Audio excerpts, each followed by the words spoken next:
the traveling sorcerer in Marvel. This video is purely for entertainment and does not infringe on copyrights or laws. The rights to the novel and image belong to the original author. We do not claim ownership. Don't like waiting and want to listen to this fanfic in full now? Subscribe to our Patreon, where you'll find the best fanfics.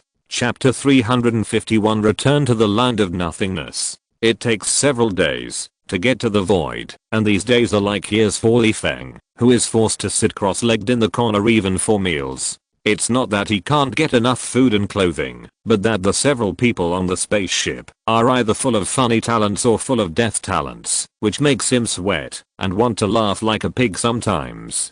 But when he thinks of his character as a face paralysis patient who likes money, Feng, who is afraid of revealing flaws, can only keep a poker face, wanting to laugh, but not dare to laugh, wanting to cry, but not wanting to cry, and forcing himself to hurt himself. Take the excitement for example. I don't know if Rocket is seriously insecure or what. This guy dismantles Quill's spaceship parts to make bombs all day long, and one of them can blow the spaceship into the scrap recycling station. Not to mention whether the spaceship will be dismantled. Feng's heart is close to collapse several times when he opens his eyes every day to find himself surrounded by explosives. Although the explosives can't kill me, what if they suddenly explode when I fall asleep? If he is not killed by the explosion, he will be killed by the cosmic radiation. In addition to Rocket, who likes to make bombs, Drax, who has only one mind and is always thinking about how to kill Ronan to avenge his family, will also irritate Feng from time to time. There is no way. This guy has a thick and big nerve. He does not know the danger of bombs. Feng has seen this guy kick away the bombs blocking his way more than once. That is a bomb, not a football. Every time Feng sees this, he trembles and thinks that he should open a portal to the void to wait for Quill and others. It's too fucking exciting. As for the funny things, it goes without saying that it is Quill who is horny and causing trouble. This guy has to stage the scene of encountering Gamora by chance on the small spaceship every day. Feng is a little confused. How can a girl like Gamora, who is skinned and left with ribs, seduce Quill? Isn't it said that women are more comfortable to pinch with meat? I don't understand. Could it be that Quill has been floating on the alien planet for too long and everything looks like food, so Gamora's skinny body is more suitable for his appetite? Just when Feng felt that his internal injuries were almost incurable, the exciting and funny flight journey finally ended. Feng, who kept reminding himself that everything is for the reality gem, trembled with his feet and stumbled into the void. After getting off the spaceship, Feng breathed a sigh of relief and touched his whole body, sighing, "I'm not missing any arms or legs. I'm indeed a person with great luck." Quill got off the spaceship, looked down on Feng, whose legs were shaking, put his hand on Feng's shoulder, rubbed his thumb and index finger, winked and said, "Dude, you are free now. Is there anything you need to give me? My pockets are always cleaner than my face." Feng glanced at the hand on his shoulder, then looked at Quill's hand rubbing his fingers, quietly reached out to touch the dagger at his waist, and said confidently, "No money." Compared to Quill, who knew nothing, Rocket knew that Feng was a ruthless man who could shoot and destroy flying robots with metal fragments. What did it mean for such a ruthless man to touch the dagger? Rocket said that he could guess the consequences with his toes. "Because you are worth 40,000. Otherwise I won't rescue you." Rocket walked up to Feng with a smile and said, "Dude, you asked me to take you out of prison, and I have done it. Now you should leave. As for the cost." Rocket shrugged indifferently and said, "More friends mean more ways to make money. This time, just consider it as making friends with you. No fees are required. Leave. My goal is the reality gem." Feng was silent for a while, looked at Quill's pocket containing the cosmic spirit orb, and suddenly pulled out a dagger with both hands. In the blink of an eye, one dagger was placed on Quill's neck and the other on Rocket's neck. Feng looked at Drax and grew to a stunned, and said with a slightly greedy tone, "I want a share of the cosmic spirit orb's bounty." "What?" Rocket's eyes bulged, and he stared at Feng with his teeth bared. In his heart, Rocket really wanted to refuse to share the bounty with one more person. After all, there were only 6 people on the spaceship, and after excluding Feng and Drax, each person got exactly 1 billion. Now, Chrono suddenly threatened to take a share of the 4 billion.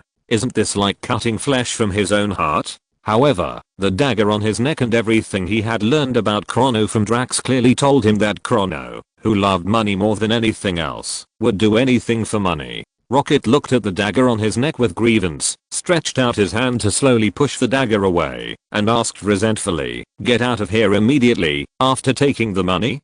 Don't think I don't know that you only agreed to give money verbally, but in your heart, you are still thinking about resolving the crisis in front of you, before saying it's a pity. What I really want is not money, but a cover identity, to infiltrate Tanya Tuan's family." While despising Rocket in his heart, Li Feng nodded, slowly cut a knife on Rocket's neck, then retracted the dagger, sneered and shook the dagger, and said, "My dagger is poisonous. When I get my bounty, I will give you the antidote." Rocket's face froze. He touched the knife mark on his neck, looked at the dagger in Li Feng's hand, and said with a lucky tone, "Your dagger looks normal. It doesn't look poisonous. You are not lying to me." Li Feng raised one side of his mouth slightly, without explaining anything. He just lightly cut Quill's neck, then put away the dagger, and stood aside silently. Quill was a little confused. He didn't know if the dagger was poisonous, but he couldn't afford to gamble. It's better to believe it than not. "So, how did I lose hundreds of millions inexplicably on this trip to ask for the boat fare?" Quill was annoyed and wanted to slap himself a few times. Shouldn't I have mentioned the damn boat ticket and let Chrono leave peacefully? Gamora took a deep look at Li Feng. She found that from the speed shown by Li Feng's sudden hijacking of Quill and Rocket, the opponent's skills were more swift than she had originally guessed. If it was a sneak attack, how many moves could I take? Gamora secretly simulated how to fight with Li Feng in her heart. After calculating that she had little chance of winning, she decisively gave up the idea of fighting with Li Feng and said, "I'll take you to meet the buyer's agent." "Agent?" Rocket shrugged and said, "It seems that your buyer's business is quite big. A transaction of 4 billion needs to be handled by an agent. I don't know how big the other party's business is, but I know we can't afford to offend him," Gamora warned, "so we'd better be kind." "Kind?" Li Feng took a veiled look at Drax, who was obviously not a good person, and then looked at Rocket, who was grinning, and Quill, whose face said, "I'm easy to bully." Li Feng really wanted to ask Gamora, with such a weird team, how do you want them to show kindness? Write a few words of kindness or peace on their faces to reflect it? After a while, Gamora led everyone to a bar, which might be a small casino. Anyway, the store sold both alcohol and gambling tables, and Li Feng didn't know how to call it accurately. Rocket, Groot and Drax saw that the bar was bustling with activity and immediately joined the lively gambling industry with drinks, while Quill brought Gamora to the balcony to continue his way of flirting with girls. Li Feng sat at the bar by himself, ordered a drink and silently checked his plan. Not long after, Rocket and Drax suddenly had an argument. Li Feng picked up the snacks in front of the bar and ate them with relish, while watching Rocket and Groot cooperate to angrily coax Drax. On the balcony, Quill, who found something wrong in the bar, immediately stopped his plan to flirt with girls and hurried back to the bar to stop the farce of Rocket and Drax. He is a poor ghost now and can't afford any trouble. What if the bar owner sees that Rocket and Drax were brought by him and insists on him to compensate for the loss afterwards, losing a large sum of money before even seeing the shadow of 4 billion? Quill said he couldn't afford to cause trouble. Besides, everyone is about to get rich, and it would be a delay for everyone to make money if they have a conflict at this time. Under Quill's eloquent attack, Rocket took the lead in calming down the situation. Drax, the other party who was causing the trouble, was probably drunk now and did not appreciate Quill's kindness. He turned around and left the bar angrily, as if he was going to do it alone. At this moment, Karina walked out of the iron gate in the corner of the bar, walked towards Gamora with a professional smile, and said, "Miss Gamora, my master asked me to pick you up." After that, Karina politely stepped aside to make way and made a gesture of invitation. Gamora glanced at Quill and others and said as she walked towards the iron gate leading to Tanya Tivan, "Let's go." Seeing Gamora crossing the iron gate without hesitation, Quill and Rocket looked at each other and walked into the iron gate. As the last person to enter the iron gate, Li Feng saw Gamora and others just walking with their heads down, and Karina closed the iron gate with her back to him. Li Feng instantly activated the Mind Stone, put one hand on Karina's shoulder to control her and read her memory, and said nonchalantly, "Excuse me, is there a bathroom? My stomach hurts a little." Karina's pupils shrank at first, and then returned to normal, actively cooperating with Li Feng's spell to read the memory, and smiled and pointed to the direction of the reality stone, saying, "Sir, the bathroom is there." Thanks to Karina's cooperation, Li Feng, who knew the whereabouts of the reality stone in less than a second, nodded, covered his stomach, and separated from the team. Gamora looked at Li Feng, who was going away, and frowned unconsciously. For some reason, she always felt that Chrono's visit to Tanliatuan actually had other purposes, but as the saying goes, if you catch a thief, you take the dirty, if you catch an adulterer, you take both. I have no evidence to prove that Chrono wants to make trouble. After thinking about it, Gamora ignored Li Feng and let Karina lead them to Tanliatuan. On the other side, Li Feng walked to a blind spot of the surveillance camera and quietly transformed into the appearance of Karina, and walked straight to the safe containing the reality gem. When he came to the huge safe embedded in the building, Li Feng did not open the box immediately, but picked up a rag to dry wipe the safe. He was not really here to be a cleaner. He was waiting for the signal that Karina would touch the power gem and turn into ashes and cause an explosion. Chapter 352, Obtaining the Reality Gem. Quill didn't care about Li Feng's behavior of holding his stomach and leaving. He just complained that lazy people have a lot of shit and urine, and then stopped paying attention. If possible, Quill even hoped that Li Feng would stay in the bathroom for a while, preferably when he traded the Cosmic Spirit Ball and returned to the spaceship with a huge sum of money and Li Feng had not walked out of the bathroom. It would be great to get rid of that ferocious face paralysis and get his own money. Just as Quill was happily fantasizing, Rocket glanced at the bottles and jars beside him that were imprisoned with strange creatures and couldn't help complaining. "This place is really perverted. My master is even more perverted. Please keep an eye on your tree man partner. I bet that Tanliatuan will definitely pay to buy the tree man regardless of his life or death." While complaining in his heart, Karina, with a smile on her face, reminded implicitly, "We have the most complete collection in the entire galaxy. All kinds of animals, fossils, species, everything." While speaking, Karina looked deeply at Groot. Groot scratched his head blankly, not understanding the other party's hint at all.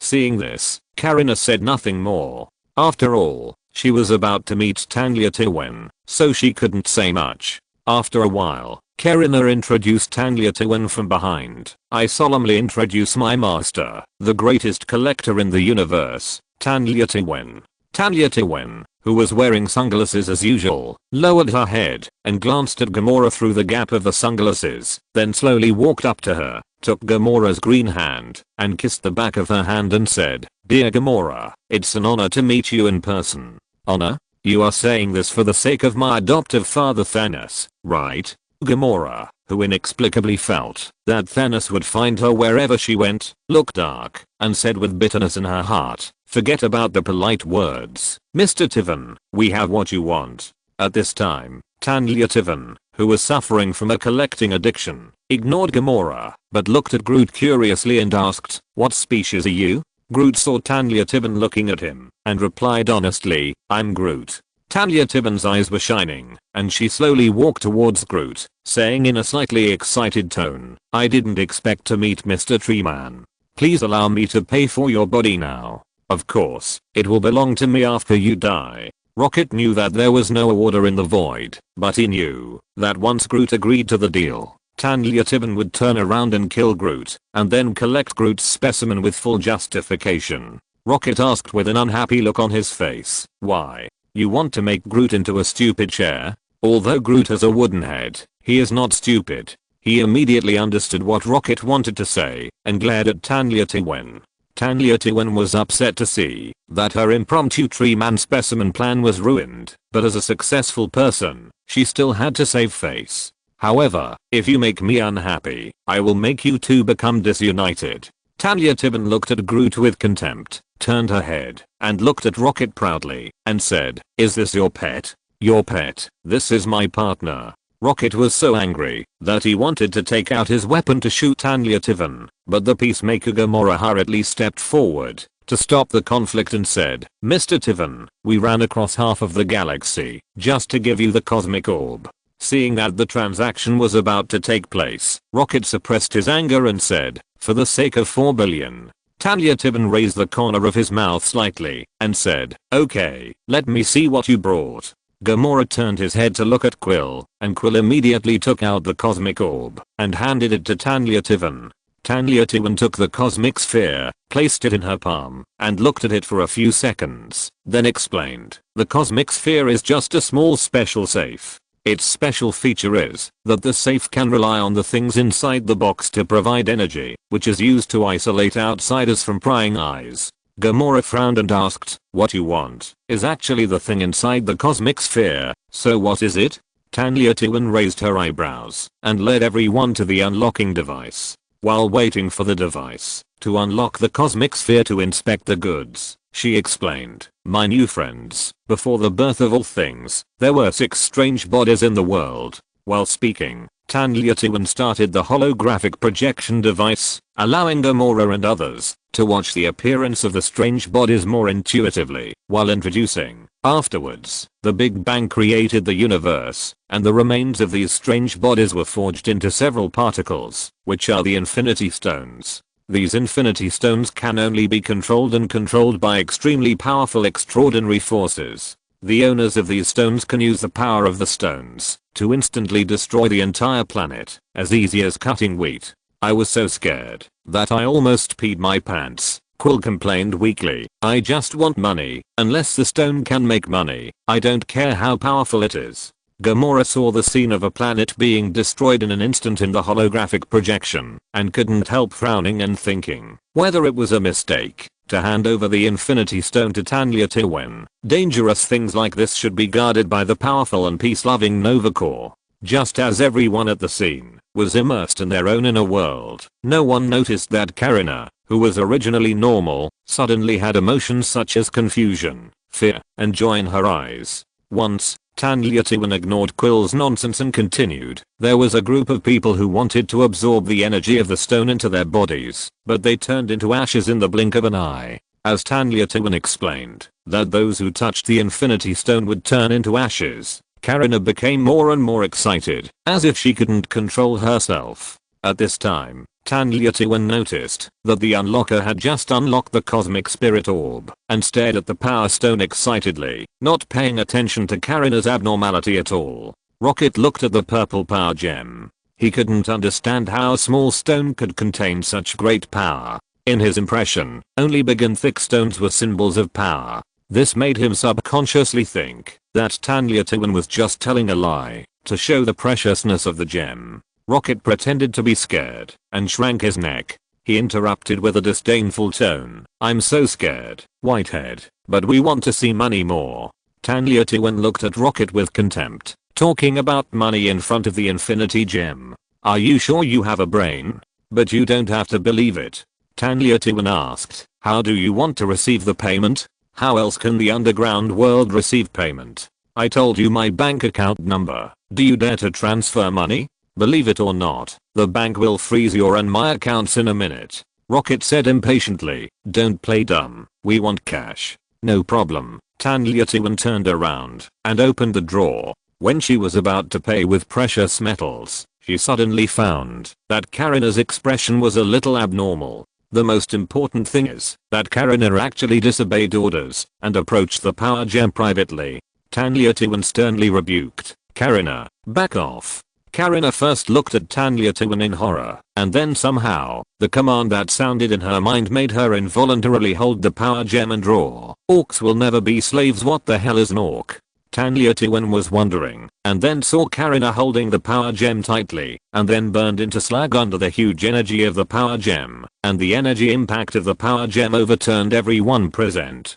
On the other side, Feng, who was trying to scrub the safe, suddenly heard a huge explosion and felt the violent energy passing through his body. He resisted the urge to laugh like a pig, pretending to be affected by the energy shock, and slightly changed his disguised appearance, revealing the appearance of a Skrull, and then immediately restored to Karina's appearance. Then, Feng opened the safe neatly according to Karina's memory, and at the same time, let the tip of the sickle emerge from the portable space, pretending to hold a sharp dagger in his hand to cut the safe. Finally, Feng ignored the alarm bells ringing around him, and with excitement, he picked up the reality gem sealed in the small lantern and teleported out of Tanliatuan's house. After leaving Tanliatuan's house, Feng carefully looked around and quickly took out the nesting doll and sealed it in the reality gem, and then sealed the nesting doll in a small mirror, and finally, carefully put the mirror into the portable space. After confirming that the reality gem that had been sealed in multiple layers would not conflict with the mind gem,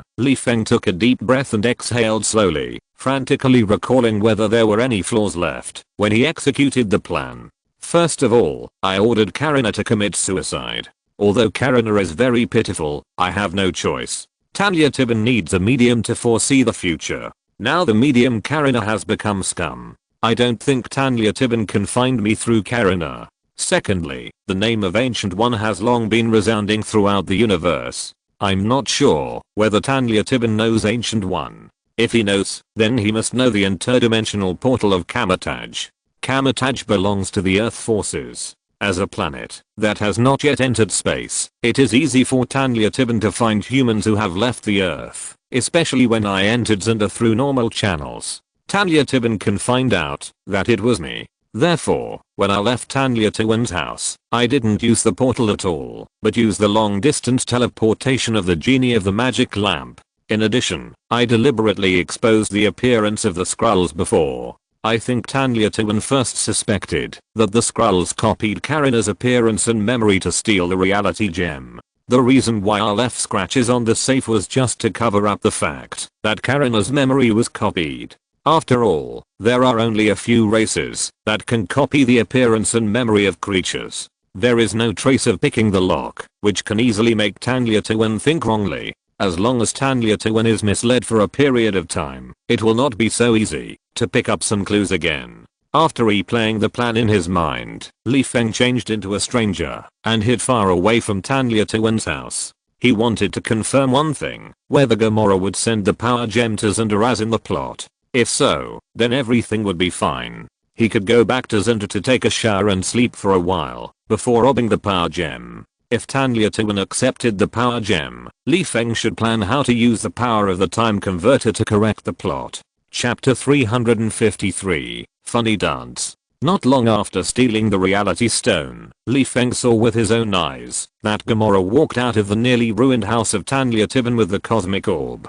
Gamora walked away in annoyance. I actually believed that Tiban could control the energy in the cosmic orb before Gamora finished speaking. Rocket, who understood that Tanliatuan introduced that the raw stone was not water injected, stretched his face and shouted in horror, "Why are you still holding this thing?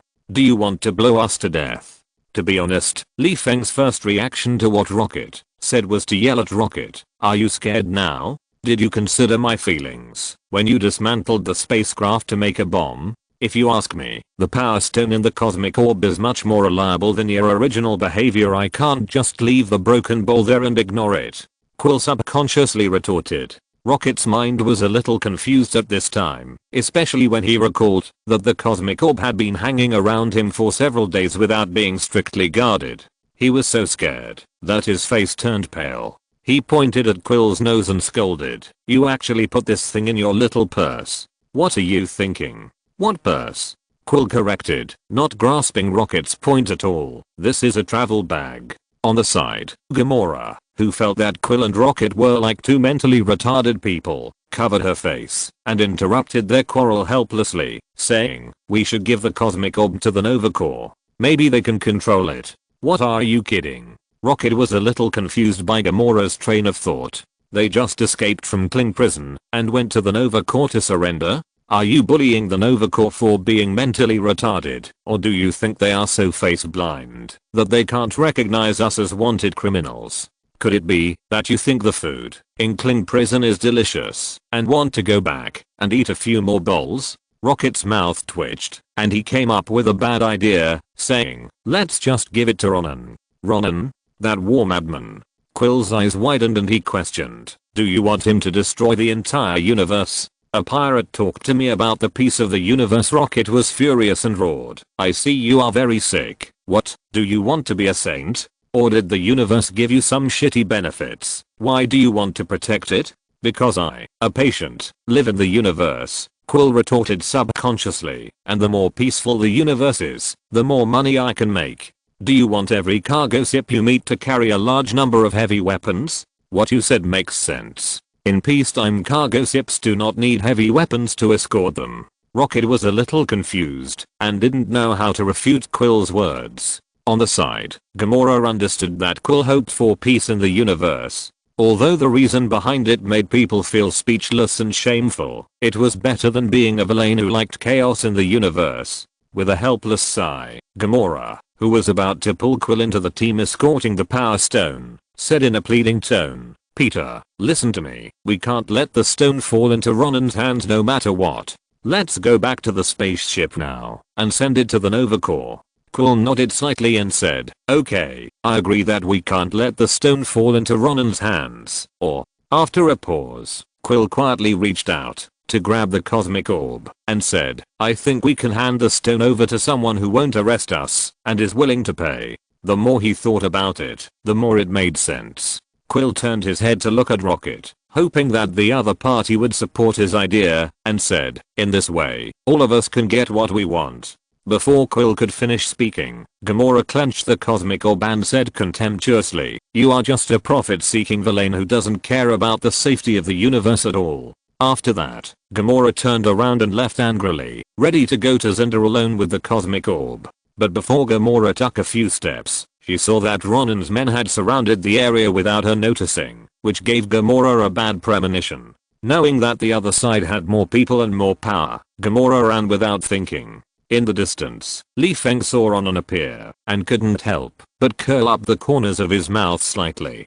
He quietly retreated to an empty alley and waved to open the portal to Hank's repair shop. He didn't want to fight with Ronan now. It was neither necessary nor beneficial. If he was not careful, both would be hurt. Ronan would be protected by his younger brothers if he was injured. But what about him? What else can he do except run away through the portal? But the problem is that Tanya Tuan has noticed that the reality gem has been stolen, and he will definitely become a suspect if he has the portal. When Tanya Tuan and Ronan come on stage one after another, Feng can't stand it. So, when it's time to run, you have to run decisively. Just after crossing the portal, Creature ran to Feng with a large glass of beer and said happily, boss, the hardware transformation of the RV has been completed. Feng took the beer, drank a few sips, and then sat on the sofa with a burp, and asked, what do you mean by hardware? Can the RV drive? Creature tilted his head and thought for a while, and said, boss, the RV can fly into space, but you won't be comfortable living in it. What do you mean by comfortable? Don't you know that I even slept on the main road back then? I'm not a spoiled person. Feng was a little confused. While holding up the wine glass to check the RV, he gestured to Creature to explain. After a while, Feng, who had checked the RV, understood what hardware transformation was. If the RV is compared to a house, then the RV is equivalent to a rough house that has been delivered to the owner, and the water, electricity, walls, etc. in the house must be decorated by the owner himself. Although the fur house can shelter from the wind and rain, it always feels awkward to live in it. However, Ronan is coming to Xandar, and I don't have much time. Feng scratched his head and asked, have you given all the gravitrons to Hank? No. Creature shook his head and said, Creature secretly withheld one.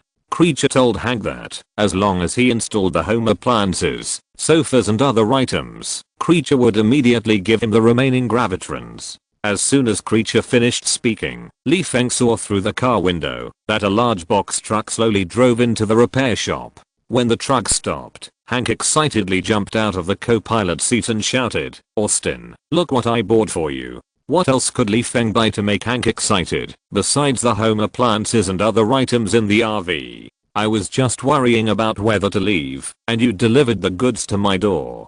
Li Feng smiled silently, walked to the side invisibly, and creature turned into Li Feng's appearance and walked towards Hank openly. There was no other way. Apart from the initial contact with Hank, the rest of the time was spent by creature pretending to be Li Feng to discuss the renovation of the RV. Li Feng didn't want to appear in front of Hank rashly. You have to know that people who treat others as fools are often fools themselves these days. He was not sure whether Hank would find out that the Li Feng he had contacted before was a fake. It would be fine if he didn't find out. If he found out, he would call the police. The Nova Corps currently only has the energy records of Li Feng's spells, but they don't know who the owner of these energy fluctuations is. If Hank summons the Nova Corps, will Li Feng cast a spell in front of them and run away, or will he let the Nova Corps know in the near future that it was him who stole the power gem? So the most reliable way is to let creature and Hank hand over. After a while, creature packed up a large number of household appliances, home appliances, and even flooring, and took them to the RV, saying, "Boss, the remaining gravity has been given to Hank. Should we decorate the RV here or leave first?" Li Feng thought about it and walked to the driver's seat, starting the RV and saying, "Leave first." As he spoke, Li Feng had already activated the RV's flight function and flew straight into space amid Hank's urgent shouting. When they reached space and were far away from Zinda, Li Feng waved his hand to open the portal and came to the meteorite zone near Klin Prison. Here, there was a small spaceship that Li Feng had rented from Hank. However, Li Feng didn't want to return the spaceship to Hank now.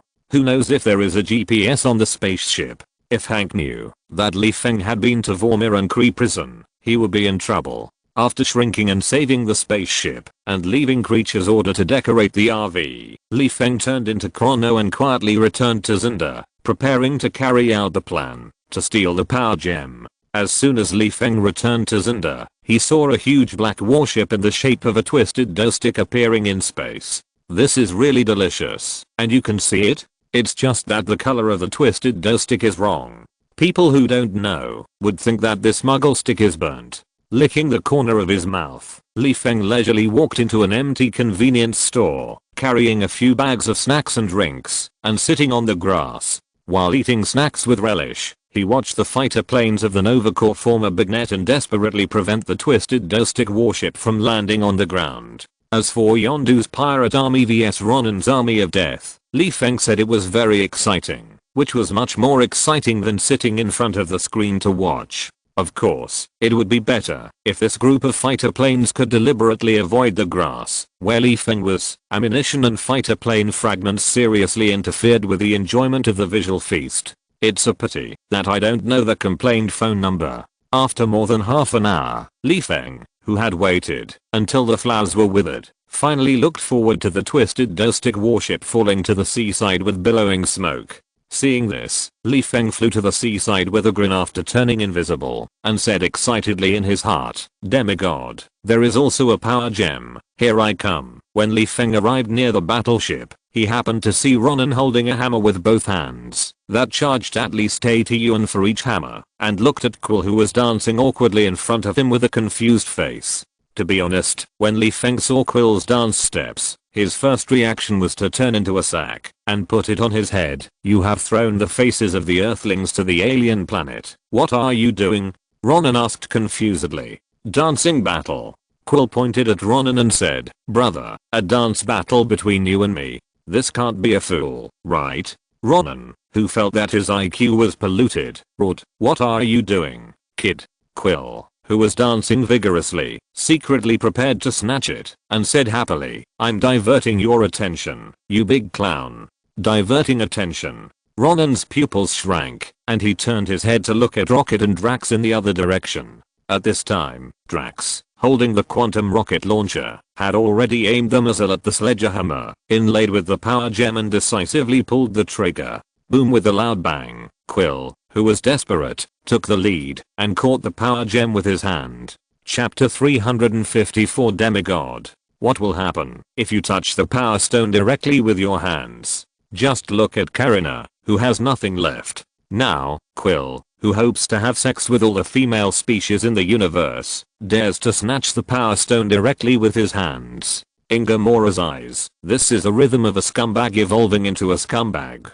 Gamora is very unhappy. As long as you work hard, you will be able to seduce me, and you dare to become a scum in front of me. What do you mean? Just as Quill was under the impact of the Power Stone and his whole body was emitting purple light, his skin was peeling like radiation pollution, and bones were faintly visible on his handsome cheeks. Gamora gritted his teeth, stomped his legs, and shouted, "Peter, hold my hand. Even if you die, you will be scum in my hands." Hearing Gamora's cry, Quill, whose brain was stirred into tofu by the Power Stone, inexplicably felt that he heard his mother's call. He subconsciously looked at Gamora and said in surprise, "Mom?"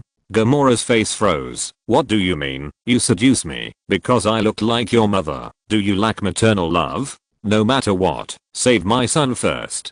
Bah, save Peter first, and then find a chance to settle the accounts later." Thinking of this, Gamora walked towards Quill and shouted again, "Hold my hand." At this time, Quill finally saw that the person who shouted was Gamora, and he was happy. Is this the rhythm of the green-skinned girl to live and die with me? There is no way. He is handsome and can eat well everywhere. Quill, full of emotion and excitement, quickly held Gamora's little hand while sharing the energy impact of the power gem and taking the opportunity to take advantage of it. Before dying, I can still touch the tender hands of a beautiful girl, and I will live, and I without regrets. Just when Quill was determined to die under the peony flowers and be a ghost, the big light bulb Drax appeared, showing the momentum of good brothers. "We must share the difficulties," and grabbed Quill's other hand, sharing part of the energy impact for Quill and Gamora. Rocket sighed sadly when he saw this.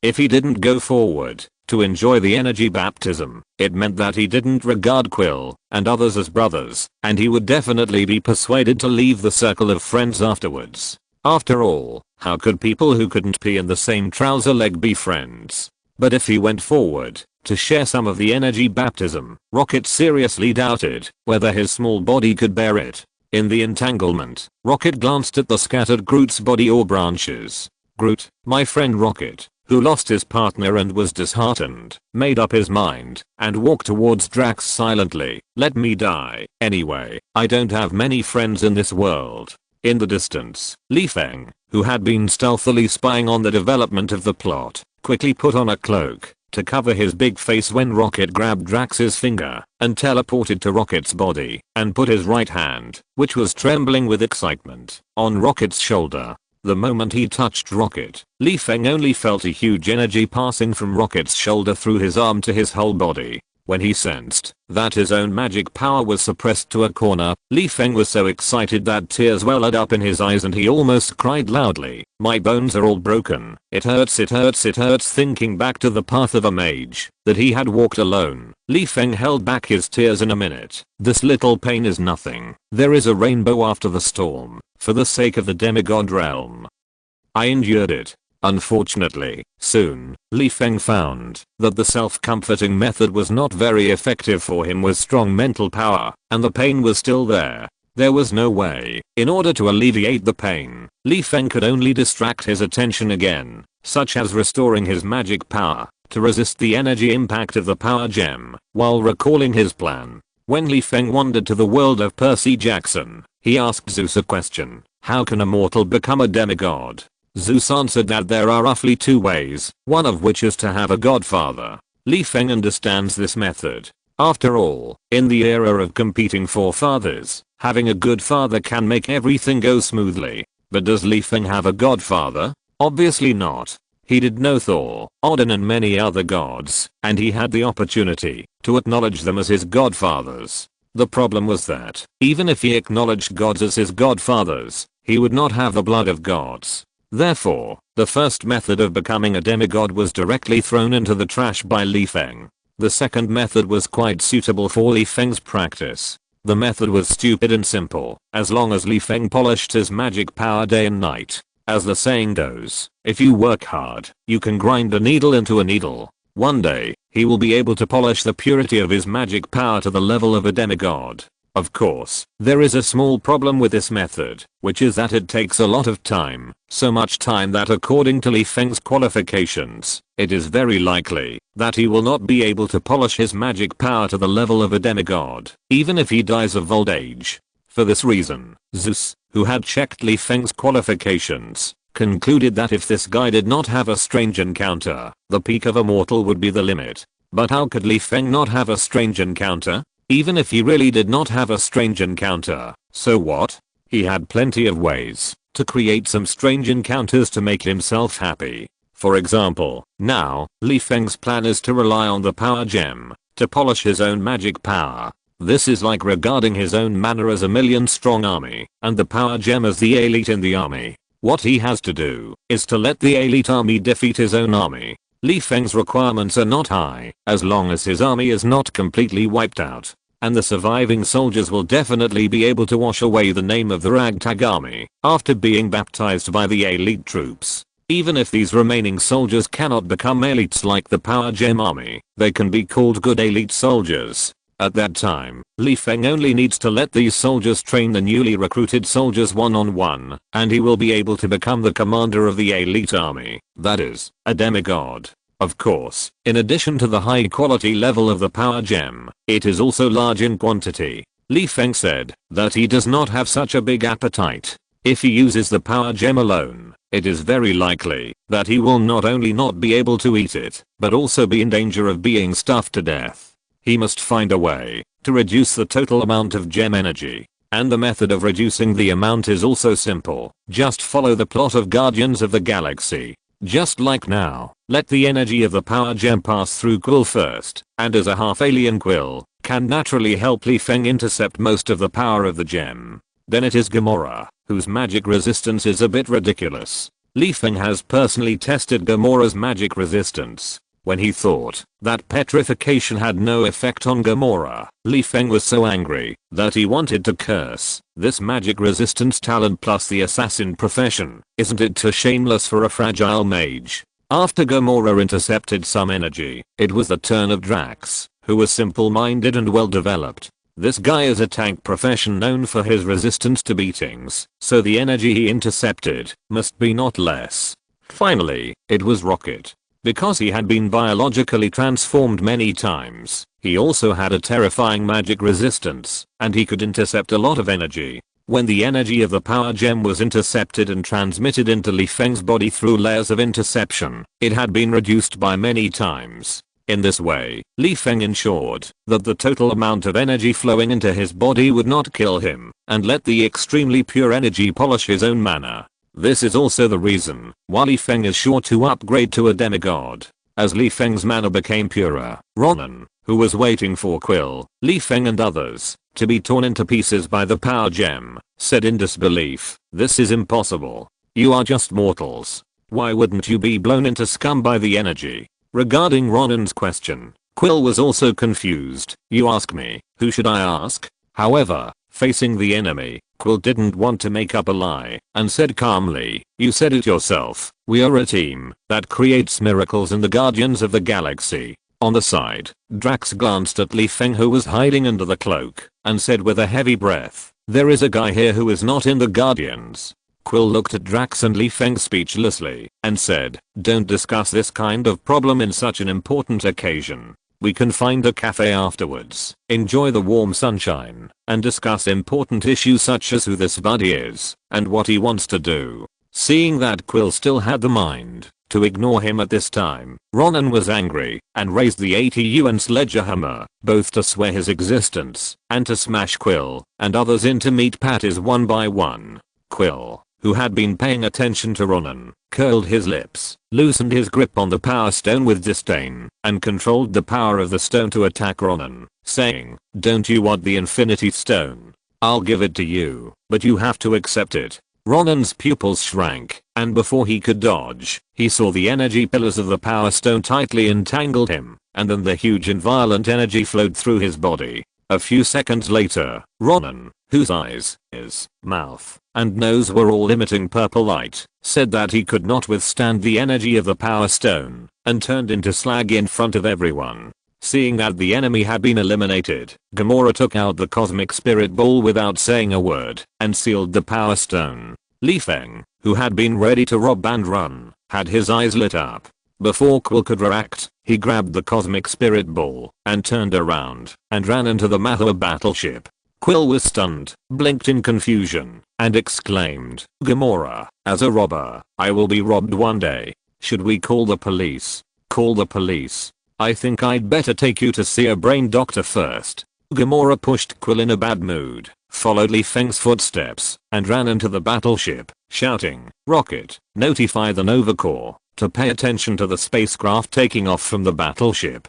Drax and Quill will follow me into the battleship to retrieve the Infinity Stones." Quill shrugged and said calmly, "Don't worry, Gamora, this robber may be committing a crime for the first time, and he ran into a dead end. We have plenty of time to search for him slowly." "Is this really the case? How is it possible?" When the Nova Corps drove fighters to surround the battleship and sent a large number of soldiers to search for Feng had already teleported to a distance and then opened the portal to leave Xandar. Back in the RV, Feng immediately crossed his legs to meditate and check his physical condition. After a long time, Feng suddenly opened his eyes, picked up Creature excitedly and spun around, shouting, "Demigod, I'm a demigod, and a demigod with power. After I use Poseidon's potion, I will be a demigod with power and 1,000 years of life. Creature, today is a good day. I want to have a big meal to celebrate." "Okay, boss." Creature, who was happy for Feng, said respectfully. While Creature was preparing the food carefully, Feng slowly opened the cosmic spirit ball and watched the power gem withdrawal. Chapter 355 Return to Earth. The Power Stone allows a user to master and control all power and energy. In addition, it can also strengthen the effects of other Infinity Stones. For example, if Feng feels that the Mind Stone is a little weak, he can use the Power Stone to expand the power of the Mind Stone. Of course, Feng is just thinking about it, and he dare not really play it this way. After all, using an Infinity Stone requires great strength. Didn't you see that Ronan, who is tall and strong, needs to use a sledgehammer to weaken the Power Stone before he dares to play? How dare a small figure like Feng, who has just ascended to the position of demigod, attempt to use two at the same time? Haha, go home and take a shower. In your dreams, let alone two Infinity Stones, you can even use Infinity Stones as walnut plates. When Creature prepared a table of delicious meals, Feng reluctantly took out nesting dolls, mirrors and other tools to seal the cosmic spirit ball layer by layer, and finally carefully stored the 3 gems in the portable space. On the dining table, Feng took out 2 golden potions, handed one of them to Creature, shook the potion in his hand, and said, "Creature, I'll give you something good. This is a special potion. In addition to increasing your lifespan, it can also strengthen your physical fitness. However, there is a requirement to use it. You must have divine blood or demigod power." Creature was a little confused. He couldn't understand why Feng gave him a potion that he couldn't use. Creature took the potion in a daze and asked, "Boss, Creature is neither a descendant of the gods, nor does he have the strength of a demigod. Do you want Creature to try the potion? Test the potion?" Feng rolled his eyes and said, "How can you say that? I'll use this thing in a minute. Why do I want you to try it?" After a pause, Feng put down his chopsticks, looked at Creature seriously, and asked, "Creature, what was my strength when we first met?" Creature lowered his head in silence, rubbing the corner of his clothes in panic. As a qualified house elf, Creature did not dare to answer Feng's question. After all, in his impression, his boss was actually quite weak at the beginning. Dumbledore didn't even need to take action. Any aura would have hundreds of ways to kill him. Telling the truth would damage the boss's tall and mighty image. Not telling the truth violated the principle that house elves cannot lie to their masters. Just when Creature was in a dilemma, Feng, who guessed Creature's little thoughts, waved his hand and said, "I know I was a rookie at that time, and there's nothing to be embarrassed about. But I can learn and grow. Look at the strength I have now. Who dares to say I'm a weak chicken?" While speaking, Feng compared his biceps to show that he was very strong. He took out the magic book from his pocket and handed it to Creature, saying, "You and I have been together for a long time. except for occasionally scolding you. I have been pretty good to you, right? Without waiting for creature to answer, Li Feng pointed to the magic book and continued, there are some things I wanted to give you earlier, such as the exercises I used for practice, and the spells I collected. At this point, Li Feng was silent for a while, then smiled self-deprecatingly, picked up the wine glass, and took a big sip, and said, I didn't give it to you before, because I was worried that you would betray me, and I didn't have enough confidence to subdue you at that time. Now, I have reached the realm of demigod. After using the potion, in addition to increasing my lifespan by 1,000 years, my physique will also be improved. I'm sure I can subdue you before you betray me. As soon as Li Feng finished speaking, creature stared at Li Feng with wide eyes, but in his mind there was no joy of being able to gain immortality, only the fear that Li Feng would betray him. Creature cried out in a crying voice, boss, creature is your elf. Li Feng smiled and shook his head, interrupting, I know you are loyal to me, otherwise why would I consider giving you practice techniques and potions? But creature, the path I want to take is too dangerous, and there is no way out. I dare not take it lightly. You have also seen over the years, with my strength and connections, do I need to live a lonely life? Li Feng smiled bitterly, took a deep breath and exhaled slowly, saying, it's not that I don't need friends, but I dare not make friends. When it comes to collecting infinity gems, no matter which big guy they are, I can't provoke them now, and they won't give me the opportunity to make mistakes. Even once the news that I'm collecting infinity gems spreads, my friends around me will be controlled unknowingly, just like hatred. They will hear my orders on the surface, and I don't know how much information they have passed on to Mephisto in secret. Li Feng pointed at creature and said, you will be controlled as well. It's not a question of whether you want to or not, but there are many ways to control people in this world, and I have to be on guard. After talking a lot with creature, Li Feng concluded, today, I give you potions and cultivation techniques, hoping that you will have the strength to resist when you encounter danger, and also hoping that you will have the strength to help me in the future. After all, your strength is too weak for the path I want to take. Hearing that, Li Feng did not doubt his loyalty, but was worried that he would be controlled by outsiders. Creature breathed a sigh of relief, happily took the magic book, and said seriously, boss, don't worry, creature will protect himself from being controlled by outsiders while practicing hard. Creature scratched his head and said foolishly, creature will definitely have the strength to help the boss. Creature opened the magic book and studied the cultivation techniques in front of Li Feng. When he encountered something he didn't understand, he blinked his big eyes and looked at Li Feng. This is really a talking big eye. Li Feng rolled his eyes obscurely while eating the food. He explained in detail to creature the specific meanings of the terms such as meridians and acupoints unique to the oriental exercises. After a long time, creature understood the skills of the apprentice stage and practiced them in front of Li Feng to make sure they were correct. Li Feng picked up the golden potion and said while taking off his clothes, creature, go drive the RV to avoid the meteorite. After thinking for a while, Li Feng added, although there are few chances of encountering enemies in the vast universe, you should still be vigilant. Yes, boss. Creature patted his chest and promised, as long as creature is still here, no one will disturb the boss.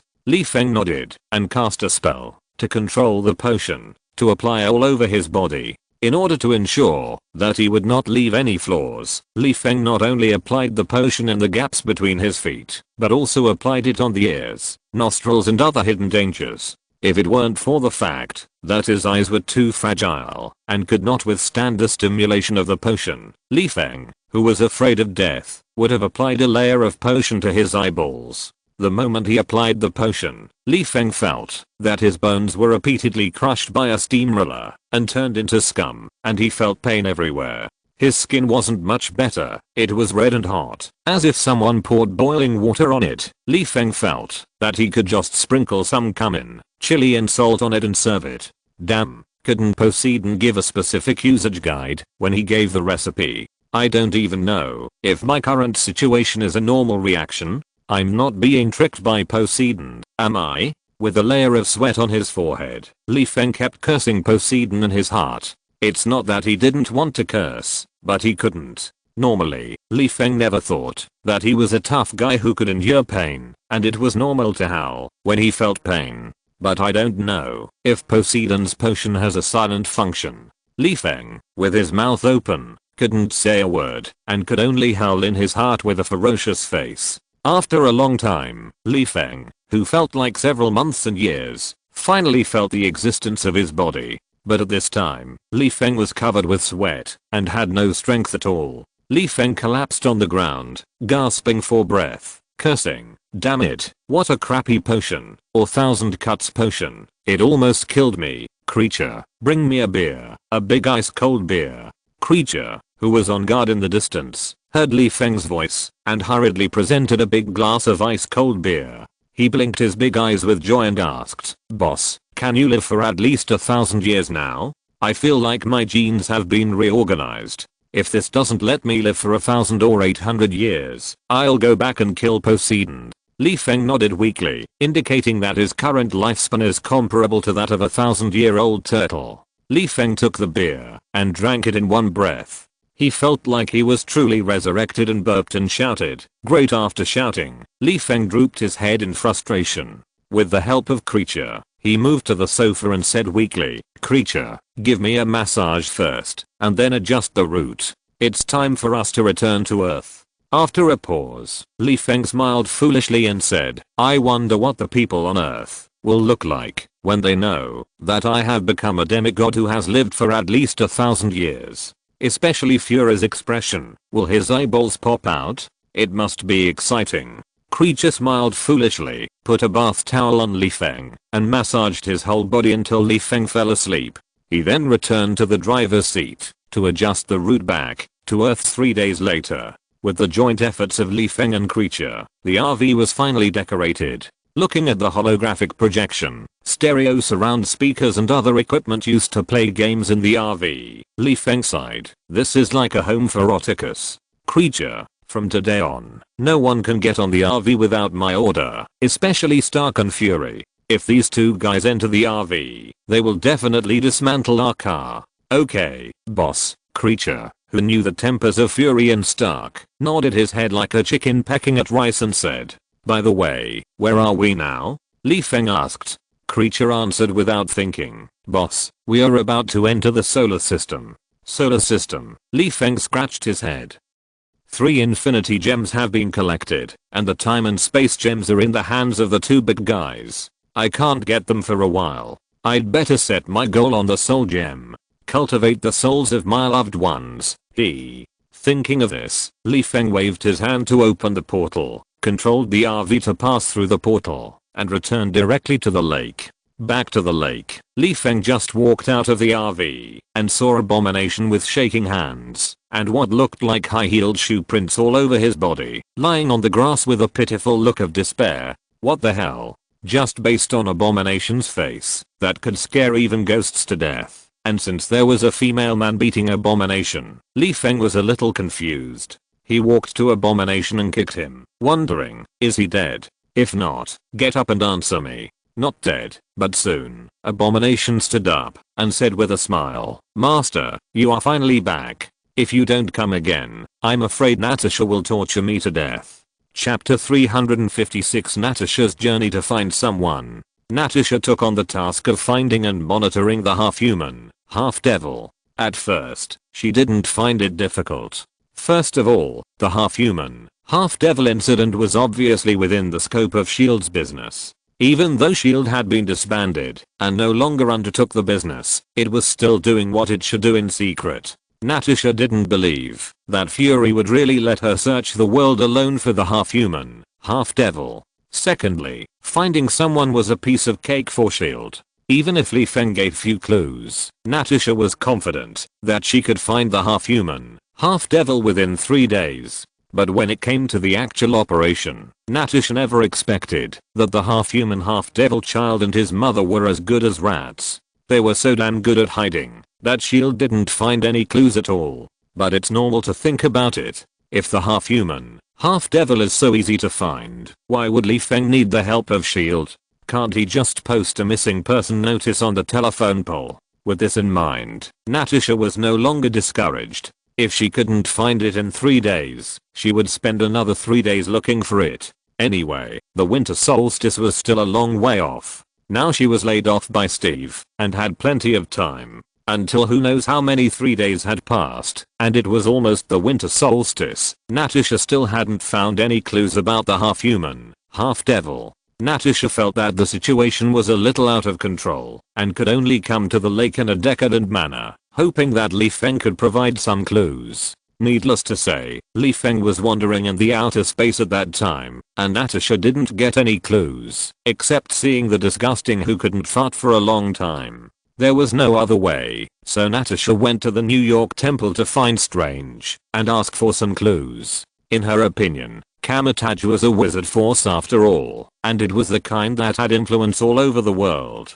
Half human, half devil was a magical event, so Kamatage should have some clues. As a result, Natasha didn't even see Strange. She only knew that Kamatage didn't dare to intervene in the matter of half human, half devil, otherwise the earth would face the danger of being visited by groups of bigwigs from other dimensions. Just when Natasha came with hope and returned disappointed, the wizard who received Natasha hinted obscurely regarding the matter of half human, half devil. You can just find other wizards to solve it. Even if you can't find the wizard himself for a while, it doesn't matter. His men can contact the wizard at any time through the contract. Natasha could easily guess who the other wizard was. After all, in addition to knowing Kamatage, Shield only had Feng, the mentally retarded wizard. As for who could contact Feng through the contract, Natasha knew with her heels that it was the abomination who was a sculpture by the lake. Helplessly, Natasha returned to the lake again, walked to the abomination, gestured to ask about Feng's whereabouts, and asked the abomination to contact Feng. At first, the abomination, who enjoyed being driven by no one and living a comfortable life, wanted to pretend to be stupid and ignore Natasha. Even when he was forced into a corner, he just gestured at Natasha. Anyway, he couldn't speak human language, and Natasha couldn't understand the dead language, so he gestured as he wanted. Natasha, who didn't understand what the abomination wanted to express, was completely crazy, and swung the electric baton to beat the abomination. Originally, the hot-tempered abomination wanted to fight back, but Natasha was so cunning that she directly threatened the abomination that, if he dared to resist, she would order the lakeside to be blown up. At that time, what would happen to the abomination who was not good at watching the house? Natasha said she didn't know, but her troubles were easy to solve, such as shield funding to buy a larger and more beautiful land, and help build a villa. She and Feng already had a certain friendship, so she only needed to sincerely apologize to Feng, and he would surely forgive her. Abomination was dumbfounded when he heard this. There was such a thing. Later, he thought that Natasha's threat was in line with Shield's style. There was no need to be surprised that a place with beautiful scenery but no living people was bombed in order to obtain intelligence. If he thought about it more deeply, Abomination felt that Natasha didn't care about being half human and half demon at all. Her purpose was to find an excuse to bomb Feng's home and then take the opportunity to place Feng in a residence specially arranged by Shield. Abomination dared to swear with the few rags on his body that before Feng moved into his new home, Shield would definitely secretly install several trucks of probes nearby to ensure that the number of flies that visited Feng's territory on a certain day, at a certain time, at a certain minute, and at a certain second would be recorded, and the number of leg hairs on the legs of the flies would be recorded, whether they were male or female.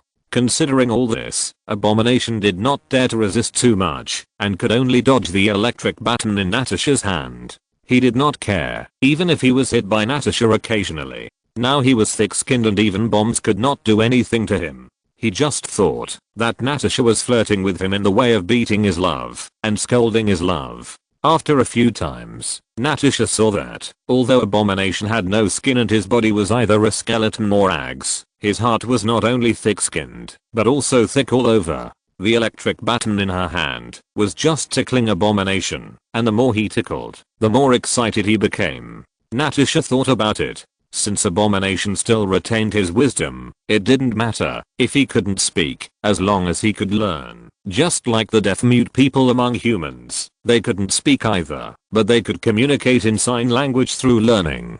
Thinking of this, Natasha immediately ran to the bookstore to buy a sign language textbook and took a laser cutting device from the shield warehouse and then led a few vicious dogs back to the lake. As soon as the abomination saw Natasha's momentum, he knew what she was up to. It was obvious that he had to learn sign language. If he didn't learn it, Natasha would tear him into pieces. He would definitely not die. After all, he was already a mummy. Natasha was not a magician, so what could she do to him? However, his left foot was buried in the ground in the east, his right foot was hanging on the tree in the west, and his ribs were definitely being chewed by the vicious dog as a toothpick. He had no choice but to tell Natasha with his hands and feet that he didn't know where Li Feng was. As for contacting him, he sent a few messages, but Li Feng might have a bad signal or was busy, so he hadn't replied to his messages until now. The abomination's answer made Natasha half believing and half doubting,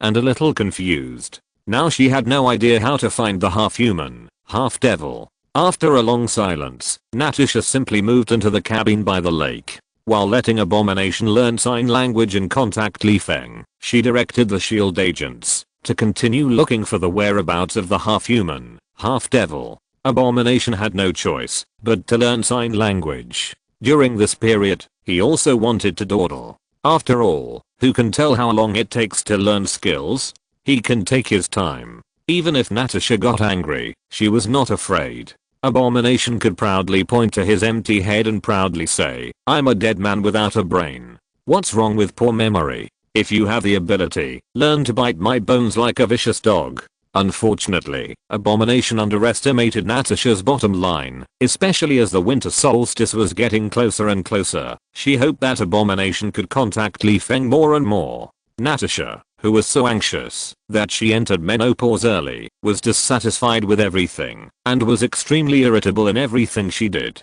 She even forced Abomination to contact Li Feng on a daily basis and beat Abomination from time to time. Until one day, the Abomination, whose head was constantly shocked by the electric baton, suddenly felt that his Ren and Du meridians in his head were opened and hurriedly used sign language to express, "Since the person you want to find has half devil blood, you can find the Ghost Rider who specializes in hunting devils. That guy is the devil's nemesis, and you can smell the smell of the devil across most of the city." Natasha thought it was right and hurriedly returned to the cabin to retrieve the satellite. At the same time, she was glad that S.H.I.E.L.D. had been using satellites to monitor these elusive visitors from hell, since they knew that Mephisto and the Ghost Rider really existed.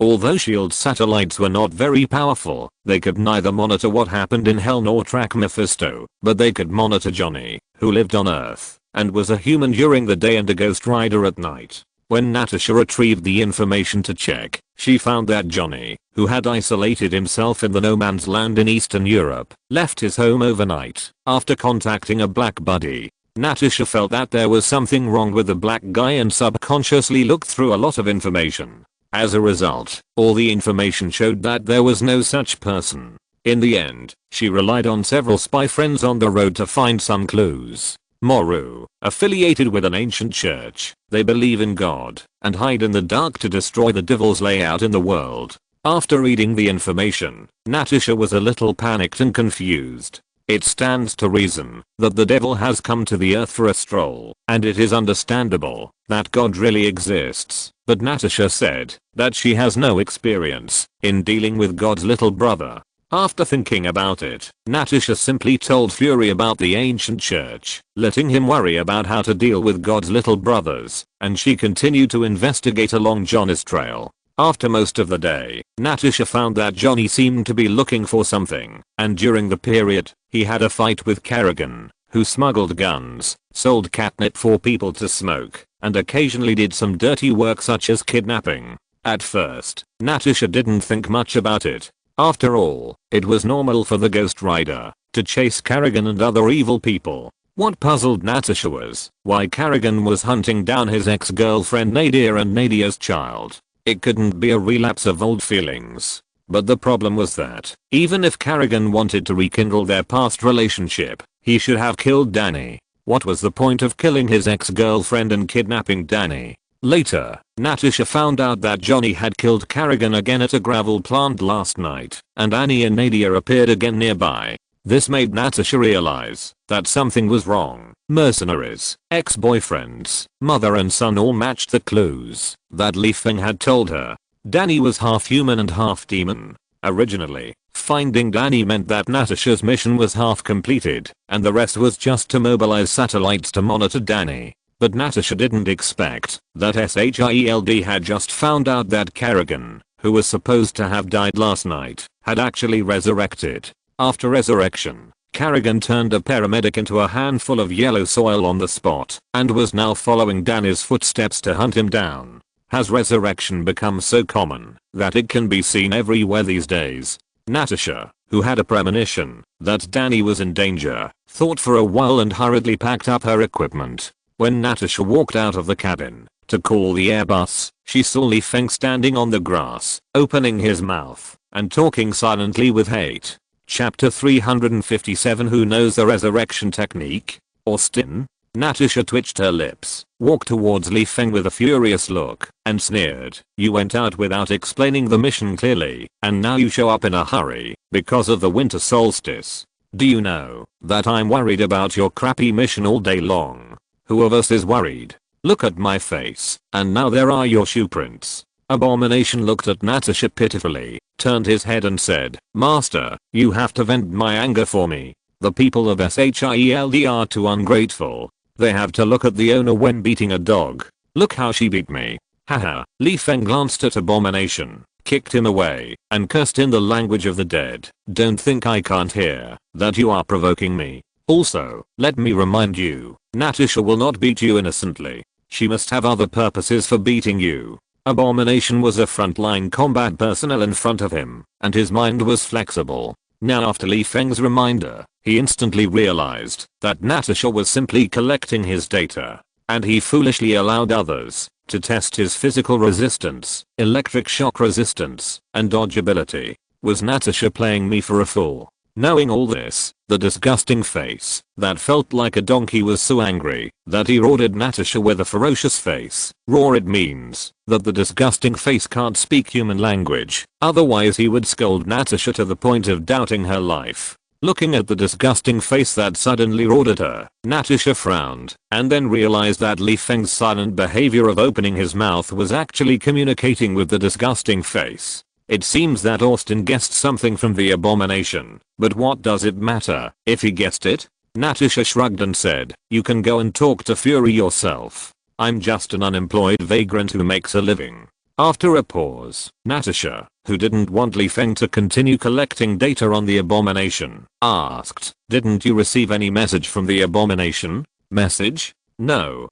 Feng tilted his head and thought for a while, then explained, I went to travel to Zinda before. Hill and Valstag knew about this. Maybe the distance is too far, so I can't receive any information. While speaking, Feng looked at the Abomination thoughtfully. The distance is too far, which does make it impossible to get in touch through the contract, but he always feels that the Abomination may not have sent him any message at all. Considering that the Abomination cannot lie to me, but can hide something, the most likely possibility is that this guy has sent a message, but definitely not every day. It is probably once every few days, or just some nonsense like hello, and are you there? Although I'm confident that I can send Mephisto's clone back to hell, I haven't had a head-on battle with Mephisto yet.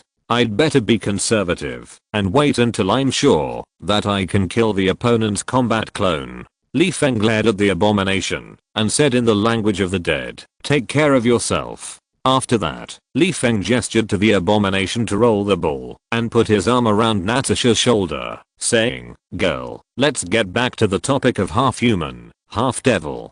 Feng turned his head to glance at the fully armed Natasha and asked, are you preparing for a mission or finding a half human? Before Feng finished speaking, Natasha interrupted, the half-human half-devil child is called Danny. I found his whereabouts, but he is in danger now. After a pause, Natasha suddenly remembered something and asked curiously, do you know if there is anyone else who knows resurrection? Your question really stumps me.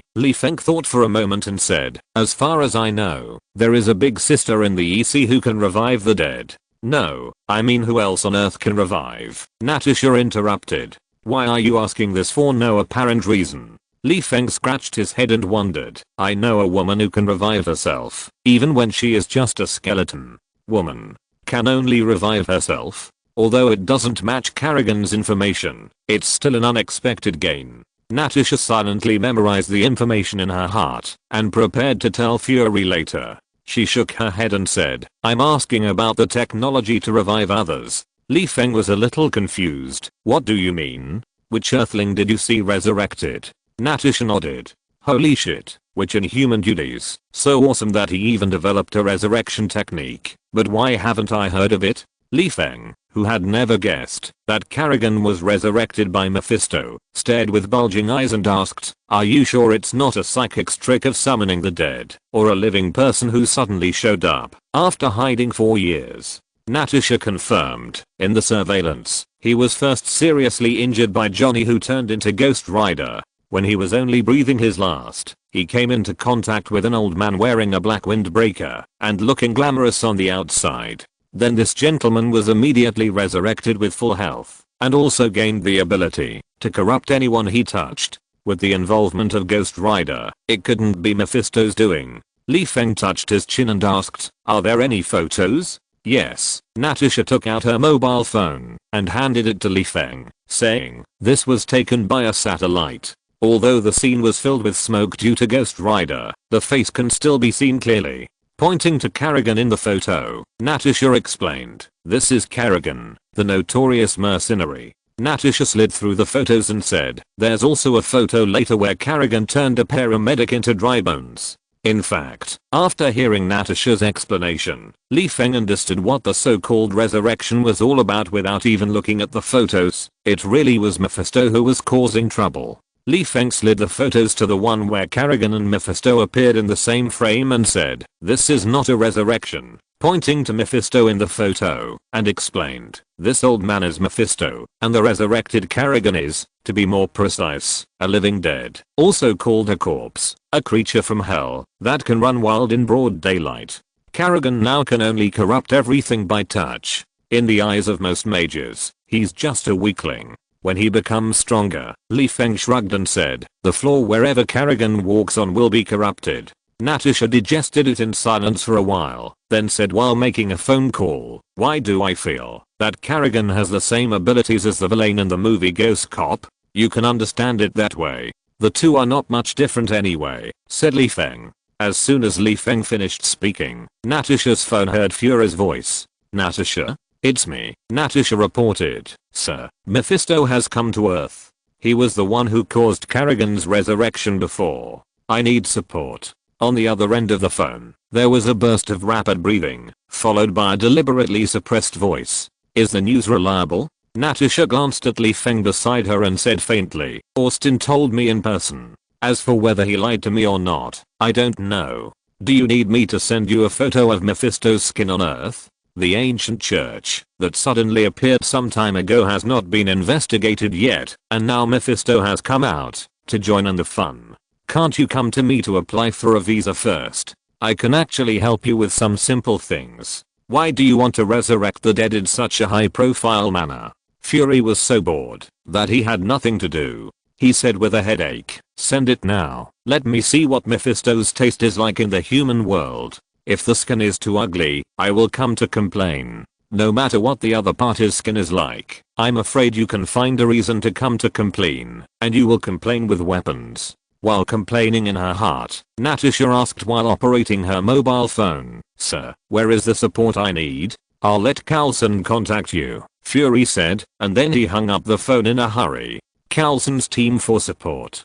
Carlson, Melinda and Ward have met Mephisto, and the remaining Sky, Fitz and Simmons know that I'm a wizard, so they seem to be suitable for participating in the mission. Li Feng scratched his head and said with a little joy, I wonder how Carlson is doing without the support of S.H.I.E.L.D. Not very good. Natasha shook her head slightly and sighed. During the time you were away from Earth, a lot of things happened to Carlson's team. It's confidential, so I won't say much. I'll just pick out some things you can know. After a pause, Natasha rubbed her forehead, as if she had a headache and said, "Warding Carlson's team is a member of Hydra. Fitz and Simmons were even locked up in a sealed cabin by him, and sank into the sea. Later, the two thought of a way to escape, but the pressure and oxygen problems on the seabed made it unlikely for both of them to survive at the same time. In the end, Fitz gave his amulet to Simmons, which allowed Simmons to surface safely. As for Fitz, lack of oxygen caused brain damage. Now he has become irritable, slurred, his hands are unstable, and his memory and thinking are occasionally blacked out. Isn't this the same as the original plot? Did I give my amulet away for nothing?" Feng rolled his eyes obscurely, flipped through his shoulder bag and said, "It's just right that I can see Fitz later. I still have a lot of potions that can treat him. Fitz has given all his hope of life to Simmons. Will he confess before the death? How should I know? I'm not a member of Carlson's team. Why don't you ask yourself later?" Natasha said. Feng scratched his head and asked with narrowed eyes, "Where's Sky?" Natasha turned her head to look at Feng, and after a while she said, "You seem to care about the little girl more."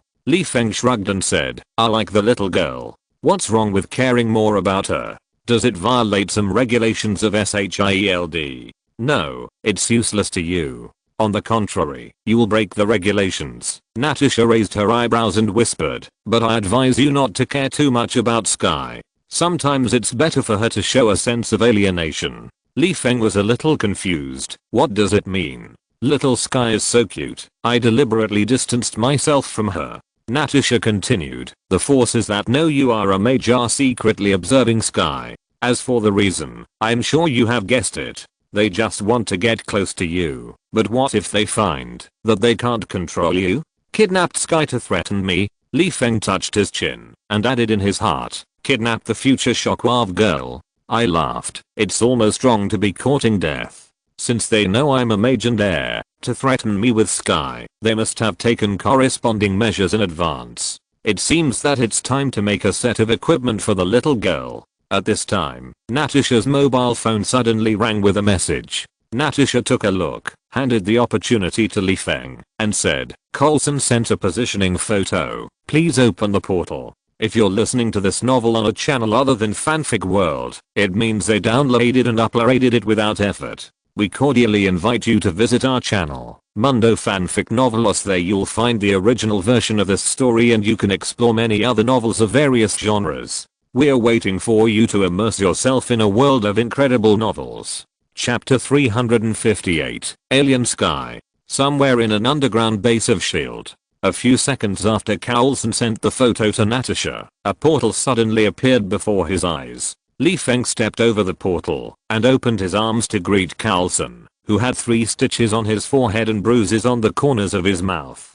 He said with a smile, "Cooper, have you encountered domestic violence? How come your forehead is bleeding? Your wife was so cruel."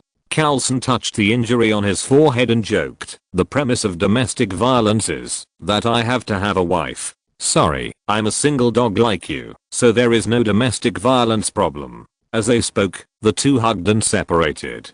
Coulson said to Natasha, "Long time no see." "Long time no see," Natasha reminded after saying hello. "Austin, we don't have much time. I'm worried that Danny will have an accident. I wish that little brat would burp."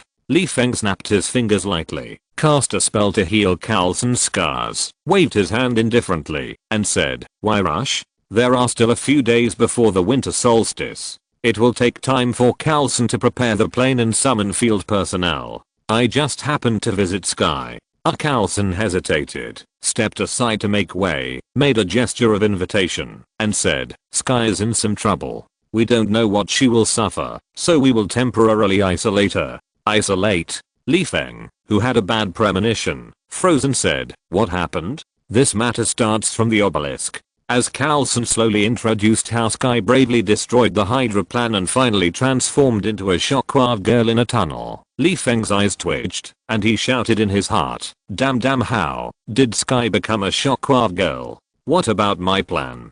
Damn it." The more he thought about it, the more depressed Feng was, signaling Coulson to speed up. He wanted to see if Sky's soul was affected by the Terry crystal. If the impact was not deep, or had not been affected at all, he would tie Sky back to the RV now. If the impact is deeply, Feng did not continue to think about it. At this point, what else can he do, except find someone to train? Damn my backup plan originally, in Li Feng's plan, to obtain the soul gem. He also thought about cutting a soul from Sky by Voldemort's way of making Horcruxes, and then quietly cultivating the cut soul into a brand new Sky. Voldemort can divide his soul into 7 parts. Although each soul is a little irritable and mentally retarded at the beginning of the division, each soul has the opportunity to grow back to the Dark Lord, and the temper, personality, style, etc. of the 7 Horcruxes are exactly the same. It makes no sense that Li Feng, who understands the soul better than Voldemort, can't cultivate a soul. Of course, Li Feng also considered that the soul he cultivated was not a close relative, but he could copy the memory of the original Sky, import the memory into the cultivated soul, and then sacrifice the original Sky, so that the cultivated Sky can seamlessly connect to the original Sky. Because the cultivated soul is still Sky in essence, she can completely replace the original Sky, and no one can find out. But now, Li Feng is not sure whether Sky's soul can be divided after she becomes Shockwave Girl. After all, the body and soul will affect each other, which makes the soul of the Inhuman too special, and he has no experience in dividing the soul of the Inhuman. I have to find a way to catch an Inhuman for experiment. It's really troublesome. Li Feng cursed in his heart.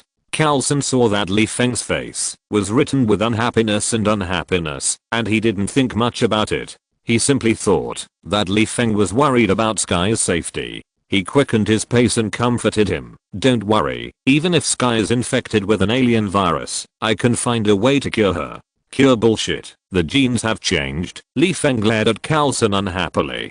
Carlson's whole body froze. He stopped and turned to look at Li Feng and asked, "Do you know what happened?" "I know," Li Feng explained weakly. "The obelisk you mentioned is actually the Terry crystal. Ordinary people will die if they touch that thing, but the Inhumans will not only be fine, but they will gain superpowers. Since Sky is still alive, it is enough to prove that she is an Inhuman. I'm afraid she has gained some superpowers now." "What are Inhumans?" Carlson asked curiously. Li Feng scratched his head. "It's too troublesome to explain.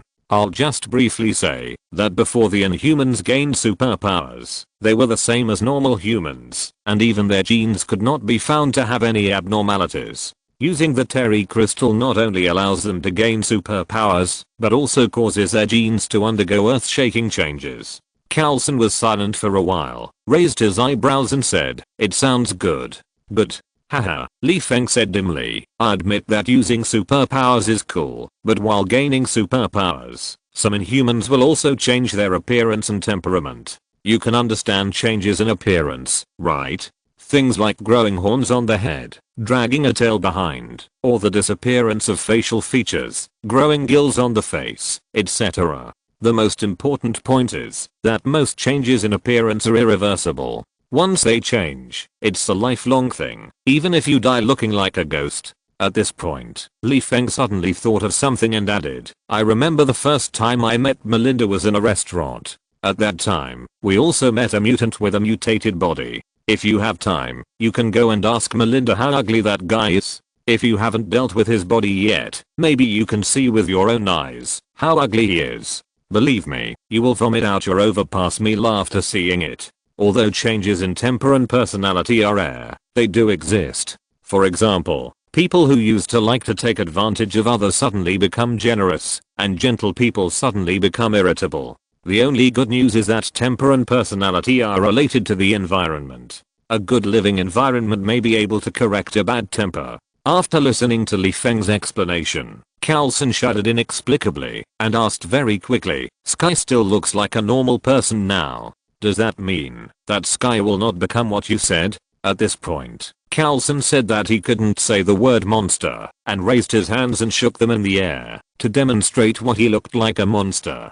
Li Feng pretended to be worried and said, "Sky's appearance will most likely not change, but I can't say for sure. I'd better take a look first." As they were talking, the two came to the isolation room.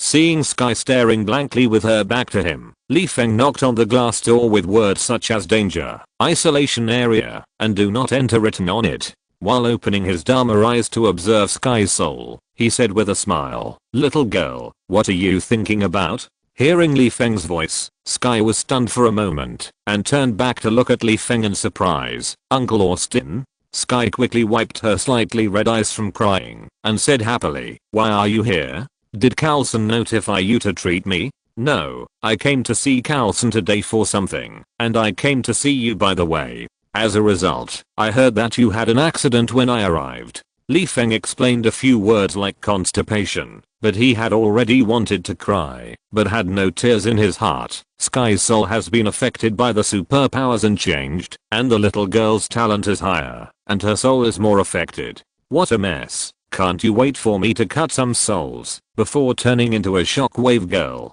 Li Feng looked at Carlson resentfully, and said in a voice that Sky could hear clearly, "Sky's soul has been affected by the superpowers, which means she has gained superpowers. Now that her appearance has not changed, it will not change in the future, so there is no need to worry about her appearance. As for whether her temper and personality have changed," Li Feng spread his hands and said, "unless Sky and I sign a slave contract, I can't find out what others are really thinking, so I can only rely on your daily observation." After a pause, Li Feng tilted his head and pretended to think, and after a while he said, "Carlson, if you find that Sky has mental disorders, remember to notify me in time. If I'm not here, you should find a psychologist to comfort Sky first. Now, let Sky come out for some fresh air." Li Feng looked at the isolation room and couldn't help but complain, "With a broken isolation room like yours, you will make people sick, even if they don't have any diseases."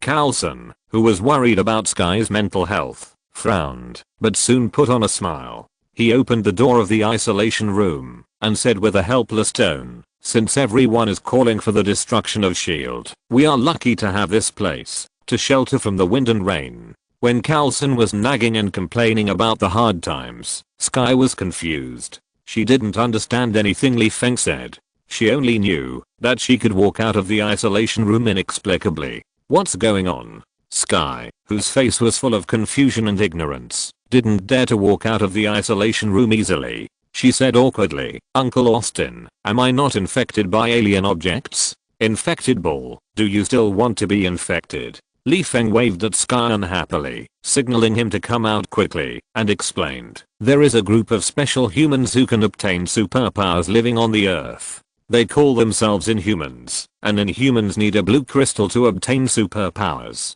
Now that you have superpowers, you must have seen blue crystals and inhaled the mist." Sky nodded. "I'm a special human. What are my superpowers?" "I don't feel anything at all." Just when Sky was imagining what superpowers he would gain, he suddenly thought of something and asked very quickly, "Where is Trip? He has seen the blue crystal like me and has also been inhaled into the mist." Sky said with a pleading tone, "Uncle Austin, can you save Trip?" "Who is Trip? I have never heard of him." Li Feng scratched his head and said helplessly, "Girl, when an Inhuman inhales a mist, it only forms a stone-like cocoon on the surface, but once a non-inhuman human inhales a mist, his whole body will turn into stone." Spreading his hands, Li Feng explained, indicating that he was powerless, whether it is treatment or resurrection. The premise is that the other party must have a physical body. "Trip has turned into rubble. How can you let me revive Trip? Trip, no hope!" Exclamation mark. Sky's expression dimmed, and he walked out of the isolation room with red eyes. He couldn't help but cry on Li Feng's shoulder. Li Feng patted Sky's back. After thinking for a long time, he didn't know how to comfort Sky, so he could only look at Carlson for help. Carlson shrugged and said, "It's okay to cry when you're sad. It's no big deal." "Oh my god, is that how you comfort people?" Li Feng rolled his eyes, and then Carlson asked curiously, "What is Sky's ability?" Chapter 359 Li Feng's Worth. Sky's main ability is to create shockwaves, which can detonate someone's heart within a certain distance, vibrate someone's brain to make them unconscious, and collapse an entire building in a short period of time. If Li Feng is willing, he can also use Gravity Weng to create props for Sky, allowing her to create shock energy to cause earthquakes, and even shake the earth apart. In short, let's get to know the future shockwave girl. It's a pity that I won't tell you this. I still want to kidnap Sky. Li Feng pretended to be confused to indicate that he didn't know either, and said, every inhuman has different abilities. Sky needs to experience and develop the specific abilities himself. But as far as I know, it is difficult for new inhumans to control their own abilities, so it is normal for new inhumans to lose control of their abilities. As he spoke, Li Feng waved his hand to open the portal and said in an irrefutable tone, for safety reasons, Sky will live with me for the time being. Creature will take good care of her. After solving the troubles with Mephisto and Danny, I will come to check what abilities Sky has. If Sky is lucky, I can teach her step by step. If she gains abilities such as controlling energy or mental power. Li Feng patted his chest and abdomen and said, I'm a wizard.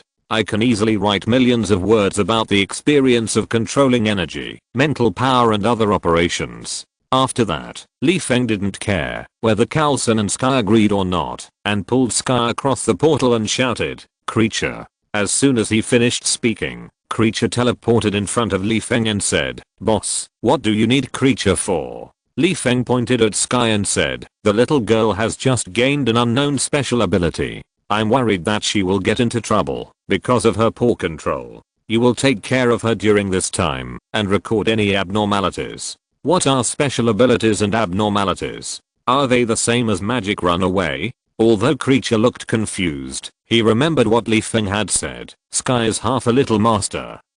He respectfully invited Sky and said with a smile, Miss Sky, please come with Creature.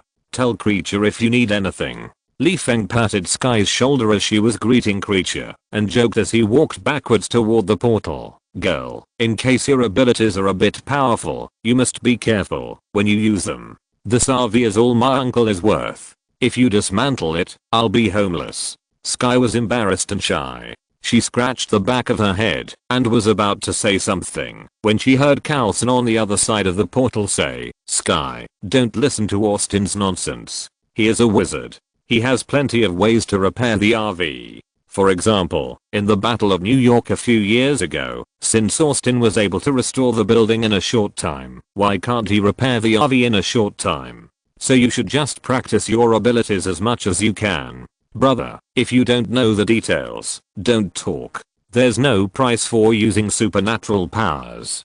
Besides, the RV has been upgraded and renovated, and it can indeed be repaired if damaged, but this will give me the illusion of using second-hand goods. Li Feng rolled his eyes speechlessly at Carlson, but he didn't want to explain anything. After all, he didn't know Sky's ability yet. In addition, once Carlson knew that the RV had been upgraded, he would try every means to get into the RV to study various alien equipment, and even ask Li Feng to drive the RV to perform tasks. Li Feng, who felt his stomach churning, shuddered at the thought of Melinda driving the RV out of the fighter plane. It's too cruel. Sky smiled slowly, said goodbye to Li Feng and Carlson, and said, I'll be careful. I'm just teasing you. Just don't hurt yourself. Li Feng smiled and waved his hand to comfort him. After closing the portal, he put his arm around Carlson's shoulder and said, You're so good, Carlson. You don't feel bad if the RV is not yours, right?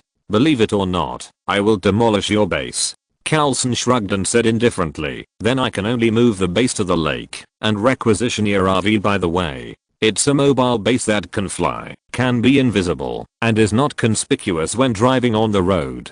Carlson, who was getting more and more excited, suddenly touched his chin and said, I suddenly feel that your RV is very suitable for Austin, SHIELD. How about considering an exchange? We will give you the base under our feet and you give me the RV. Get lost. Li Feng pushed Carlson away and cursed. How much is your broken base worth? My RV is priceless, enough for me to buy an alien planet. He was not exaggerating. The magic lamp, golden fleece and other props were all priceless toys, plus the output of the wrench and the medicinal field, not to mention that the gravity inside the car was stabilized by the gravity symbol.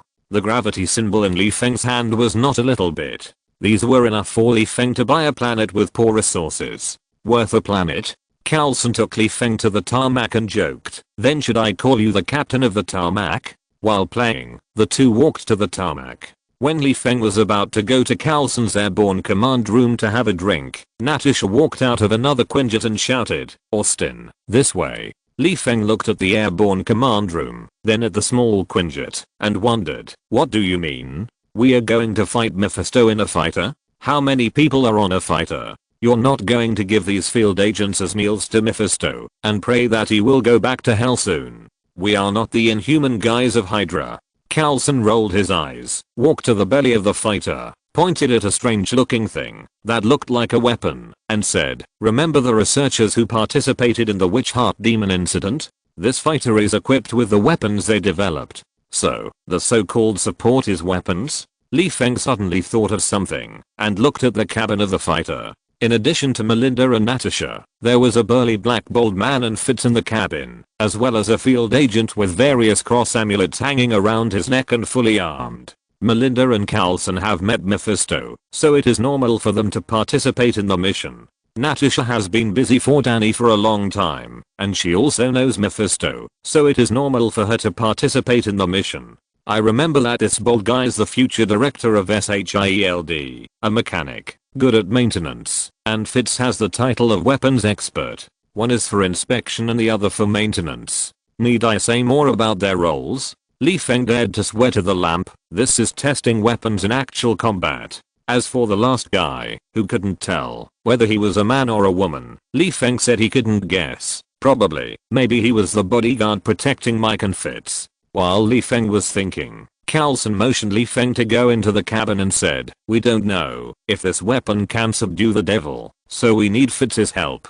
After a pause, Carlson glanced at Li Feng's shoulder bag and said, "But before that, please treat Fitz." Li Feng nodded, and when he walked towards Fitz, he took out a potion from his shoulder bag and handed it to him, winking and saying, "Man, I heard that you almost ruined the sea for love." Was Simmons moved to throw himself into his arms?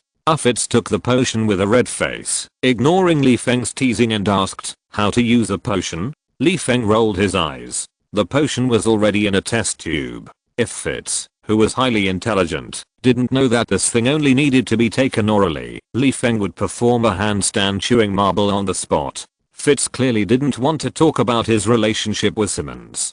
As a friend, Li Feng felt that he needed to help Fitz, and after thinking for a while, he took out a potion from his shoulder bag and whispered, "Brother, don't say I didn't help you." Li Feng shook the potion in his hand and stuffed it into Fitz's hand. He said with a lewd expression, "This is a love potion. It has a powerful effect. Anyone who uses it will know." Love potion? Fitz took the potion blankly and asked, "What does it do?" Li Feng winked and said, "This thing is the most effective and powerful love potion in the magic world. As long as you feed it to Simmons, I guarantee that Simmons will love you to death and will feel uncomfortable if he can't see you for a second. It can also make Simmons obey you. Just ask her to perform the splits on the street." As soon as Li Feng finished speaking, Fitz, who had a black line on his face, hadn't said anything. Instead, the fully armed agent next to him asked first, "Can you really make the other party obedient and willing to do anything?" While speaking, the agent took off his helmet and mask, stretched out his hand to shake hands with Li Feng and said, "My name is Hunter. Nice to meet you. Mr. Wizard Sky talks about you every day, and my ears are calloused from listening to you." Knowing the name and the other person's appearance, Li Feng recalled that the other person was the ex-husband of S.H.I.E.L.D. agent King Kong Barbie. Perhaps the title of ex-husband is a bit inaccurate, because Hunter and Barbie are a couple who like to play divorce, remarry, divorce and remarry again. As for what Hunter wants to do with the love potion, Li Feng can roughly guess, but the effect of the love potion may not help Hunter. "Hello." Li Feng shook hands with Hunter, took out another potion from his shoulder bag, and handed it to Hunter, reminding him, "Love potions can't really make people love. They can only make people have a strong sense of obsession, and it is time limited." Hunter took the potion and paused. When he was saying thank you, the love potion in his hand was suddenly snatched away by Carlson beside him and put into his pocket. Carlson said gently, "Hunter, I know what you are thinking, but I think you'd better talk to Barbie in person instead of relying on the potion to let Barbie hear your instructions. I think the problem is that Barbie won't listen to me." Hunter made a bitter face and said unhappily, Hey, man, this is the potion the wizard gave me. Even if I don't need it, I can sell it. Hunter suddenly thought of something, turned his head to look at Feng, and asked, does the potion have a shelf life? How much does it cost? Man, I think we can cooperate. I have a lot of sales channels. As long as you guarantee the quality of the potion, I can make you a rich man. Carlson rolled his eyes and interrupted, save it, Hunter, do you know how much this wizard is worth? Not to mention, a RV under his name is worth a planet, so he doesn't lack that little money. Chapter 360 The Underrated Mage. Hearing that Feng was worth the bull, except for Hunter who didn't know Feng at all, who showed an expression of admiration and astonishment, the rest of the people looked at Feng calmly, especially Melinda, who was sitting in the driver's seat, chose to ignore the honorable bull captain, and shouted fasten your seatbelts casually, and then skillfully controlled the fighter to take off.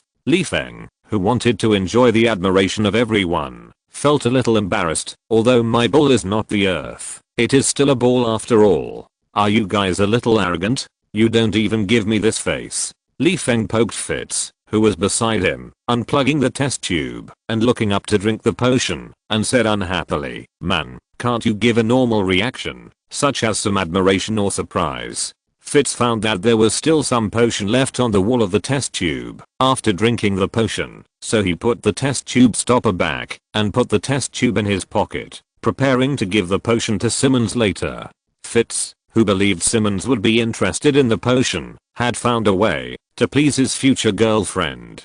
He looked at Feng and said, why are you surprised? Seeing Feng's constipated face, Fitz calmly glanced at Feng's pocket and asked, others don't know you, but don't we? You are a person with a clean pocket. It would be surprising if you took out $100 from your pocket one day. Besides, we are not unaware of what the so-called net worth is. While speaking, Fitz glanced at Hunter and whispered, you are just relying on props to support your net worth, and those props are not made by you.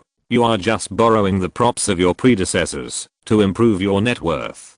To put it bluntly, if you lose the props one day, what are you proud of? Feng was a little confused. Listen, is this human language? What do you mean I'm a loser without props? But Feng thought about it and seemed to understand something. In the final analysis, it was because he was too cautious in the Marvel world and did not show his true strength in front of everyone. For example, when S.H.I.E.L.D. first discovered Feng, this guy was most famous for running around the world after opening a portal. Apart from running fast, he did not show the destructive power that a wizard should have. After that, he repaired the Stark Tower and resurrected Abadia, which was amazing to S.H.I.E.L.D., but this had nothing to do with the destructive power of a wizard. In the Battle of New York, Feng showed off his skills except for the nuclear reaction fireball that required a casting time. The rest were either dementors or the Statue of Liberty. In the end, it was the genie who cleaned up the mess. The limelight was stolen by his subordinates and props. So, S.H.I.E.L.D. underestimated my strength. In their eyes, I'm just a half-baked wild wizard with many connections and many friends and magical props. Feng rolled his eyes speechlessly. It was a misunderstanding. He didn't want to bother explaining that he was actually a demigod.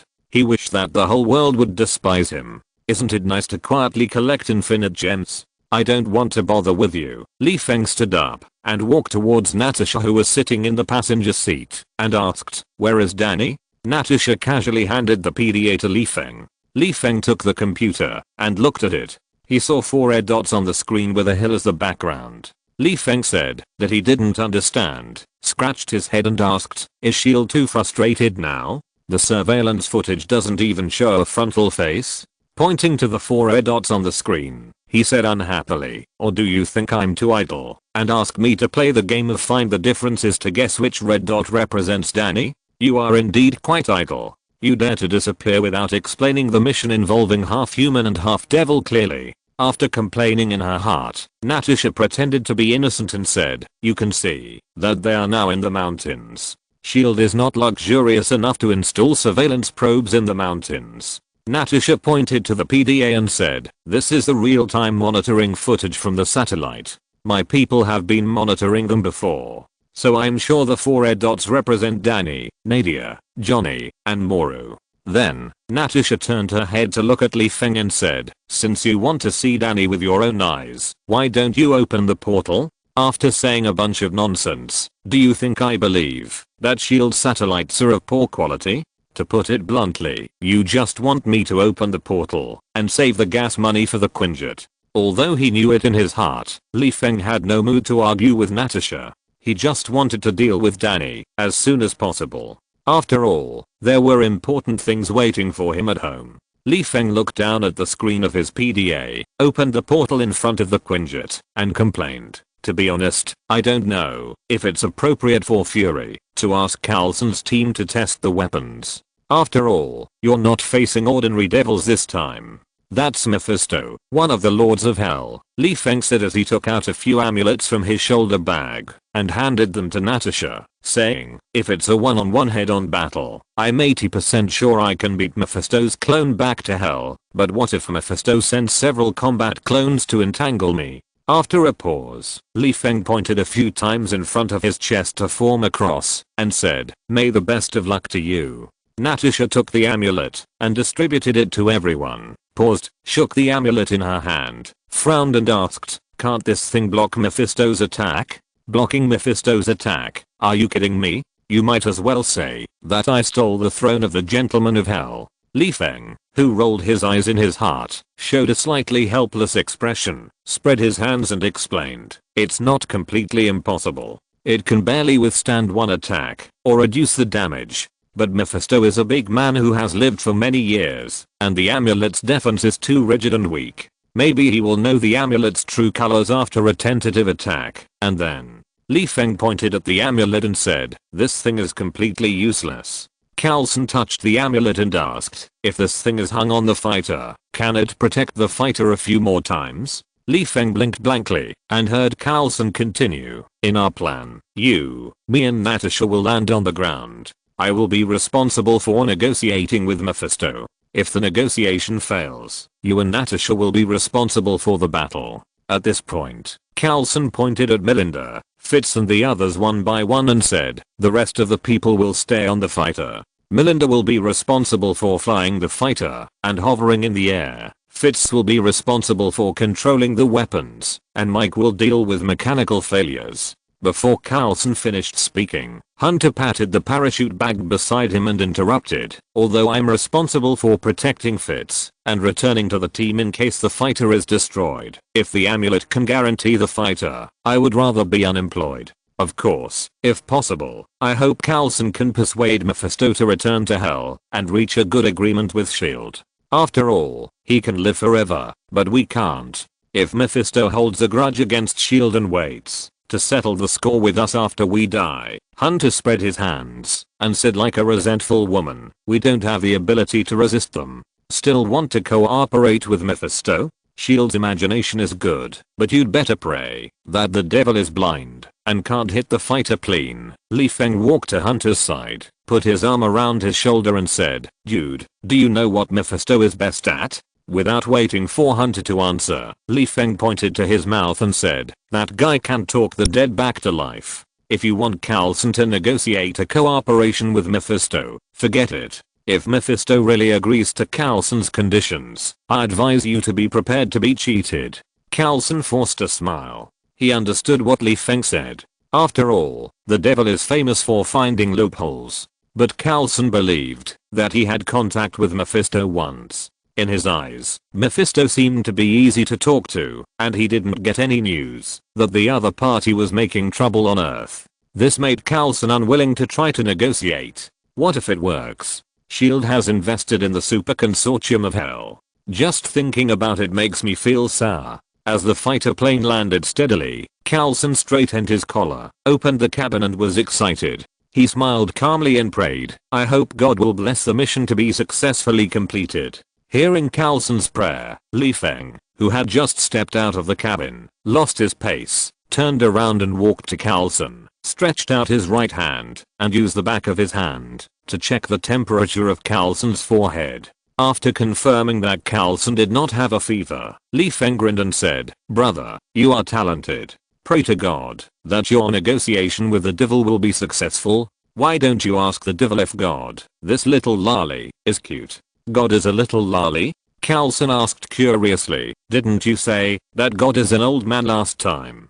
Before Li Feng said anything, Natasha, who was ready to go, pushed Li Feng, who was blocking the road, and said, "Don't listen to this mentally retarded wizard talking nonsense. He also said that there is no God in this world."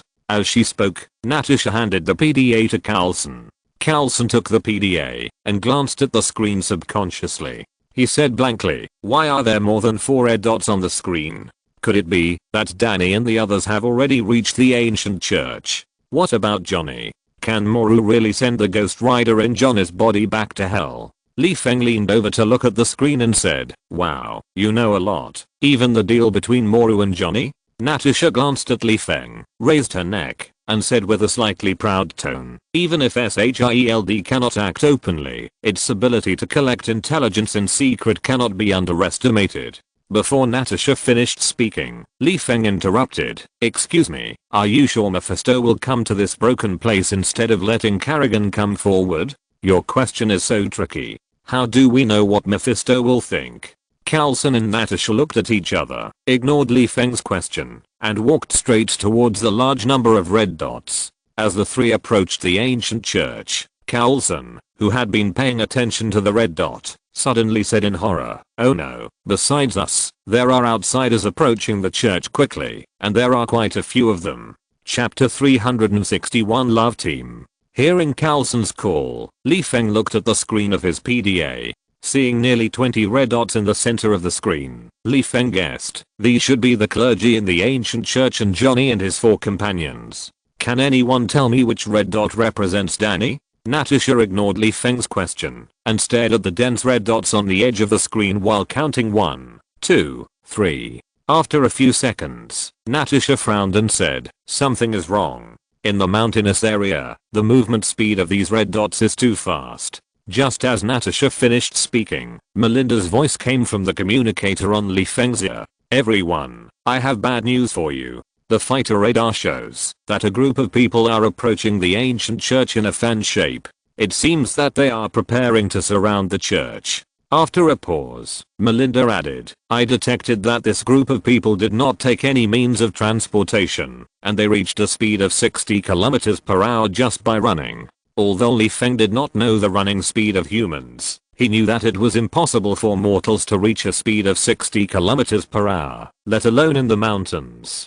Even if Captain America is running in the mountains, the uneven road surface will cause the running speed to drop. Besides, there are more than one on the screen. Unless the Captain America in the Marvel world has become a disaster, then this group of creatures approaching the ancient church is self-evident. "Devils, there are so many of them," Li Feng said firmly.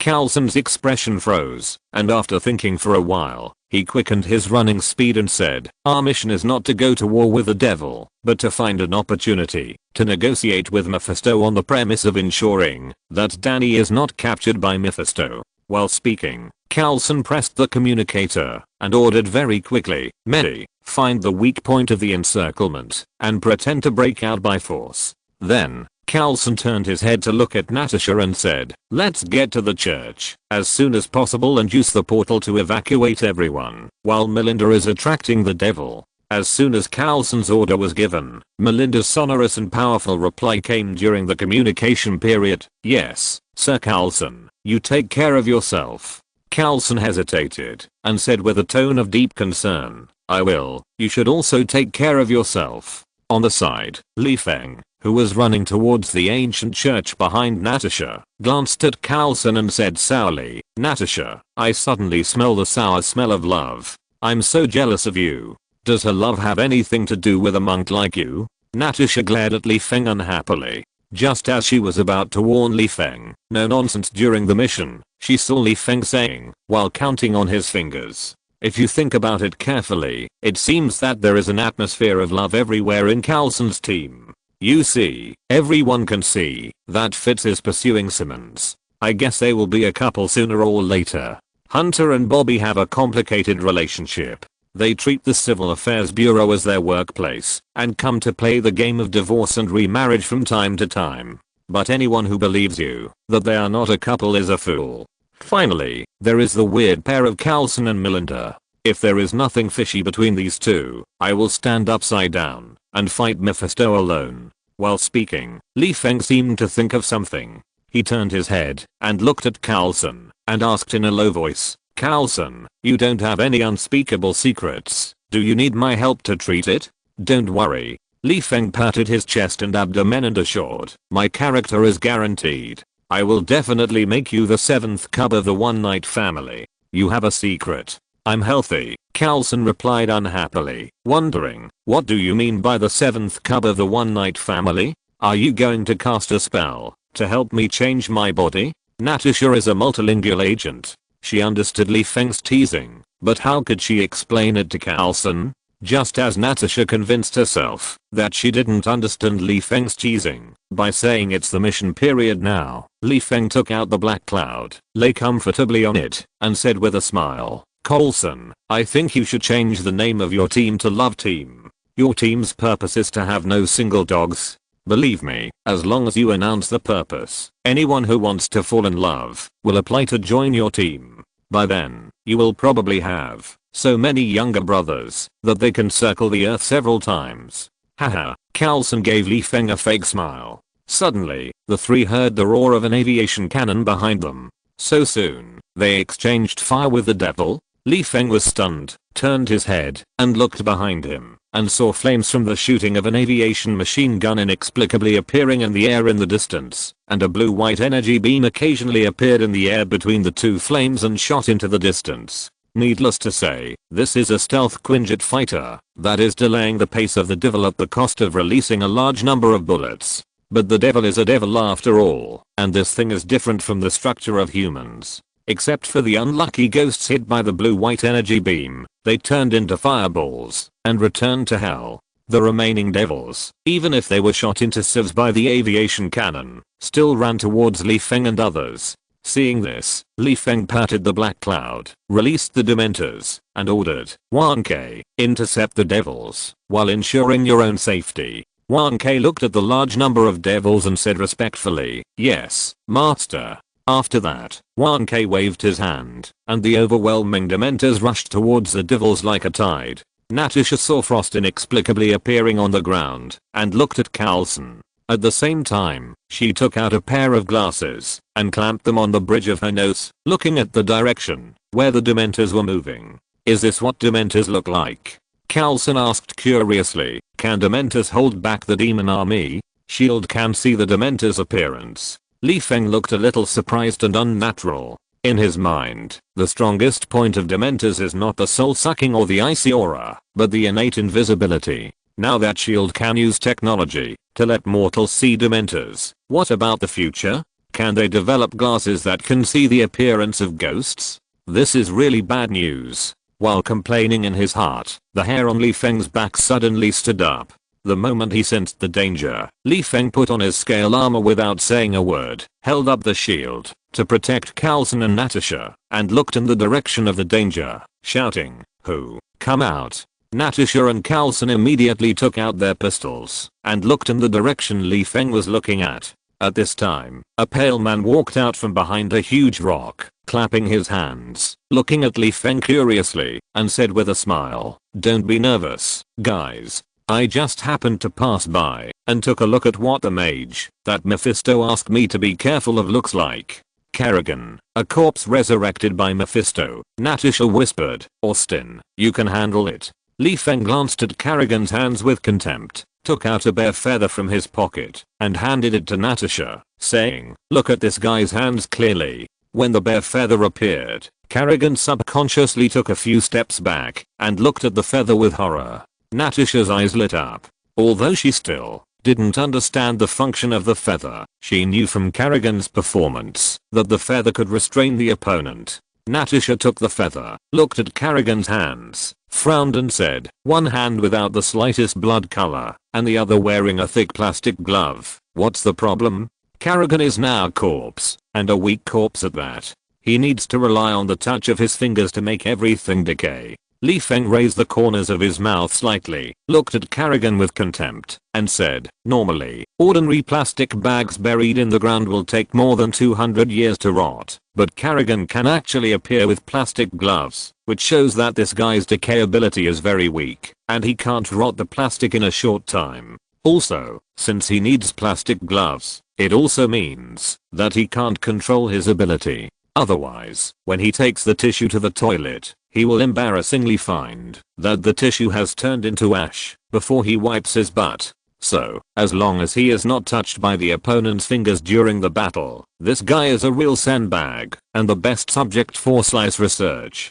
Carrigan didn't expect that Feng would expose his past as soon as he was given the opportunity to appear, and he was even in danger of becoming a test subject. This made him a little confused. If I had known, I would have listened to Mephisto's warning and stayed away from this guy. Fortunately, I still have a chance to escape. Carrigan turned his head and looked at the boulder that was hidden before. When his Adam's apple rolled unnaturally, he heard Feng shouting, "Another friend, why are you hiding like a woman in the boudoir? You won't get pregnant if you come out and say hello." As soon as Feng finished speaking, a tall guy covered in a cloak, who was not sure whether he was a human or a ghost, walked out from behind the boulder. Feng, who sensed a familiar breath from the other party, frowned and wondered, "Which one are you? Lift up your cloak and let me see. Don't you recognize me?" "This feels really good," the cloaked man replied in the language of the dead, and stretched out two skeleton hands wrapped with scraps of cloth from his cloak, and slowly untied the cloak. Looking at the familiar pieces of cloth in the other's hand, Feng suddenly realized, "It's you. Why don't you be a sculpture at home and come here to seek death?" As the other party took off his cloak, Natasha said in astonishment, "Abomination? This is impossible. Isn't he your slave? How can he stop you?" "Nothing is impossible."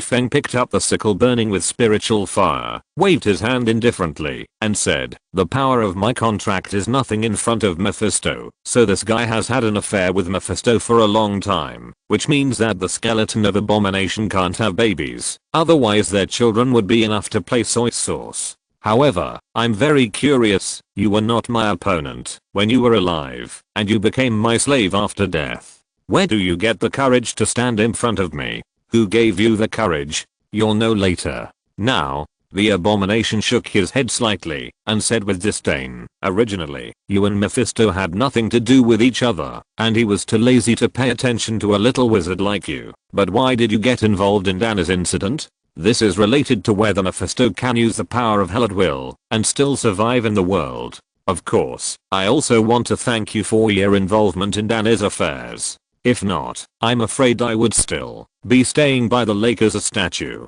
The Abomination paused, took a deep breath like a living person, and exhaled slowly, and said, "It was you who gave me the opportunity to sign a contract with Mephisto, allowing me to gain power and regain my freedom." As soon as the words fell, the Abomination suddenly emitted a weird soul fluctuation.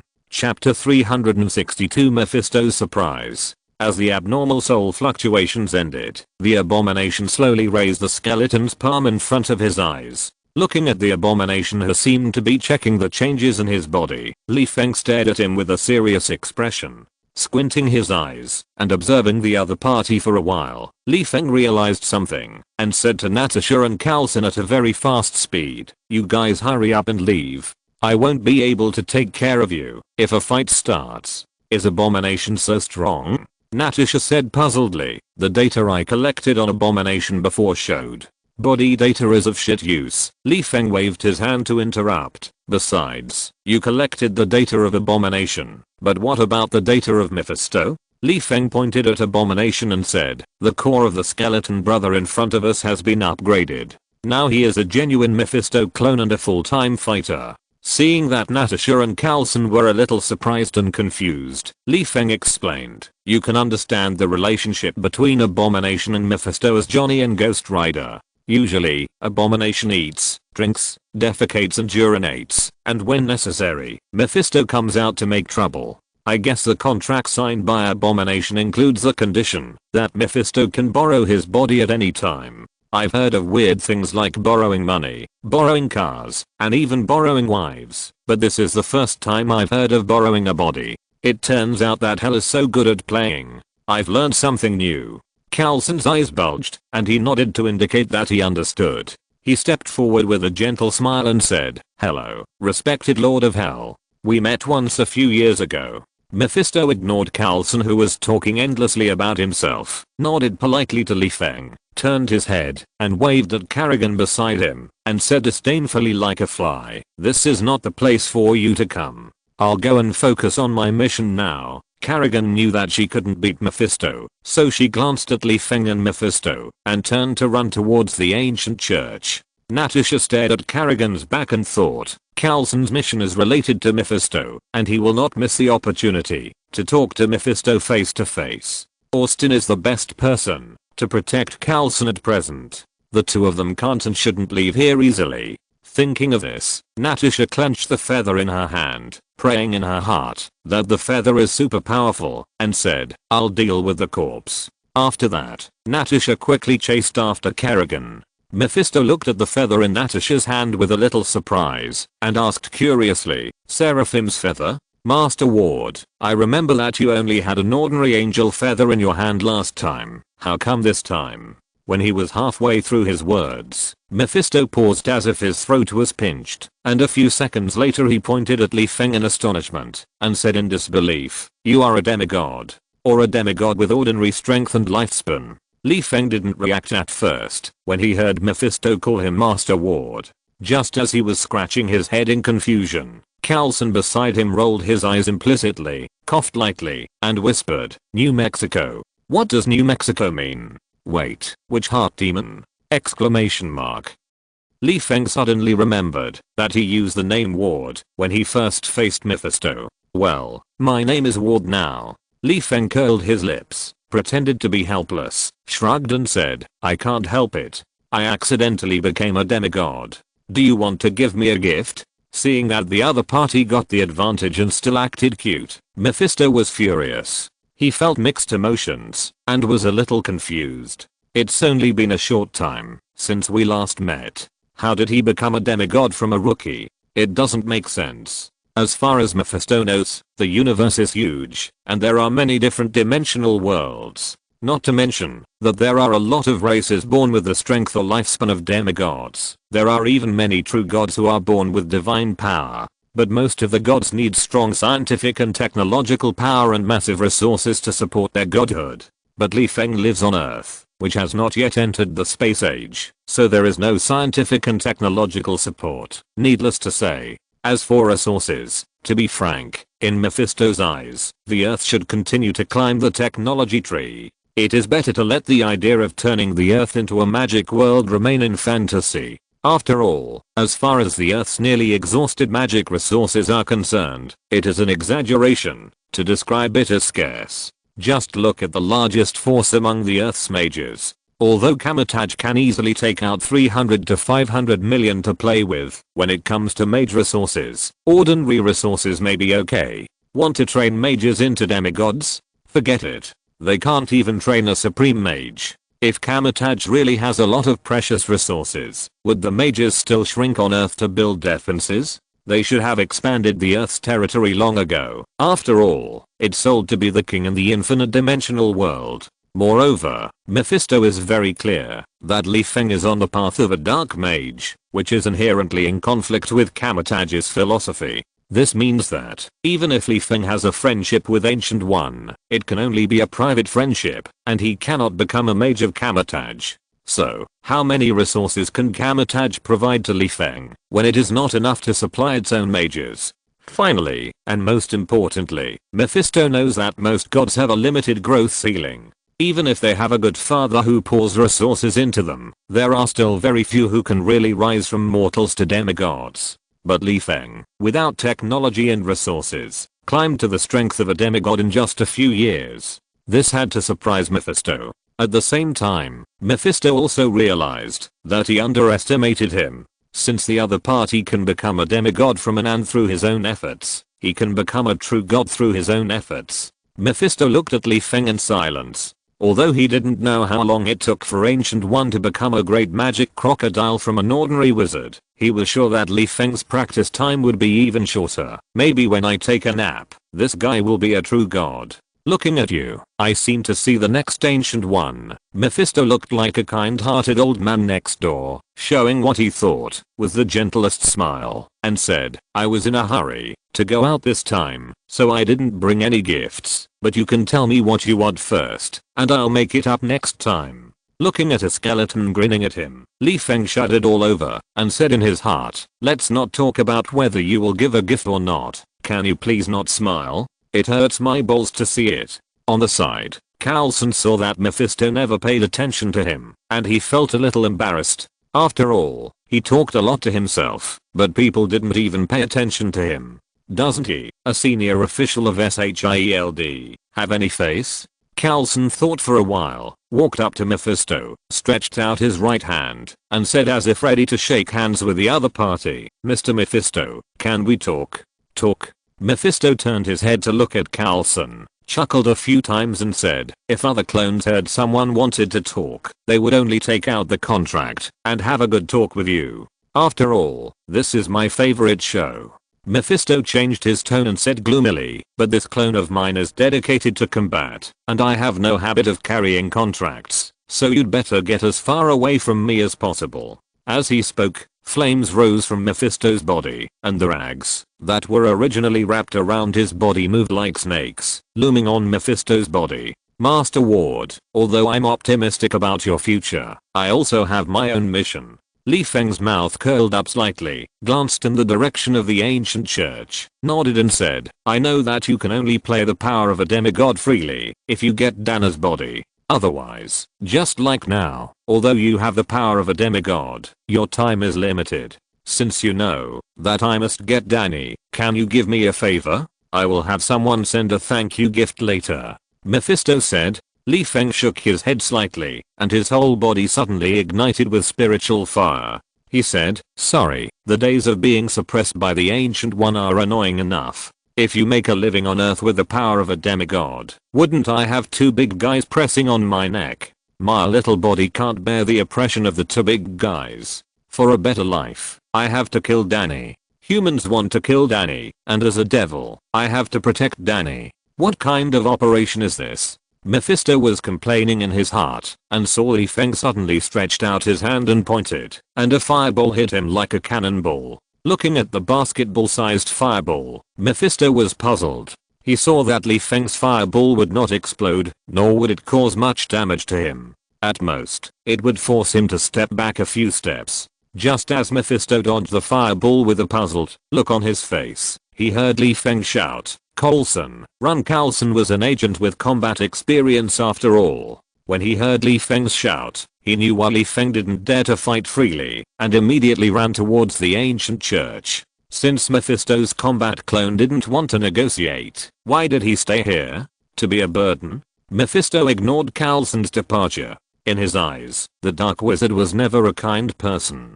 Feng had done his best to find an opportunity to let Coulson run. He wanted to use Coulson as a hostage, to force Feng to stop. He was dreaming. Mephisto rushed towards Feng with his skeleton fist, and the rags on his body were like an octopus. I'm a wizard, you'd be a fool to play melee with you. Feng looked at the rags that were about to limit his space with disdain, turned into grey mist, and flew into the air nimbly, and shot a time stagnation spell. Mephisto's single-board skull face froze. He could see that it was a time spell. If it was the real body, he dared to ignore the time spell of the demigod. Unfortunately, he was just a clone of the demigod's strength. In this battle where one step away from the end, he didn't dare to face the time spell directly. He immediately used the rags to tear the spell apart, and then the flames on his body surged a few points. He stomped his feet on the ground, and then the reaction force flew towards Feng at a high speed. Waiting for you to take off. Feng's eyes flashed, and he waved his hand to open the mirror space. He held a time spell in each hand and laughed. Mephisto, I don't know if you can still contact the real body now. Chapter 363 Seeking death in front of me is a skill. In order to obtain Anna's perfect container, Mephisto has used all his means, and his backup plan is one after another. First, he spent a high price to summon a demigod clone. Originally, with the power of a demigod, the clone could hold back the most annoyingly Feng and Shield, and the church, except for the Ghost Rider, who was a little difficult. The rest were all crooked. How could they stop Kerrigan from taking Danny? As a result, Li Feng was also a demigod, and he tore Mephisto's original plan to pieces. Mephisto had no choice but to let the clone hold back Li Feng and let Coulson and his men rescue Danny. Fortunately, the backup plan of summoning the demons wandering around the earth to rush to the ancient church came into play.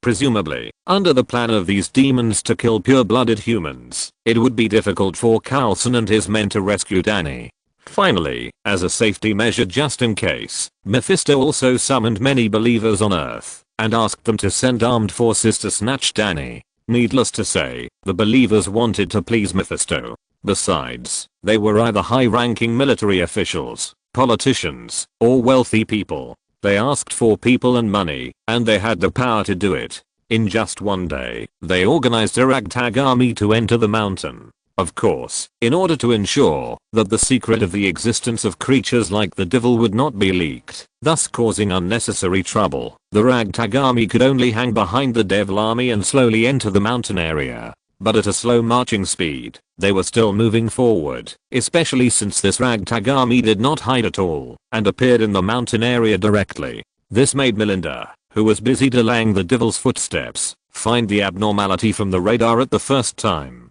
Melinda did not think much about it. While controlling the Quinjet to find the best attack point, she pressed the communicator and shouted, "Coulson, the radar shows that a large number of mountain off-road vehicles are slowly approaching you. It is estimated that they will reach the ancient church within 20 minutes. How many people are there? Are you sure they are coming for Danny?" Coulson's voice, panting while running, sounded in the communication area. "Even if this group of people are hikers who have come to the mountains in a group, we'd better treat them as Mephisto's men." Melinda glanced at the radar, silently counting the vehicles and the number of people in them, and said, "There are about 30 vehicles, assuming 4 to 5 people in each vehicle." Without Melinda continuing to speak, Coulson has already realized the seriousness of the situation. After all, they, including the priest, are less than 30 people. How can he face a well-equipped army? And this is not the worst. The most troublesome thing is the group of demons who are still walking briskly even with bullets in their heads. How can he be killed? Coulson, who was a little anxious, took a deep breath and exhaled slowly, carefully hiding behind the boulder outside the church. On the one hand, he was on guard against the demons running around nearby. On the other hand, he stared at the church entrance to prevent Kerrigan from leaving. He pressed the communicator and asked in a low voice, "Natasha, have you found Danny?" "No, I've almost run all over the church." Natasha's slightly rapid panting sounded in the communicator, followed by the sound of deep breathing. After Natasha adjusted her breathing, she said, "Kerrigan seems to be afraid of the bare feathers in my hand, and can even sense the existence of the feathers. This guy doesn't even meet me. At most, I can see his back in the distance, but when I chase him, the guy disappears like a monkey in the blink of an eye." After a pause, Natasha complained, "Also, this church built by digging a mountain is like a maze. I really want to kill the designer of the church. This is an ancient church. I'm afraid the guy who designed it has already reported it to God." Coulson raised his eyebrows and explained, "Don't underestimate the bare feathers. As far as I know, an ordinary angel feather makes Mephisto hesitate, not to mention that Austin gave you a higher level seraph feather. This thing is just a weak Kerrigan." Halfway through his speech, Coulson's eyes bulged, watching Kerrigan run out of the church with a terrified face, while Danny was caught under the other's armpit like a chicken. Then, Moru, who looked fierce, followed closely with a scimitar engraved with runes, shouting, "Don't run." Judging from the situation, Moru is chasing Kerrigan. If Moru has a way to deal with Kerrigan, then I will have a chance to save Danny. Whether or not to negotiate at that time is not up to Mephisto. Coulson's eyes lit up, and he said in surprise, Natasha, Danny and Kerrigan are leaving the church. Once you determine my position, come to support me as soon as possible." After that, Coulson looked around and made sure that there were no devils running around nearby. He ran out of the hiding place with a small pistol and ran closely behind Moru. When Natasha heard that Carlson had found Danny, she breathed a sigh of relief and shouted, "May, report Carlson's position. Due south, 100 meters." Melinda looked at the position of Carlson and Natasha and shouted, "Due south." Natasha, who was facing due north, turned her head and looked behind her and said with a dark face, "There is a wall behind me. You should guide me how to get out of the church." Melinda was a little helpless. She was concentrating on driving the fighter to eliminate the devil, and the positioning equipment could only determine the specific location of two people, but could not scan the internal structure of the ancient church. "Give me some time. I'll have Fitz scan the building structure diagram." "Temporary scan? Do you want me to open a bottle of wine and drink while waiting?" Natasha rolled her eyes and relied on her memory to find the exit. She said, "May, report Carlson's position every 30 seconds. On the other side, Kerrigan, who was advancing with the other man, was not running very fast. In addition, Danny's twisting under his armpit seriously hindered Kerrigan's speed, which gave Morrow, who was chasing closely, the opportunity to continuously shorten the distance.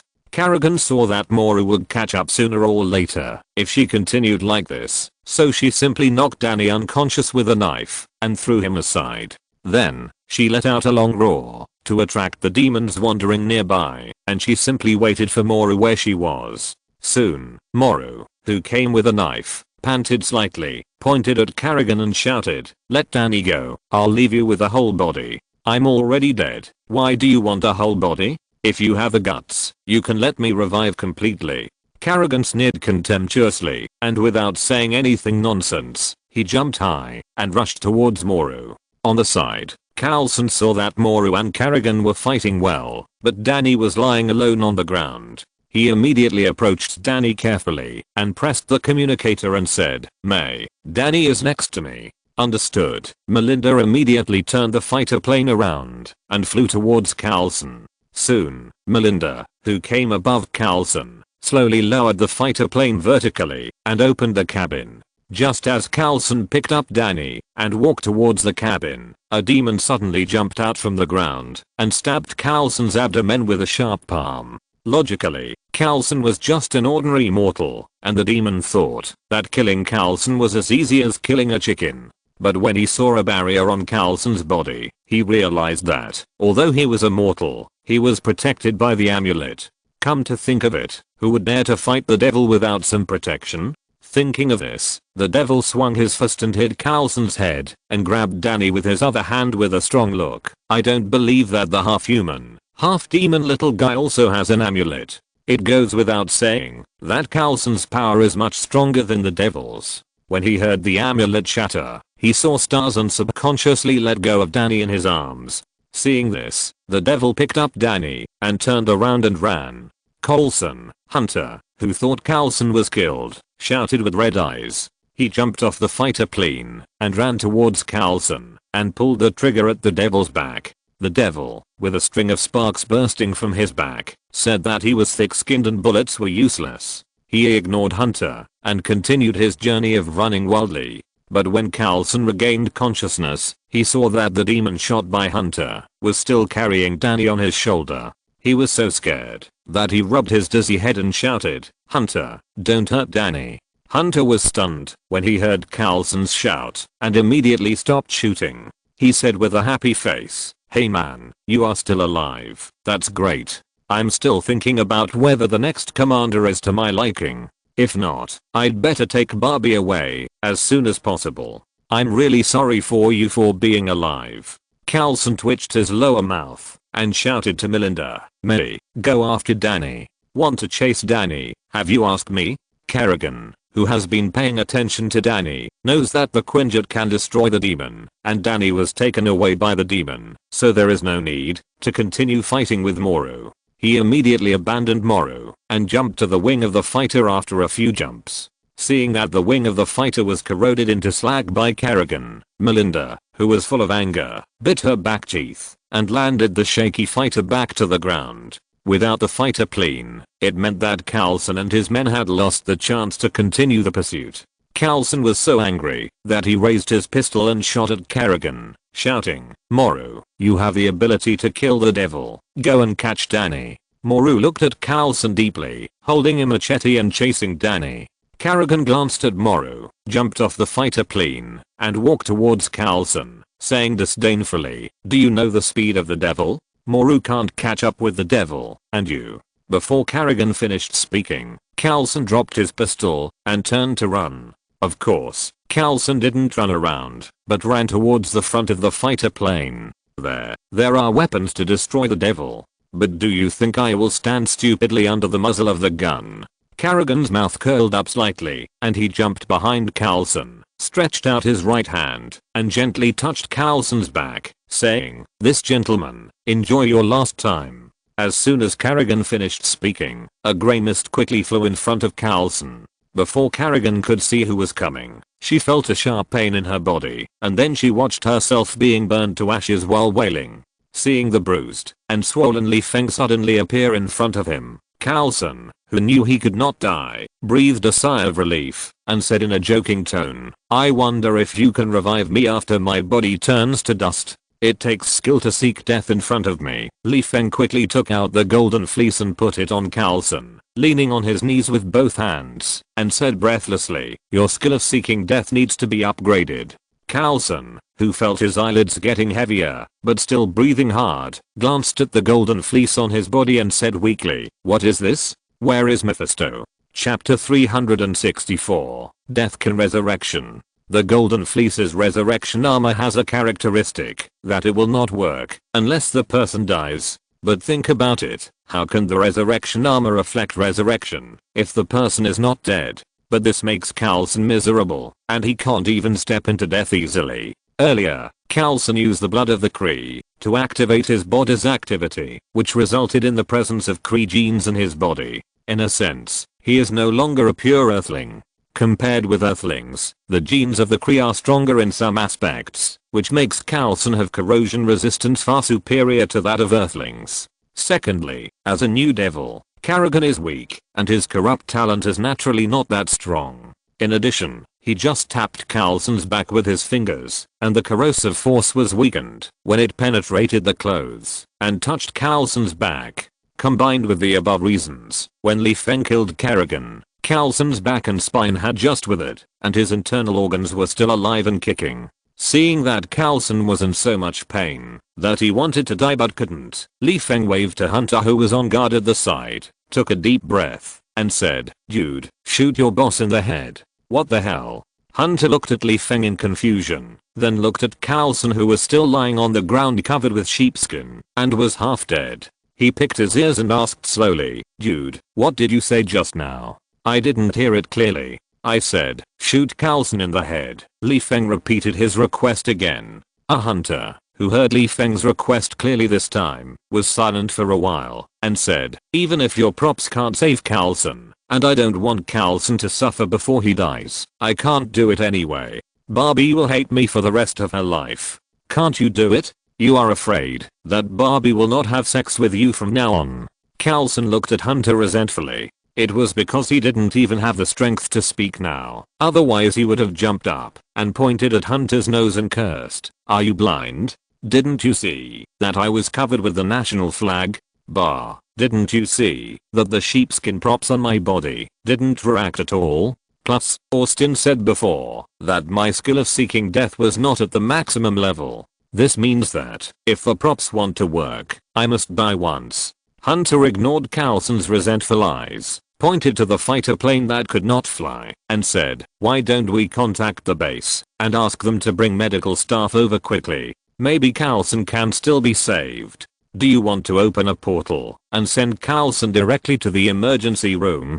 Feng glared at Hunter weakly, rolled his eyes and said, "Why so much nonsense? Just shoot if I tell you to. The sooner you die, the sooner you will be reborn, do you know?" At this time, Melinda, who had changed from the Air Force to the Army due to the destruction of the fighter plane, walked to Hunter's side, pulled out a pistol from Hunter, and pointed it at Carlson's head, staring at Feng with sharp eyes, and said, "You'd better be sure to revive Carlson, otherwise I will never let you go." Melinda pulled the trigger without hesitation. Bang with a gunshot, Carlson, whose head was blooming, officially entered death, and the golden fleece also began to work officially. Li Feng pointed to the golden fleece with golden lines and signaled Melinda to pay attention to where the Cowlson would be resurrected. He put one hand on his waist and the other hand on his forehead, shook his head and sighed. These days, saving people will be threatened. Next time, I will not save you no matter what. You can die anywhere you want.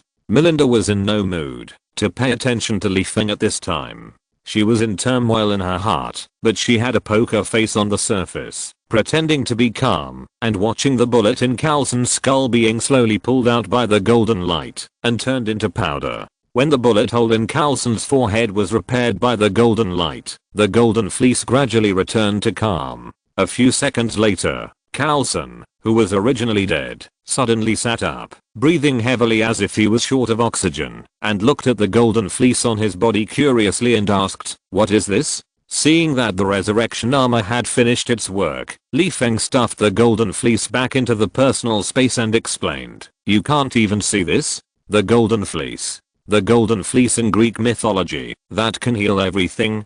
Cowlson asked. Hunter, who helped Cowlson up, saw Li Feng nod in agreement, smacked his lips and said enviously, "I don't know what the golden fleece is for. I only know that Cowlson's reincarnation speed is fast enough, and it is the kind of accurate reincarnation to his original body. By the way, is this considered a corpse?" After a pause, the whimsical hunter suddenly had a gleam in his eyes and said, "Dude, can you mass produce this thing? It's much more useful than a bulletproof vest. Wearing it, my mother won't worry about me dying on the battlefield anymore."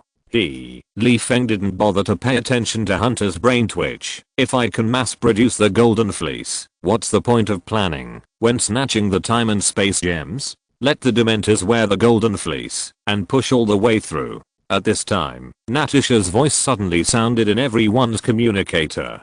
"Guys, get ready. There are a lot of disgusting things hanging behind me." As soon as Natasha finished speaking, everyone looked at Li Feng. "Why are you looking at me? Hurry up and take down your weapons to kill the devil," Li Feng said unhappily. Melinda glanced at the fighter plane behind her and said expressionlessly, "Weapons to deal with the devil require powerful energy. The engine on the fighter plane can provide stable energy, but now Fitz and Mike need time to repair the engine." The implication is that Li Feng is the only one who can deal with the devil on the scene.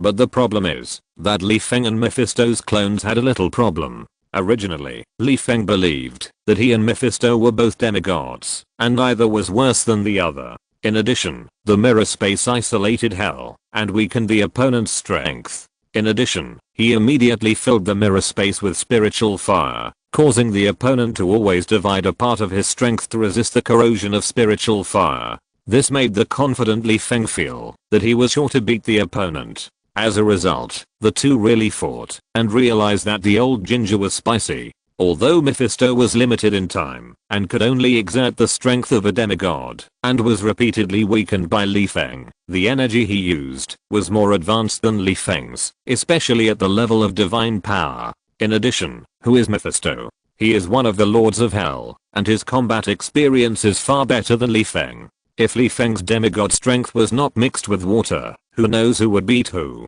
In the end, Mephisto forgot to renew his online subscription, causing his clone to log off, which forced Li Feng, whose mana was about to run out, to withdraw from the battle in a tie. If Mephisto had persisted for a while, it was precisely because of the insufficient mana balance that Li Feng took out the golden fleece when he saw Cowlson injured. Otherwise he would have used healing magic and purification magic to treat Cowlson long ago.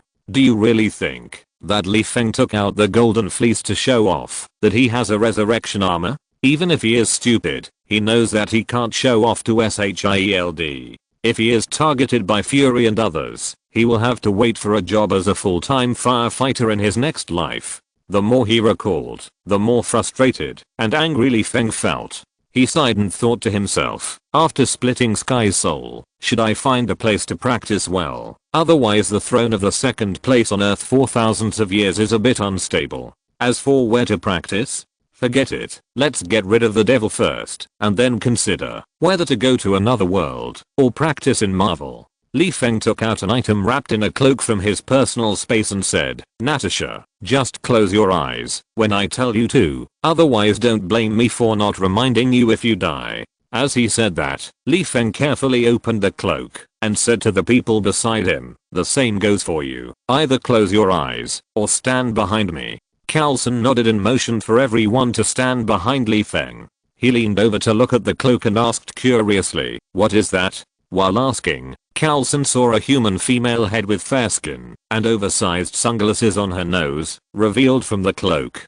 Carlson frowned, his eyes fixed on the Indian-style headscarf on the head, and asked, "I seem to hear the hissing sound of a snake." "It's not seeming, it's the sound of a snake." Li Feng pointed the eyes of the head towards Natasha, half crouched behind the head, and explained while removing the headscarf, "This thing is a powerful weapon, the legendary head of Medusa." After removing the headscarf, Li Feng held the head in one hand and held his sunglasses in the other hand when he heard Hunter behind him whispering, "Legend has it that women are immune to Medusa's eyes. How effective is this head in your hand?"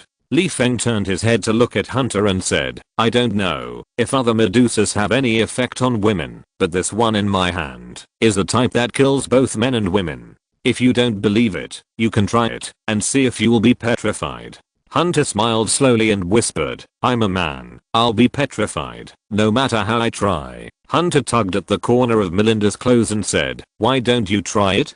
"Try your sister." Melinda glared at Hunter and said, "With the development of technology, the success rate of sex reassignment surgery is quite high. I think you can turn yourself into a woman and try Medusa's petrification ability." "Good idea," Li Feng praised, and said with a smile, "Hunter, it doesn't matter if you are afraid of pain. I have a magic potion here. Not to mention that I can make you constantly transform between male and female genders. I can even make you a creature that is neither male nor female or hermaphroditic. Oh, by the way, if you place an order today, I will give you a 10% discount." Hunter shrank his neck, stood behind Carlson silently, pointed to the front with his chin, and said, "Here it comes." "What's coming?" Li Feng looked back and saw Natasha in a tights not far away, running towards him with a tense face. Behind her, there were dozens of devils with drooling eyes chasing her. Seeing that Natasha was about to be caught up by the devil, Li Feng felt a little strange. While wondering how the devil dared to chase Natasha, he shouted, "Close your eyes," into the communicator. Seeing Natasha running with her eyes closed, Li Feng quickly took off Medusa's sunglasses, raised his head high, and walked towards Natasha, shouting, "Little guys, look whose head I hold in my hand." The demons heard the shout and subconsciously looked at the head in Li Feng's hand. Needless to say, they all turned into stone statues. Seeing this, Li Feng put on sunglasses for Medusa with a smile, wrapped the head again, and put it into his personal space, saying, "Natasha, you can open your eyes." Natasha opened her eyes, glanced at the demon statues around her, and said calmly, "I found Johnny, but he can't transform now." Then, Natasha pulled Li Feng towards the church and said, "We need allies. The Ghost Rider who makes a living by hunting demons is the best ally. You help him." If you're listening to this novel on a channel other than Fanfic World, it means they downloaded and uploaded it without effort. We cordially invite you to visit our channel, Mundo Fanfic Novelos. There you'll find the original version of this story and you can explore many other novels of various genres. We're waiting for you to immerse yourself in a world of incredible novels. Chapter 365, The God Who Was Beaten and Run Away. In the movie, Johnny regained his soul in a very simple way. He first ate a piece of expired bread, then sincerely confessed to God, and was finally thrown into a cellar by Moru to fend for himself. The whole process was full of psychedelic colors. Li Feng said that he was very curious. You know, the one who signed the contract with Johnny was not an ordinary devil, but the famous Mephisto, and the contract was to sell the soul as a slave. Normally, the final right of interpretation of the contract lies in the hands of Mephisto. With his big name and eloquence, anyone who comes to intercede can be useless. It's good enough not to cry and shout "Master" because of what Mephisto said. Unless God, the gold metal lawyer, personally mediates the contract, the final ownership of Johnny's soul still belongs to Mephisto alone. But Li Feng doesn't remember that there is God in the Marvel world. How did Johnny get his soul back? What means did the church use to bypass the contract made by Mephisto? If the method used by the church To cancel the contract became known to the public, my subordinates would probably come to the church to seek relief, or even rebel directly, which would be a huge loss for me. The dictator, who was full of curiosity and intended to find out the truth, scratched his head, turned to look at Carlson, and said, I plan to see John's current situation. Do you want to come with me? Carlson glanced at the fighter plane, thought for a while and said, we don't have the ability to destroy the devil. Following you is the safest way, and I just happen to have a few questions that Johnny needs to answer. After a pause, Carlson said helplessly, besides, now that the fighter plane is destroyed, we have lost the weapons to destroy the devil, and we can't leave here. Following you, at least we can open a portal and quickly return to the base for support. After thinking about it, Carlson asked, do you have enough mana to open the portal? Feng sensed the recovery of his mana, shook his head and said, you can open the door to get some snacks or something, but it will be difficult to maintain the stability of the portal for a long time, unless you restore the potion for me, or wait for a few hours. We don't have that much time. Carlson ignored the request for the recovery potion, turned his head, and looked at Hunter, and said, the weapon to destroy the devil is connected to the engine, and it cannot be removed for a while, to prevent the weapon from falling into the hands of outsiders or the devil. You will blow up the fighter later. Listen, what does it mean to be rich and powerful? A Quinjet can be blown up at will. Hunter raised his eyebrows and nodded slightly. Anyway, it is not my property, and I will treat it as fireworks after it is blown up. Fighter fireworks. How many times can I see them in my lifetime? It's enough for me to brag about for a while. After Carlson formulated the action, everyone took advantage of the fighter plane before it completely decayed to plunder supplies. Feng walked to Natasha and asked in confusion, how dare the devil chase you? Is the feather energy exhausted? When asking, Feng prayed in his heart with a little heartache, don't let the energy really run out. That thing is very valuable. No. Natasha paused and explained with an apologetic tone. I met Johnny and Nadia who were hiding from the devil while chasing Kerrigan, and learned that Johnny had lost the ability to turn into a ghost rider, and could not deal with the devil, so. Before Natasha finished speaking, Feng's eyes twitched slightly. There is no need to introduce Johnny's identity. Nadia is a tough woman who dares to roll with the devil, and give birth to a devil cub. Both of them are related to hell, and the seraphim feather is a treasure that specifically restrains the devil. Feng, who felt it was a little absurd, interrupted, what were Johnny and Nadia's expressions when you lent the feather to them? Calm or rolling on the ground? Natasha looked at Feng puzzledly and said, no special expression, they are quite normal. Acting normal is the most abnormal. Feng stood there in a daze. Although the seraphim feather is already bald, the basic ability of exorcism is still there. Since Johnny can touch the feather, it means that Ghost Rider is really out. What about Nadia? Is she really just an ordinary person? Seeing Feng's confused look and serious expression, Natasha thought that he disliked her lending the treasure to outsiders, so she thought for a while and explained, I learned from Carlson that it was a seraph feather, very precious, but Johnny and Nadia are just ordinary people now, and they need the feather protection more. Feng was stunned for a moment, then he understood what Natasha was worried about. He waved his hand indifferently, indicating that he didn't care about this, and asked, have you ever thought that once you lose the feather, you are just a delicious dessert in the eyes of the devil? Natasha's face froze when she recalled being chased and beaten by the devil. She smiled bitterly and said, I thought I had the ability to fight back, but these devils were fearless and stronger than me in strength and speed. If I hadn't run fast, the consequences would be unpredictable. Feng's mouth twitched, and he said speechlessly, if you had 2 demon killing knives, I admit that you have the ability to kill demons, but you don't have it now, right? If I hadn't rescued you in time, you would have been gnawed into ribs by the demons. Oh, no, the demons don't care about food, they can probably lick your blood clean. Natasha shrugged and said in a relaxed tone, but I survived.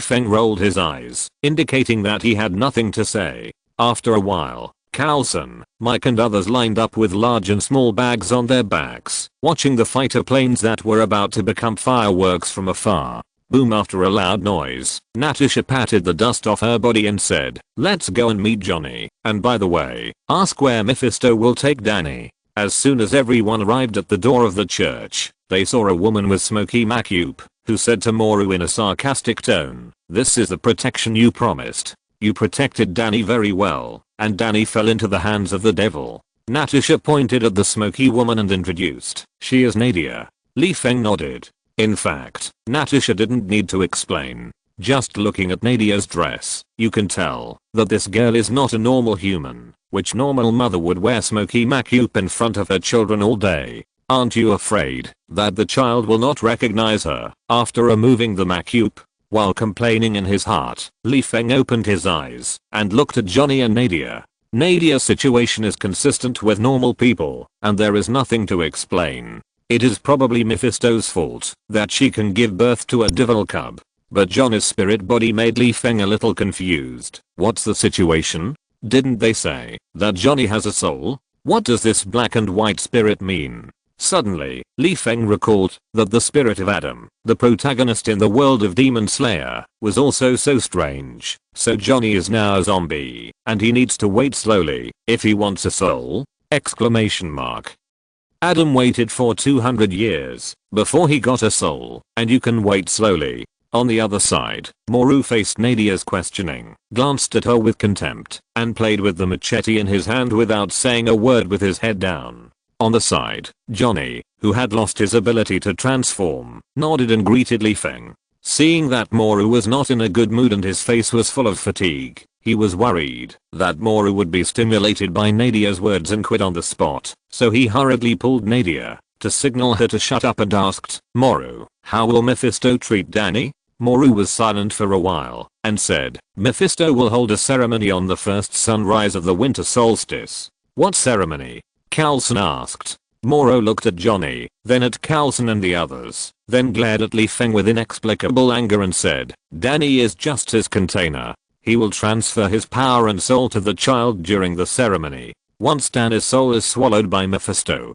Danny will no longer exist. The only thing left is Mephisto's clone who can use his power wantonly in the world." As soon as Moru finished his words, a scene of hell on earth emerged in Johnny's mind. He couldn't help but pointed at Moru's nose and yelled, "Why didn't you explain the seriousness of the situation before? Is this my fault?" Feeling unhappy, Moru immediately refused to do it, pointed at Johnny's nose and cursed, "You are the one who negotiated with Mephisto." Moru pointed at Nadia and said, "And you are the one who only cares about your own interests and provokes the devil to the world. Otherwise there won't be so many troubles in the world." Moru looked at Li Feng in anger and said, "Your camouflage wizards are not good things either. If it weren't for the ancient one who beat God away, would we need to hide in the mountains?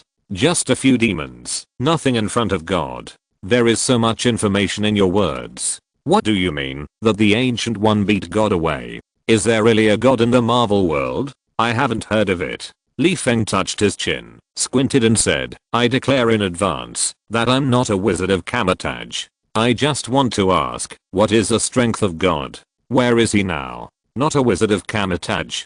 Are there other magician forces on earth?" Moru frowned and asked, "Which magician force do you belong to?" "I'm a wild magician. I practiced magic by myself," Li Feng replied. On the side, Carlson and Natasha looked at each other speechlessly and cursed in their hearts at the same time. "Practice nonsense. We heard Mephisto say that you have been promoted to a demigod. What's the point of pretending here? By the way, what level is a demigod?" Carlson felt that he could write this mission report forever. The seraph feather is easy to understand. According to the origin of the previous pseudo-angel feather, it is probably given by an angel friend of Austin. But when did Austin become a demigod? How did he become a demigod?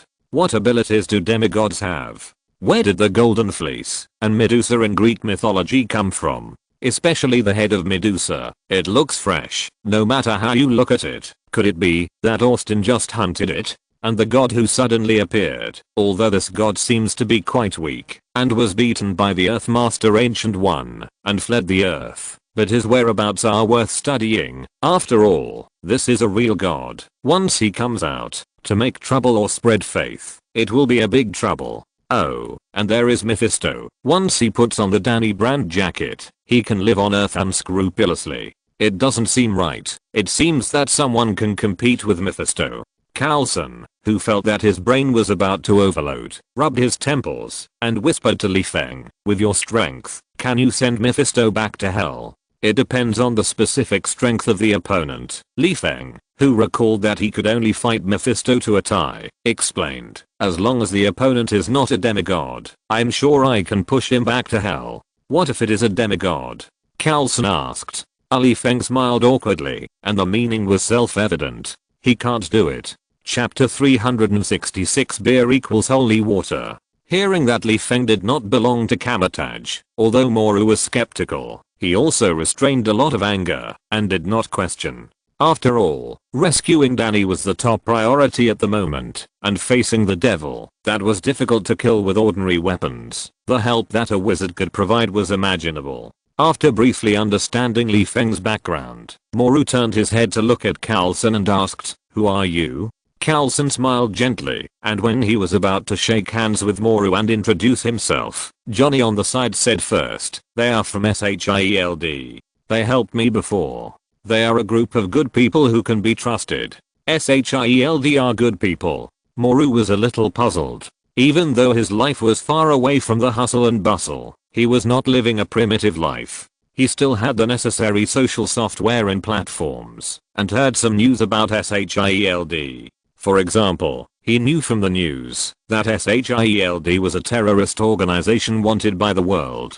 But Moru didn't care. No matter how terrifying the force was, could it be compared with the devil? Out of politeness, Moru shook Carlson's hand with a fake smile, and without waiting for Carlson to say anything, he turned his head and shook the scimitar in his hand at Li Feng, and said, since God ran away from home, this is the only demon-killing weapon left in the church. We need more weapons. Do you know how to make weapons that can hurt the devil? Unless it is normal, even if I don't have suitable demon-killing weapons at the moment, I can make a few temporarily, but now. Li Feng spread his hands and explained helplessly, the previous battle caused a serious consumption of mana, and I need time to rest. Moru frowned, shook his head and said, we don't have time to rest. We must rescue Danny before the winter solstice, otherwise the earth will be in disaster.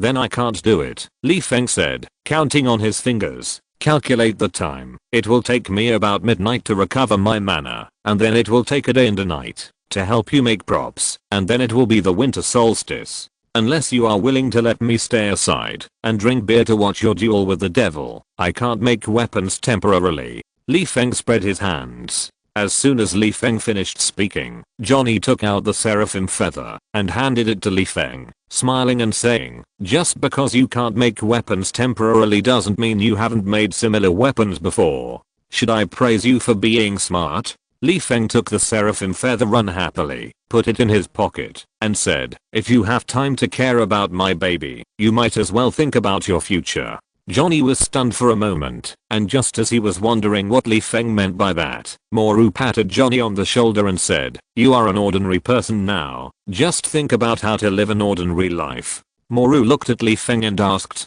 from your tone, do you have something to destroy the devil? Before Li Feng could say anything, Carlson and Melinda suddenly thought of something, looked at each other, and said in unison with different tones, beer?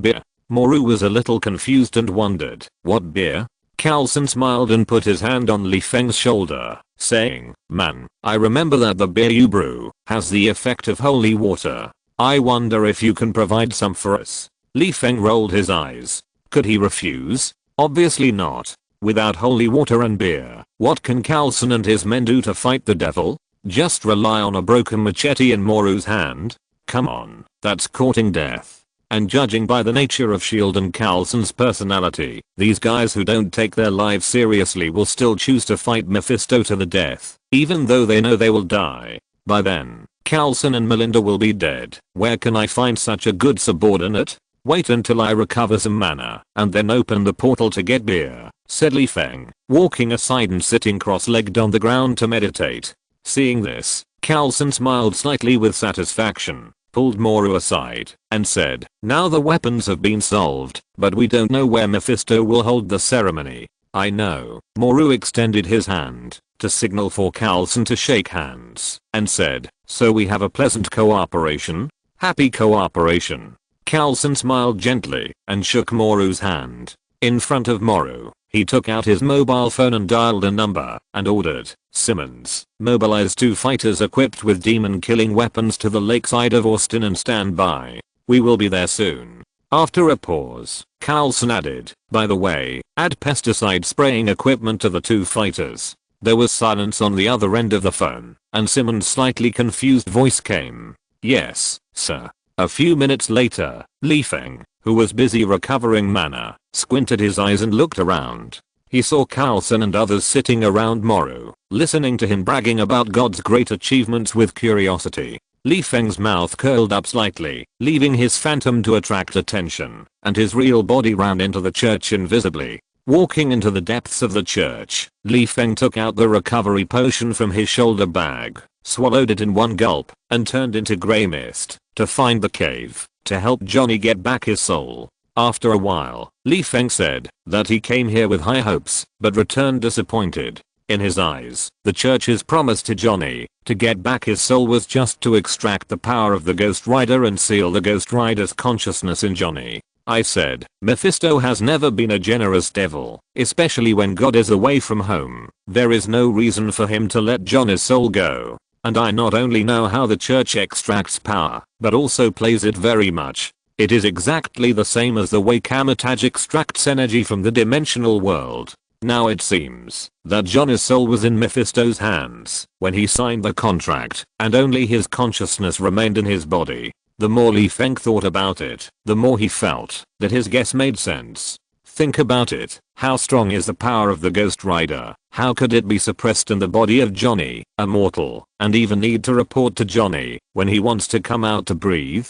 It's not that Johnny doesn't have a soul in his body, and the Ghost Rider who feeds on souls can't do anything to him. In addition, the Ghost Rider in Johnny's body is not the real body, but just a clone with self-awareness. Or is it that all previous Ghost Riders are clones? Otherwise, how can we explain the simultaneous appearance of the previous Ghost Rider and the current Ghost Rider? There can't be multiple Ghost Riders in the world. If Mephisto had an army of Ghost Riders, he wouldn't be one of the Lords of Hell, and he would have unified Hell long ago. Half an hour later, Feng, who pretended to recover his mana, opened his eyes, stood up and stretched, and shouted, "Everyone, the train to my home has arrived. Please line up in an orderly manner to get on the train." Carlson was the first to walk to Feng, looked at the time and asked, "How is the mana recovery?"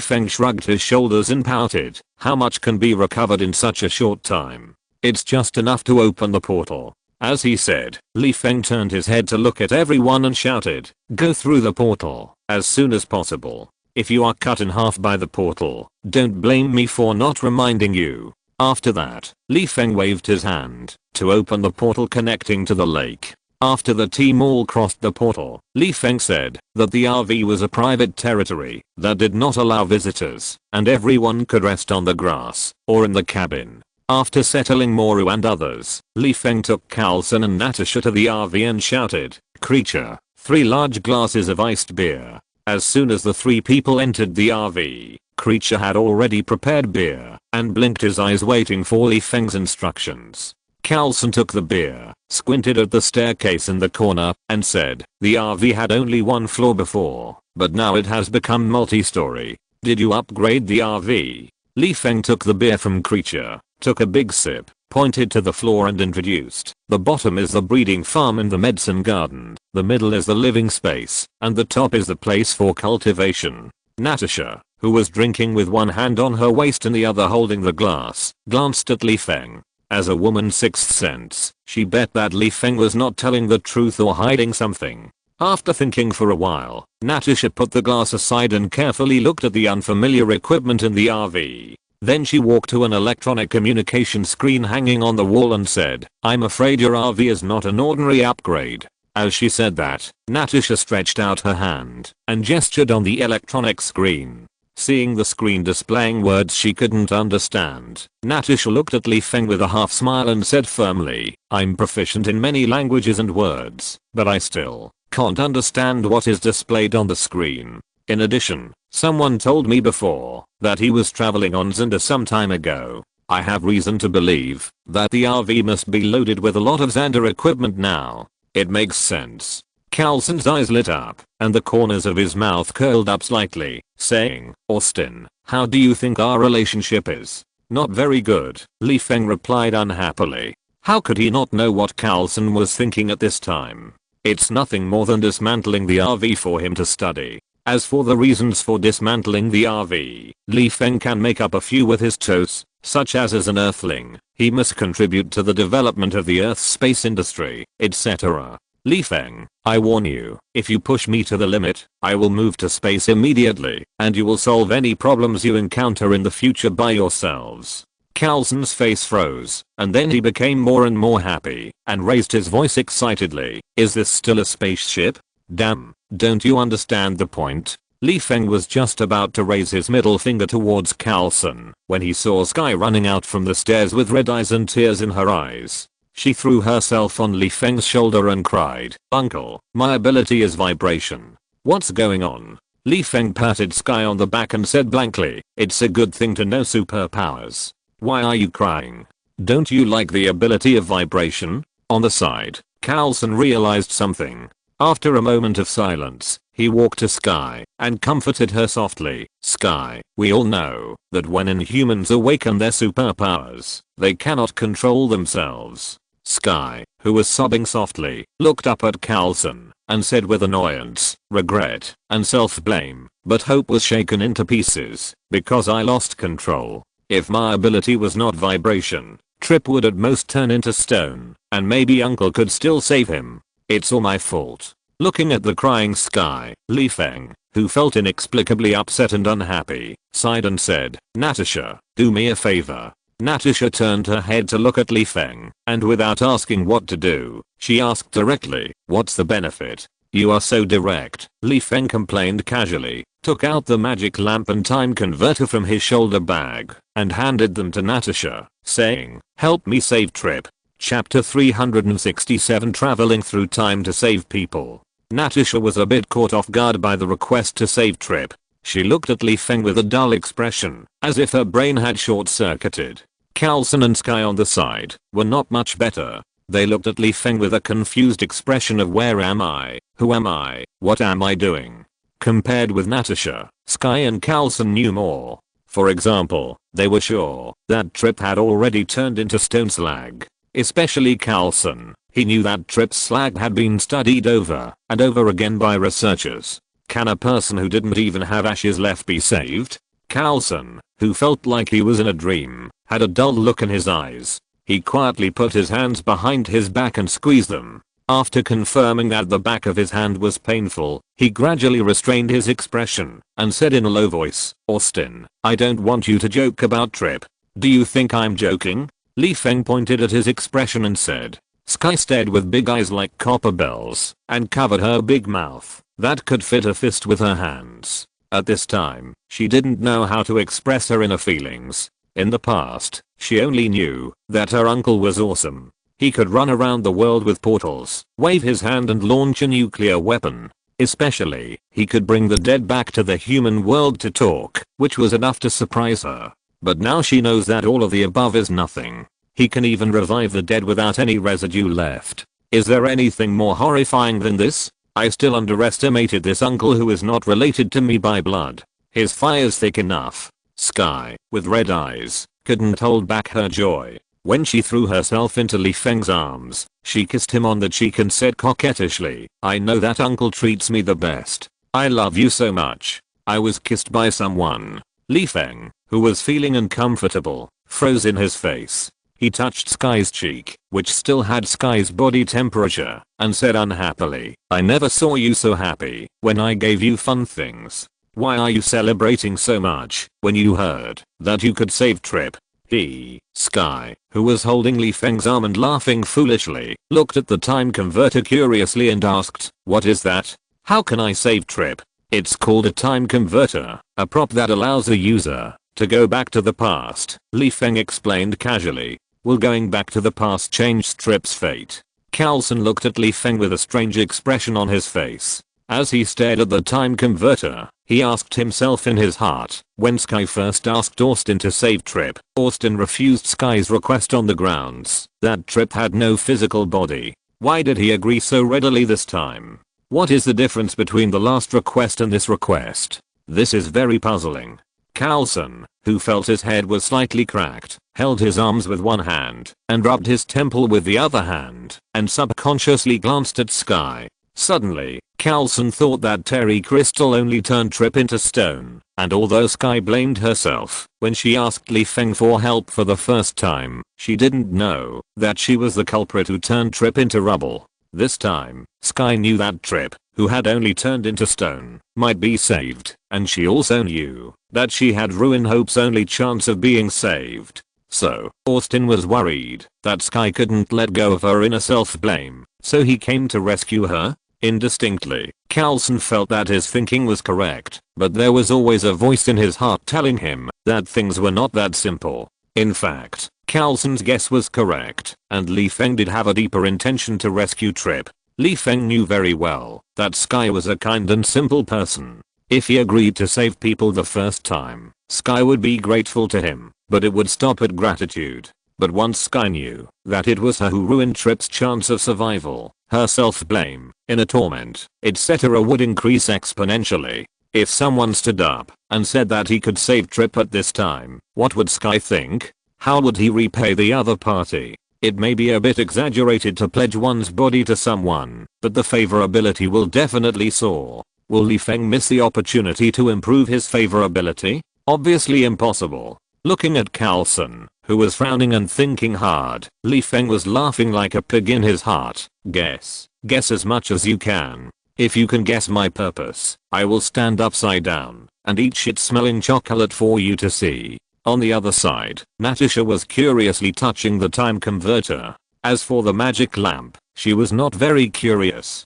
Not only did she know how to make a wish with the magic lamp, she also had a brief exchange with the genie Jaffa, and even knew that Jaffa and Li Feng had a grudge. It was precisely because she knew how powerful the genie of the magic lamp was that Natasha was full of doubts. Logically speaking, with the help of the time converter, Sky only needed to go back to the time period when Trip was not dead, and then directly make a wish for the genie to help save people. You don't need my help at all, just let me experience what it is to travel through time. Natasha frowned, thought for a while and asked, are there any special requirements for using the time converter? Li Feng nodded slightly and said, you who go back to the past cannot be discovered by anyone, and you cannot leave any clues or traces. Any evidence that can prove that there are two Skys in the same time period must be removed. Although Sky is also an agent of SHIELD, he joined halfway after all, and the time he joined is limited. It is good enough for him to learn half of the skills that an agent should master.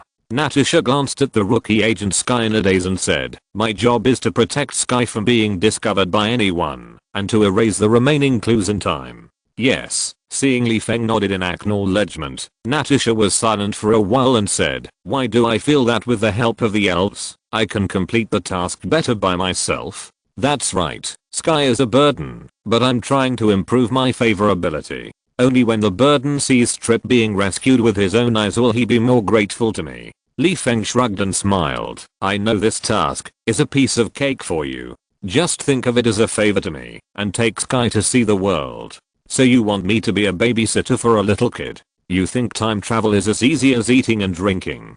Don't you know that I'm now filled with excitement, tension, hesitation and other emotions? Natasha glared at Li Feng unhappily. Just as she was thinking about how to refuse to take people through time, she saw Sky looking at her pitifully. This child also begged me to adopt him with this look. Natasha's heart trembled, her heart softened, she sighed helplessly, and said with her forehead, if it weren't for the help of the elves, I wouldn't take Sky to carry out the mission. Natasha, who convinced herself, looked at the time converter and asked, how do I use this thing?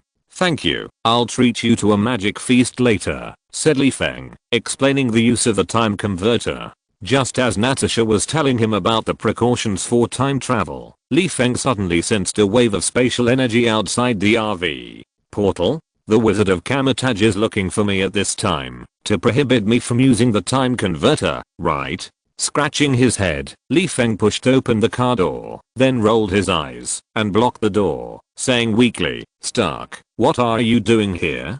Stark poked his head towards the RV, pointed at Doctor Strange behind him, and said with a straight face, "I was practicing magic with Steven in Kamatage, and just when I learned new magic, Steven told me that someone was planning to disrupt the timeline. I guessed it was you who was behind it." As soon as I heard it, Stark pinched the tip of his nose and said confidently, "In view of the fact that you destroyed my practice and disrupted time, as a righteous wizard, I came here to ask for an explanation." As he said that, Stark pushed Feng, who was blocking the door, with an attitude of, "I want to get in the car to check. I don't believe you at all. If you can travel through time, you will definitely enjoy it more than me. What kind of justice is this? To be frank, you are just curious about how the locator of the RV disappeared." Feng, who was determined not to let Stark get on the car, put his hands on his hips, with an attitude of, "You can be as strong as you want, but don't even think about entering my room." He let Stark push him, and said calmly in his heart, "Believe it or not, I will roll on the ground. I will not get up without a few $100 million in compensation." Seeing that he could not push Feng, Stark turned his head to look at Strange behind him and provoked, "Steven, kill him with the Eye of Agamotto." Strange, who was a demigod, ignored Stark, walked up to Feng, saluted politely, and said bluntly, "Master Austin, I noticed that someone is fluctuating the timeline. Saving Trip will definitely disrupt the timeline, and Feng is mentally prepared for this, but he said that he is a demigod, so he doesn't need to worry about anything. Maybe I can take this opportunity to test Kamatage's attitude. If it agrees to let Sky go back to the past, it means that Kamatage has some concerns about me. If it doesn't allow it, and threatens Sky with Ancient One, it will be great to put the responsibility of not saving Trip on Kamatage." Feng narrowed his eyes, and asked with interest, "Do you want to stop me?" Strange shook his head slightly and smiled, "No, I just come to convey Ancient One's suggestion." "Ancient One?" Exclamation mark. Feng's pupils shrank, and he put away his expression and asked, "What did Master Ancient One say?" "Master Ancient One means that the shield agent must die," Strange replied. "What kind of suggestion is this? Save him and kill him again?" Feng frowned, and Strange looked at Carlson and said, "Just like this agent, to most people, he is also dead." Feng suddenly realized, let Trip hide his identity, and pretend to be dead from now on. Strange smiled, said nothing, turned and walked towards the portal, but the meaning he wanted to express was already self-evident. What was the result of this test? Feng scratched his head in confusion, turned his head to look at Natasha, and said, "Did you hear it?" Natasha shrugged, pointed to the stairs, and said, "I will avoid you, and summon the elves first, then let the elves help find a secret place to travel through time, and then erase the traces of me and Sky when saving Trip, and finally warn Trip to live a secluded life of fishing all day." Natasha tilted her head to think about it, and asked, "Is there anything you need to add?" Feng pondered for a while, shook his head and said, "No." Natasha nodded and took Sky to the stairs. Outside the RV, Stark, who still wanted to get in, said dissatisfiedly, "Man, it's okay not to let me travel through time. After all, I have experienced it before, but what does it mean to not let me get on the RV? I came here with good intentions, to help you eliminate the devil." Strange told me about Danny. It's normal for Stark, who just came from Kamatage, to know the devil, but you want to dismantle my RV or leave some gadgets. Don't even think about it. Feng got out of the RV, pulled Stark to the lake, and said, "Comma, Uncle will check your homework." Chapter 368 Spicy Hydra Head. As soon as Feng got out of the car, he heard the sound of hurried footsteps coming down the stairs behind him, followed by Natasha's slightly tired voice. "Wait, Austin. What's wrong?" Feng didn't think much about it, and simply thought that Natasha called him because she still had some doubts about time travel that needed to be answered. It was only when he turned around and looked at Natasha that he realized something was wrong. Sky's face, which had red eyes from crying before, had no traces of tears, only excitement, while Natasha's face was filled with fatigue, which seemed to be from playing games all night. The most important point was that there were traces of mud on both of their clothes. Feng was stunned for a moment and guessed, "Have you completed the mission?"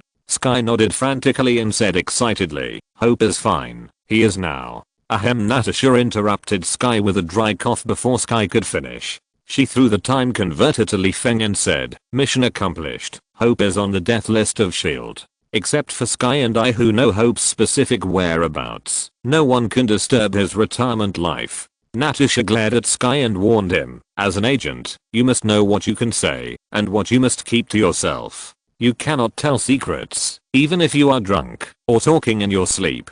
Don't listen to what you shouldn't listen to. Don't look at what you shouldn't look at. Don't say what you shouldn't say. What kind of broken discipline is this? Don't you know that life full of secrets is tiring?" Opposite Natasha with a stern tone, Sky, who wanted to refute but didn't have the courage to open his mouth, lowered his head, rubbed the corner of his clothes helplessly, and replied in a low voice with grievance, "I know. She's still a newcomer." Carlson shook his head helplessly, walked to Sky and smiled gently. "Every agent has his own secrets, and you'll get used to it slowly." As he spoke, Carlson patted Sky's shoulder, pointed to the stairs with his chin, and said, "For example, now I have a secret that I don't want you to know, so I need you to go back upstairs to avoid suspicion." Carlson sniffed the sweat in the air and smiled. "Wash yourself up, by the way." Sky raised her sleeve and smelled it. Her face instantly turned red. With an embarrassed smile, she turned back to her room, picked up some clothes and hurried upstairs. Until Sky's figure completely disappeared, Carlson glanced at the brewing equipment and said, "Austin, since Stark also knows about the devil, and he is also a wizard we are familiar with, you should let him get in the car." At this point, Carlson rubbed his temples and complained, "How come the top inventor in my mind suddenly changed his career and started doing wizard work?" Carlson looked at Stark helplessly and said, "You are so idle. The future of science and technology is so broad. Why do you want to get involved in the magic world? Are you bored?" Stark rolled his eyes. "I do whatever I want. It's none of your business." "Haha, guess whether I care or not." Carlson ignored Stark, who had a wide range of interests. Seeing that Li Feng still had some hesitation on his face, he guessed what the other party was worried about, and looked at Stark with a stern face and said, "I believe Stark will not do anything small." Stark, who had been stopped outside the car by Li Feng, gave Carlson a look that said, "I didn't misjudge you," and said, "Of course, I'm here to help you solve your problems, not to create trouble for you." Stark took off his watch and other accessories, indicating that he really didn't want to cause trouble. Seeing this, Li Feng knew in his heart that he couldn't stop him. After all, when Carlson reminded Sky to go upstairs, Stark's eyes were shining. He obviously knew that the RV was no longer the same as before, and it had been transformed and upgraded. Besides, Stark had peeked through the door into the RV many times, and he had noticed everything he should have noticed. But Li Feng was still a little unhappy. "I wanted to keep it a secret before, but my home has become a tourist destination. There's no ticket for free entry and exit. Forget it, just go in." Sky knows the internal structure of the RV anyway, and S.H.I.E.L.D. will know it sooner or later. Now they don't need a Stark who loves to destroy things. Do we need to hold a meeting to discuss killing demons these days? Why not just do it directly? Li Feng complained helplessly, pointing to the brewing equipment, and said, "The things you want are there. Find a way to move them yourself. I won't participate in the discussion of countermeasures.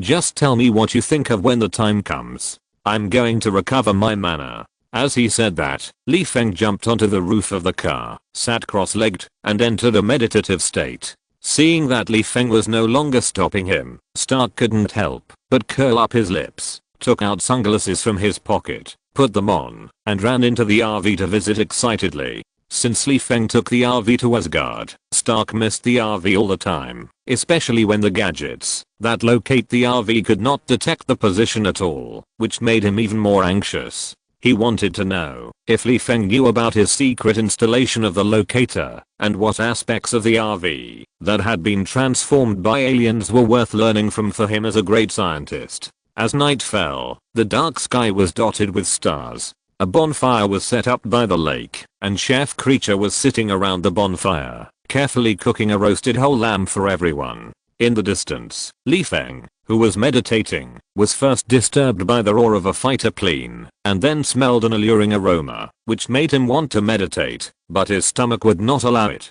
The world is big, but eating is the most important thing. Feng, who was not in the mood to meditate, touched his stomach, jumped off the roof and shouted, "Creature, give me a beer." Creature teleported in front of Feng, handed him a glass of beer with a bitter face, and said, "Boss, Mr. Carlson wants to empty your beer." Feng, who took the beer, froze, turned his head to look at Carlson and Natasha, who were carrying beer in buckets, sighed with resentment, and said, "Let them move it. Anyway, someone will pay for it later. The materials for brewing are not ordinary. Who is so generous to pay for it?" Creature tilted his head to look at Feng, indicating that he couldn't figure it out. Feng took a sip of wine and explained casually, "This time, Strange took the initiative to come to me and ask for help. It's not wrong to say that he is my employer." As he spoke, Feng half knelt in front of Creature, with the corners of his mouth slightly raised, and asked in a low voice, "Do you know what this means?" Creature blinked, suddenly thought of something, and whispered excitedly, "Mr. Strange rewarded us with a time stone." Feng staggered, and the wine in his mouth sprayed all over Creature's face. He said speechlessly, "How dare you? Do you think Strange doesn't know how precious the time stone is? At most, I can comprehend the power of time with the eye of Agamotto." Creature wiped the wine on his face, lowered his head with a little regret, thought for a while, and said, "Boss, why don't we go and rob it? Anyway, the boss is already a demigod. Why should we be afraid of Strange? What's the use of a demigod? He can't even beat Mephisto's clone, let alone the ancient one." Feng shook his head and said nothing. He held the beer and looked at Natasha, who was walking towards him. "Where is the magic feast you promised me?" Natasha put one hand on her waist and pointed at the roasted whole lamb on the campfire, saying, "Don't tell me this Asgard lamb is my magic feast. Is that possible?" Feng handed the wine glass to Creature, took out a few pokeballs from his shoulder bag, picked one out and said, "Do you know Hydra?" Natasha frowned, stared at the pokeball with a strong displeasure, and said, "You know I have a grudge against Hydra. What do you mean by asking me to eat Hydra?" Feng grinned and smiled silently, threw the pokeball into the open space and released Hydra, saying, "You guessed right, but you misunderstood." As soon as he finished speaking, Hydra with 9 heads made a brilliant appearance. There was also a loud roar accompanying the appearance. Feng didn't indulge Hydra. He scratched his ears unhappily, and with a light snap of his fingers, the other party rolled on the ground in pain. He said disdainfully in his heart, "There is no fool that can't be cured by a slave contract these days." At the side, Natasha looked calmly at Hydra, who was wailing and seemed to be begging for mercy. For some reason, she felt a little sour in her heart at this moment, and had the urge to take a selfie and post it online. I wonder how big the shadow of the Hydra people was when they saw Hydra begging for mercy here. On the other side, Stark and others who were busy drinking and bragging focused their attention on Hydra. Stark walked to Feng with a goblet in his hand and asked curiously, "What is this thing?" "A Hydra that grows 2 heads when one head is cut off," Natasha explained casually. She looked at Feng in confusion and asked, "The magic meal is this ugly thing?" "Creature, come here." Feng waved at Creature, looked at Natasha with a smirk and introduced, "There is a dish in the world called spicy rabbit head. It is rumored that a certain merchant can sell 180,000 rabbit heads a year. The little rabbit is so cute, how can it live without a head?" Feng pointed at the Hydra and said, "But this thing is different. Not only will it not die without a head, it can also grow too. It is the best raw material for spicy rabbit head." Natalie's mouth twitched. "So I eat 1 spicy rabbit head, and I eat 1 spicy Hydra head, and you can eat 2 next time. There will be more and more in the future. Why don't you contribute Hydra to the world? I guess all the starving people in the world will be grateful to you, and even make you a god." While complaining in her heart, Natasha looked at the remaining Pokemon balls and asked, "What creatures are in the remaining metal balls?" Feng shrugged and explained indifferently, "You already know my Navy, Army, and Air Force." "Dragon Scar," Natasha said after a silence. Feng nodded and released the Cyclops, saying, "This is the Cyclops, and he is from the army like Hydra. Don't look at him as stupid, but he is naturally tall and strong and powerful. It would be very cool if he was equipped with a giant axe or a Gatling gun. To his big hands, the Gatling gun was just a small pistol. Natasha looked silently at Carlson, who was covering his face in the distance, and said with sympathy in her heart, "Man, remember to write a mission report." As for the Navy, Feng shook the Pokeball in his hand and said regretfully, "My lake is a bit small and can't hold this guy's body. I'll show it to you when I have a chance." Natasha turned her head to look at the lake and couldn't help cursing. A lake that can park a helical mothership is still small? What kind of fish is in your metal ball? Chapter 369. Toys that spray hellfire. Charybdis, Feng's navy, can't be shown to everyone because of its huge size, but some basic characteristics can still be introduced. For example, Feng swore to tell everyone that, although Charybdis's IQ is low, he has good teeth and a good appetite, and he eats everything with a good taste. He chews the aerospace mothership as crispy as eating rice crust. On the side, Carlson looked at Hydra, who didn't know what dignity was and was willing to be cut off by Klee and stick out his tongue to please Feng, and then looked at the Cyclops, who sat on the ground with a look of despair, but still looked like a small hill. He pricked up his ears to record Charybdis's information, and his mind unconsciously began to fill in the blanks. Although Thor is now identified as an alien, his appearance also confirms the existence of the Norse gods. Mephisto and Moru prove that God also exists. Although this god was beaten away by the Earthlings and is in a state of not returning home and no news, God is a celebrity after all, and it is not so easy for him to die on the road of wandering. It is hard to guarantee when God will go home on a whim, or when he learns that the Ancient One, the overlord of the earth, has died. He does not know what trouble he will cause. There are also Hydra, Cyclops, and Charybdis who have not yet met. They belong to the monsters in Greek mythology. Does this indirectly indicate that the gods in Greek mythology are also real? So where do they live? Carlson, who was getting more and more headaches the more he thought about it, felt that he was about to be suffocated by the myth. He rubbed his temples with both hands and asked, "Austin, can we discuss something? We are friends. Just say it. If you have something to say, don't be polite to me." Feng put his hand on Carlson's shoulder and patted his chest. Carlson looked at Feng with resentment and said, "I used to think that myths were bedtime stories, but since I met you, I have serious doubts about the world I know." At this point, Carlson gritted his teeth and said madly, "It's okay if the Allah's lamp becomes a real story, and I can tolerate the appearance of God, but can you please stop destroying the image of myth in my mind in the future?" Carlson pointed at Hydra and asked, "Today it's the monster in Greek mythology. Tomorrow, let me see what the Greek gods look like. What about the day after tomorrow? Are you going to prove to me the Egyptian gods, etc., Egypt, mummies?" Carlson suddenly thought of something, and after a moment of silence, he asked quietly, "Tell me honestly, what does mummifying abomination have to do with Anubis, the Egyptian god of death?" "It's a big deal." Feng, who enjoys destroying people's worldviews, said generously, "I haven't seen Anubis, and I don't know if this guy really exists, but I did learn the skill of making mummies from a magic book." With his head tilted to one side, Feng touched his chin and said with a smile, "The magic book has a way to contact Anubis. Why don't you find some death row prisoners as sacrifices and try to summon Anubis?"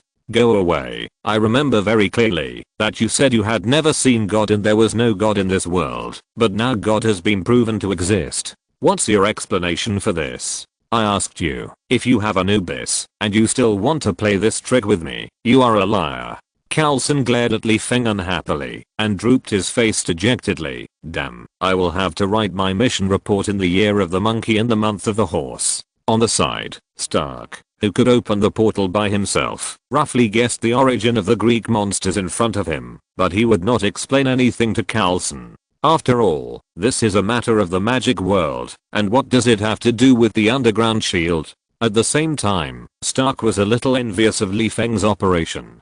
Compared with Feng, who could go to another world to play, his portal was far worse. Not to mention running to the moon to play. Even running from New York to Afghanistan required a rest in the middle. There is no way. Stark's magic path is the same as Feng's, which is to store mana in the body. This means that if there is not enough mana, it is good enough for the portal. to be opened 100 meters away. Of course, although the concentration of mana in the body will slow down the progress of cultivation, it is better than the Kamatage wizard who needs to pay a price to cast spells. At least the future is broader than Kamatage.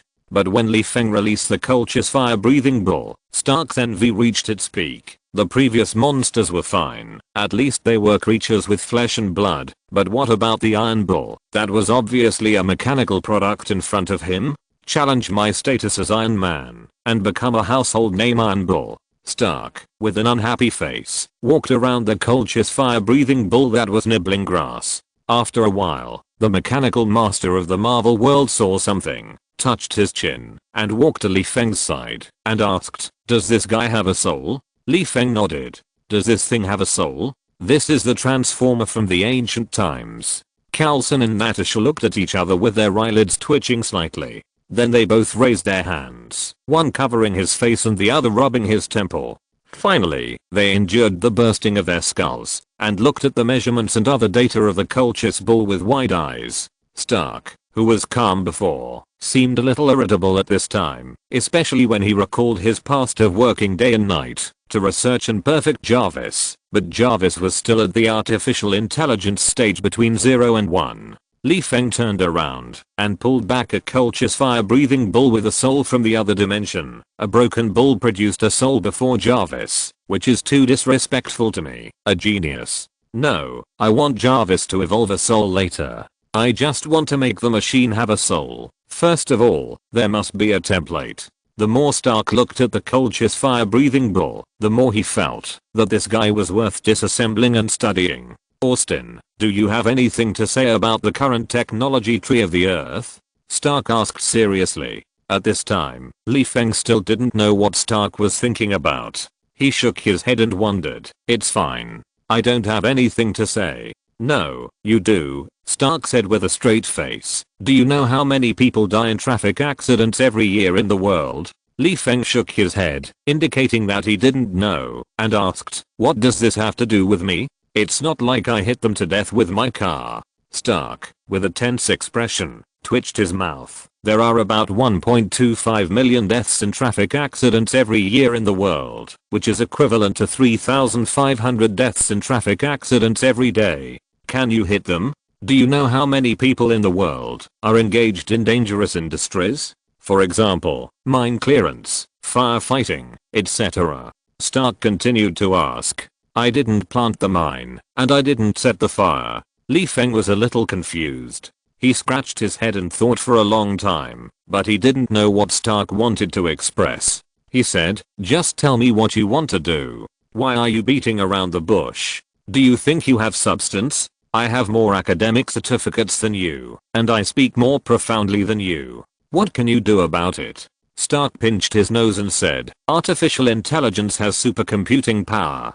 Dangerous jobs such as mine clearance and bomb disposal can be handed over to robots. Even if a bomb explodes, it doesn't matter. The robot can be repaired afterwards. The powerful computing power of driverless cars can also calculate the probability of traffic accidents in advance, thereby avoiding how many deaths, saving how many families. Driverless cars can even make the word traffic accident a synonym for history. But no matter how artificial intelligence evolves, it is just a string of cold numbers and will not have emotions. For example, when a school bus falls into water, normally we will save the children first, but once the artificial intelligence detects that the driver is more likely to be rescued, it will decisively give up the children and save the driver first. Also, like Jarvis, once Pods and I are in danger at the same time, it will rescue me first, but I hope Pods will be out of danger first." Stark pointed at the culture's fire-breathing bull, rubbed his hands and said, "If I can figure out how to make artificial intelligence have human emotions." "Okay, no more nonsense." Li Feng waved his hand to interrupt Stark's speech, rolled his eyes and said, "First of all, soul-related spells are not something you can touch now. You should try to play with spirit spells first. Secondly," Li Feng waved at Sky, and when Sky came up to him, he said, "I plan to give this fire-breathing bull to Sky as a toy. Of course, I will first help the toy to level up, so that it can spit out flames such as hellfire or eternal fire when necessary, so the real owner of this toy is Sky." Stark understood what Li Feng meant in a second.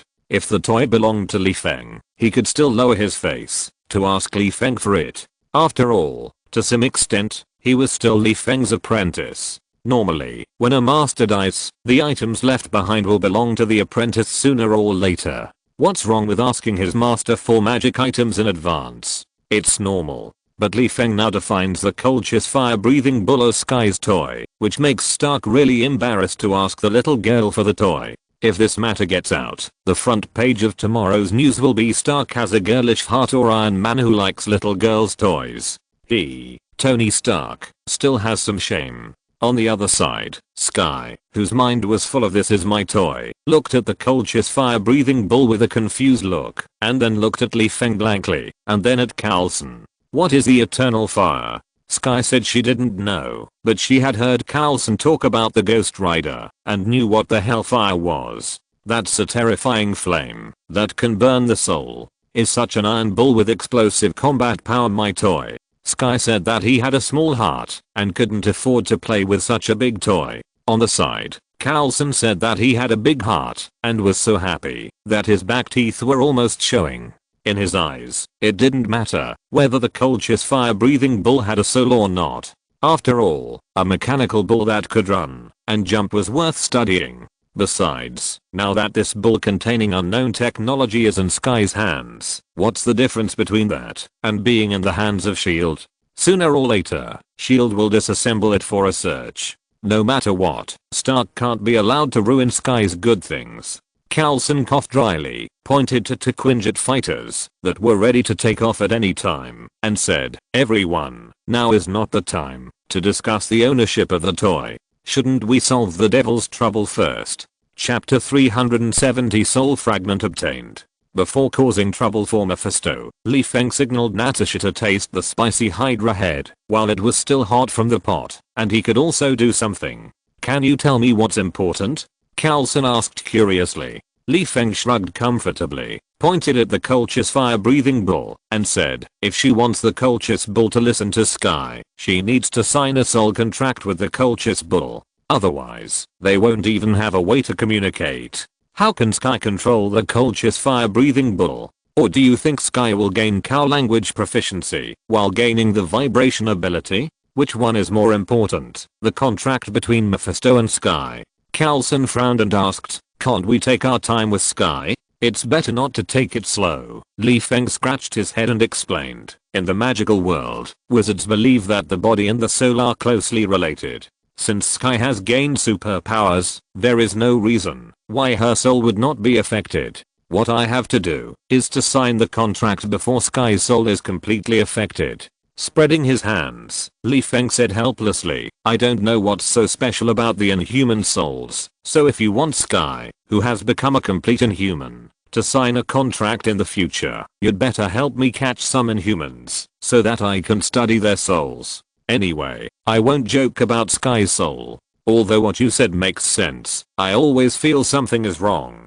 Carlson thought for a while, turned his head, and looked at Stark, hoping that another wizard at the scene would speak boldly. "Unfortunately, why are you looking at me?" Stark glared at Carlson unhappily, glanced at Li Feng resentfully, and said, "Although I also have the title of wizard, Austin and Strange agree that I cannot come into contact with soul spells for the time being. It sounds like you can learn it if you want to. You'd better learn spirit spells first." Li Feng was speechless and complaining in his heart when he heard Stark continue, "I only know that the body and the soul are indeed closely related. For example, people with disabled limbs, I don't know if their souls are disabled, but I know that the other soul projection, that is, the spirit body, does show a disabled state." Stark pointed at Sky and said, "Since Sky has gained superpowers, his soul will definitely be affected. As for what the impact is, I don't know." Li Feng pretended to roll his eyes in contempt and said, "It will be done in about half an hour, and it won't delay business."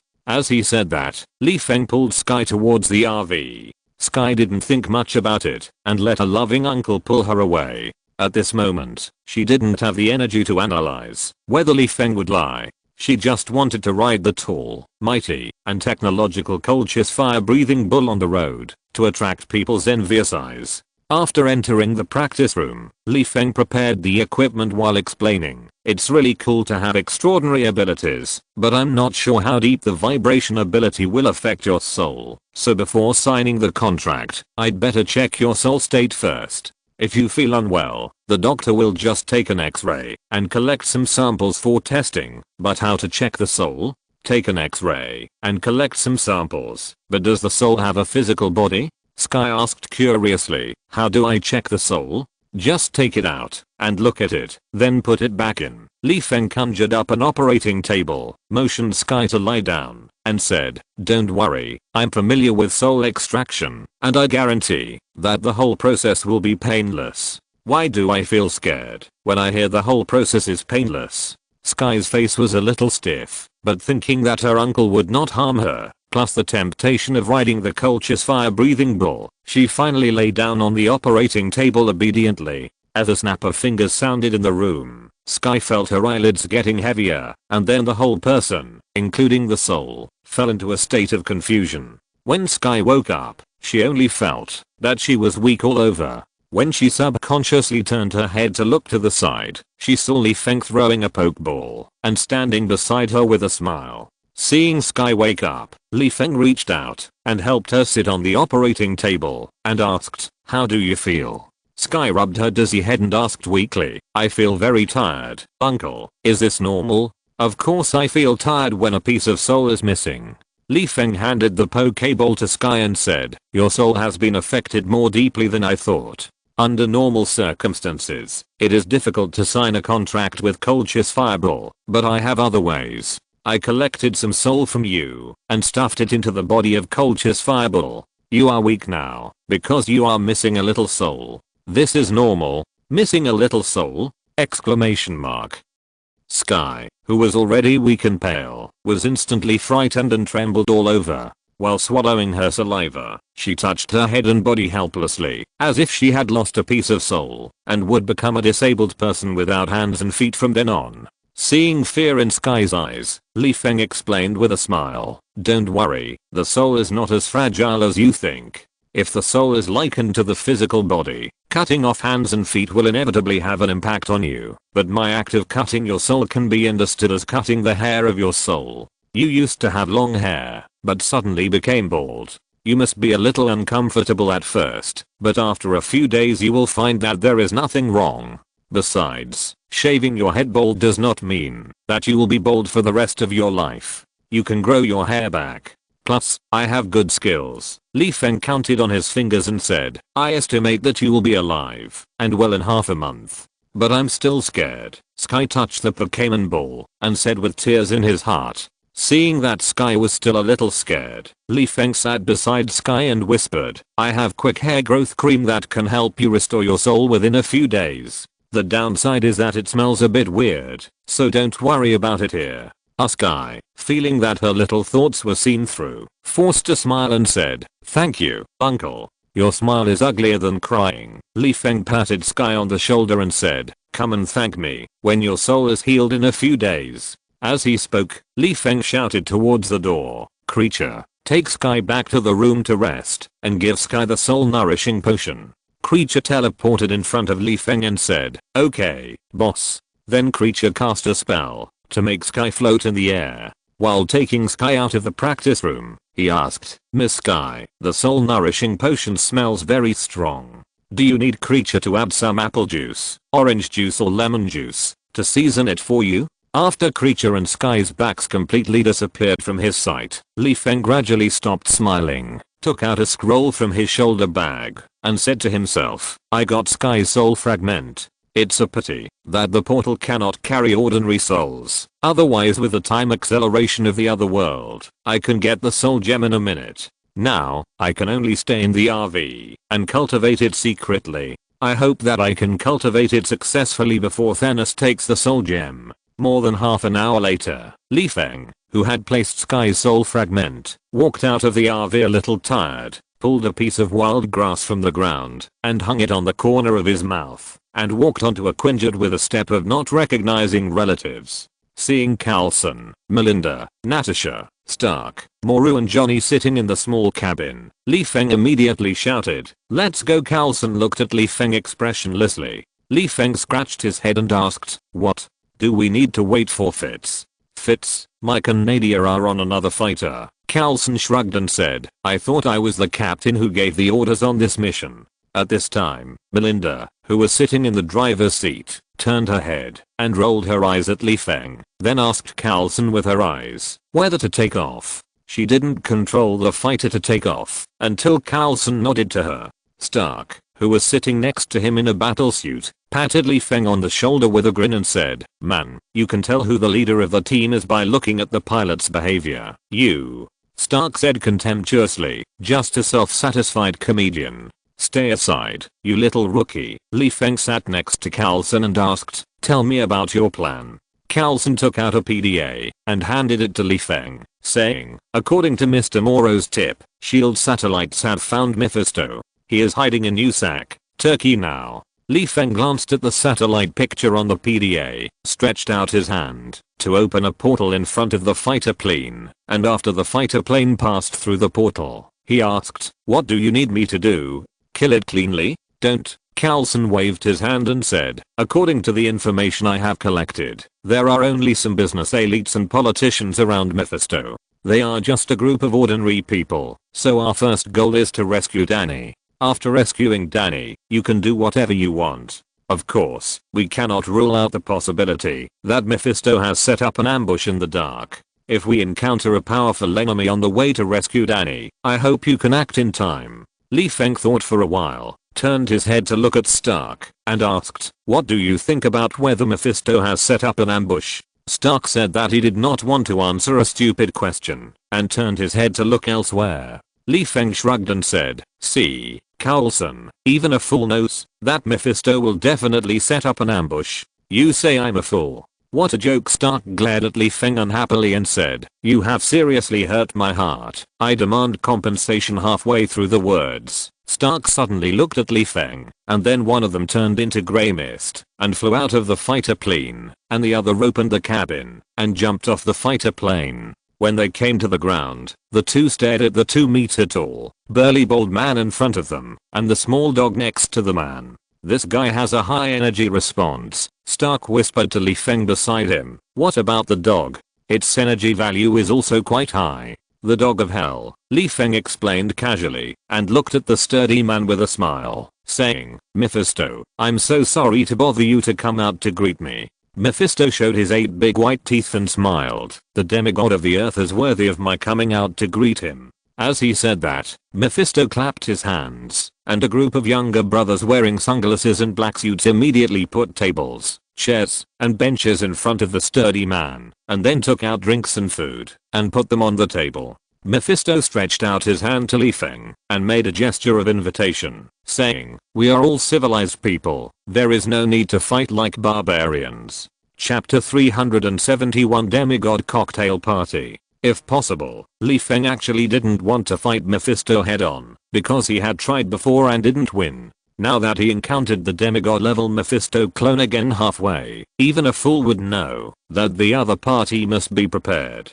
The hellhound lying quietly on the side at the moment is just an open helper. As for how many backup plans there are in secret, Li Feng doesn't know, but there must be a lot. After all, he is a devil, and he will only fight you fairly and justly if he is crazy. Li Feng has a hunch that, even if he summons Hydra and Cyclops to contain the Hellhound, his life is still in danger. This battle is not easy to fight, Li Feng thought. On the other hand, why would Mephisto want to fight Li Feng again? His current body is not an abomination branded coat that can carry a lot of hell power, but just a fairly strong mortal body. Although he can still exert the power of a demigod at this moment, the time he can maintain is far less than that of the abomination body. To exaggerate, it is not an exaggeration to say that he is finishing his last life with a stopwatch. Once Li Feng survives the online time limit of the battle clone, Mephisto believes that the remaining demons are nothing but a bunch of scum in front of the opponent, and Li Feng is destined to be the final winner, which is inconsistent with his desire to have a perfect clone. In order to get the perfect container, Mephisto's countermeasure at this time is to delay Li Feng's steps. The two of them eat and drink here, talk about love and romance, and watch the battle between mortals and demons. After Danny's incident is settled, everyone will go back to their own homes. Mephisto picked up 2 wine glasses and poured wine. While motioning Li Feng to sit down, he glanced at Stark and said with disdain, "I'm sorry, this Iron Wizard, I only have 2 wine glasses." The implication is that Stark, a rookie, can go ballistic and don't mess around with the outdoor drinking party between demigods. Stark looked at Li Feng and saw that Li Feng calmly nodded to indicate that he would leave. Stark was silent for a while, said be careful, and turned to leave. On the way back to the fighter, Stark said in the communicator, "Coulson, Austin has been held back by Mephisto's clone. Are you sure you still want Natasha to carry the broken scimitar to rescue Danny?" Hearing Stark's message, Coulson was relieved and said, "Only a clone that is also a demigod can hold back Austin. Although this will cause us to lose our strongest combat power, Mephisto has also lost his demigod. Both sides have no demigod, which is beneficial to our rescue plan." After a pause, Coulson turned his head to look at Natasha, who was getting familiar with the scimitar, and said, "Slightly change the original plan. Johnny and Moro will still attract the attention of the demons and assist Natasha to sneak into the castle to rescue Danny. Melinda and others will operate the fighter jets to spray beer, while using the fighter jets to eliminate the outer demons. As for me," Coulson took a deep breath and said slowly, "I'll go talk to Mephisto." "Why, you still want to negotiate with Mephisto?" While speaking, Stark sent Li Feng's coordinates to Coulson and said, "What about S.H.I.E.L.'s spirit of never compromising? Or have some principles been lost after S.H.I.E.L.D. went underground?" Coulson sighed resentfully and said in a helpless tone, "That depends on who the other party is. Now we are dealing with the Lord of Hell. Unless S.H.I.E.L.D. can break into Hell and eliminate the devil, negotiation is the best option." After a pause, Coulson seemed to talk to himself and then tried to force an explanation, saying, "For the peace of the earth, there is nothing wrong with negotiations. It sounds better than singing, but the inner core is still bullying the weak and fearing the strong." Stark complained in his heart and asked, "What about me? Watching you fight in the air. Do you need me to mobilize satellites to specifically film the scenes of your heroic battles? You are a wizard, and you can open portals. How can I waste such a precious resource of yours?" Coulson ignored Stark's nonsense and said, "Danny is Mephisto's perfect vessel, so he must be guarded by a large number of combatants. You will take Austin's place and wait for Natasha to find Danny and teleport them to a safe area in time. So I can open portals, so I can become a doorman." Although he was a little unhappy, Stark did not refute Coulson's plan. After all, saving Danny meant that Mephisto's plan to have a perfect vessel would fail.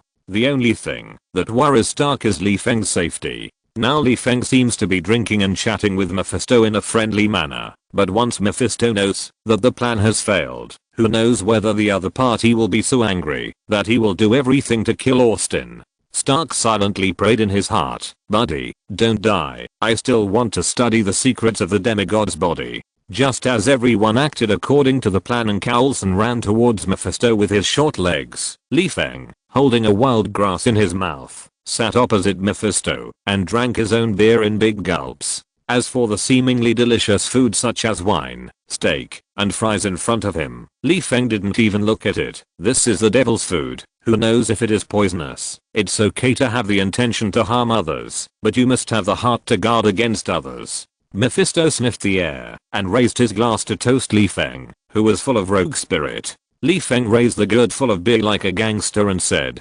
"Cheers, you finish it, I'm free." Hearing Li Feng's tone of God is the boss, I'm the second, Mephisto was not annoyed. He smiled and said cheers, took a sip of the wine, and said with a smile, "With a seraph feather in your pocket and beer flavored holy water on hand, I'm afraid these are not all your means." Li Feng shrugged and said in a relaxed tone, "Of course, you are an immortal existence. You have seen all kinds of means on the market. If you don't prepare more backup plans, it will be easy for me to leave my 180 kilograms of flesh here." Mephisto raised his eyebrows and smiled and praised, "Thank you for thinking so highly of me. Why do I feel like you are bragging about how powerful you are? You are so thick-skinned, worthy of being an old ghost." While speaking, Feng turned his head to look at the brothers in sunglasses around him, took out the cloak wrapped with Medusa's head from his personal space, and said, "What about you? Knowing that one clone can't last too long, you prepared a bunch of losers for me to entertain?" As he said that, Feng opened the cloak and aimed Medusa's eyes at Mephisto and said with a grin, "This thing is a bit difficult to deal with you, but it is a rare weapon to deal with losers."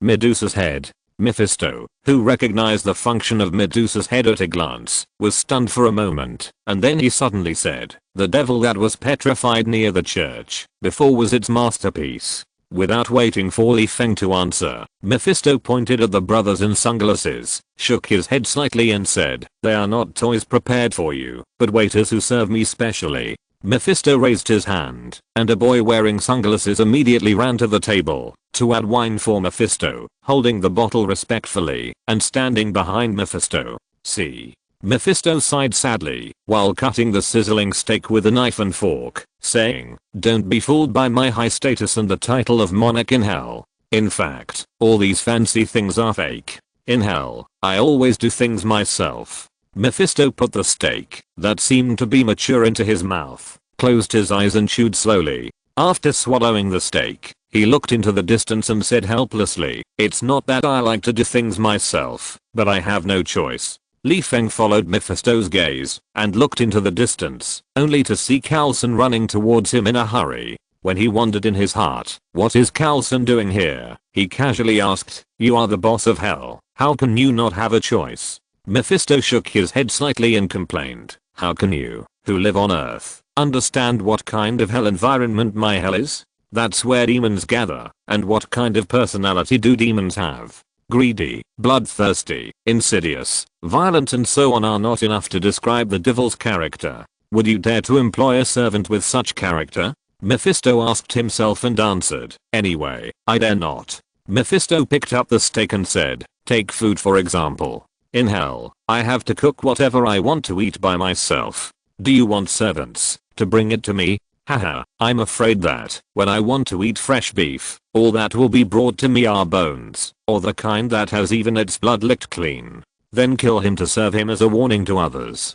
Feng said casually, "It's easy for you to say that. If I really killed the servants for such a small matter." Mephisto spread his hands helplessly and said, "Believe it or not, the whole hell was spreading the rumor that Mephisto is a stingy guy the next day. I'm a monarch after all, don't you want to lose face?" At this time, Coulson, who happened to run in front of the two of them, heard Mephisto's complaint. His eyes rolled, and he asked breathlessly, "Isn't it said that humans will go to hell after death? Why don't you recruit human souls as servants? Especially those who were employed in the service industry before their death." Mephisto looked at Coulson with a smile and said, "I know who you are, Phil Coulson from SHIELD, but I refuse to answer your questions because..." Mephisto wiped the corners of his mouth and smiled. "I know you can analyze the state of human souls in hell from my answer, and you will even persevere in asking questions like where the souls of Hydra agents are. Am I right?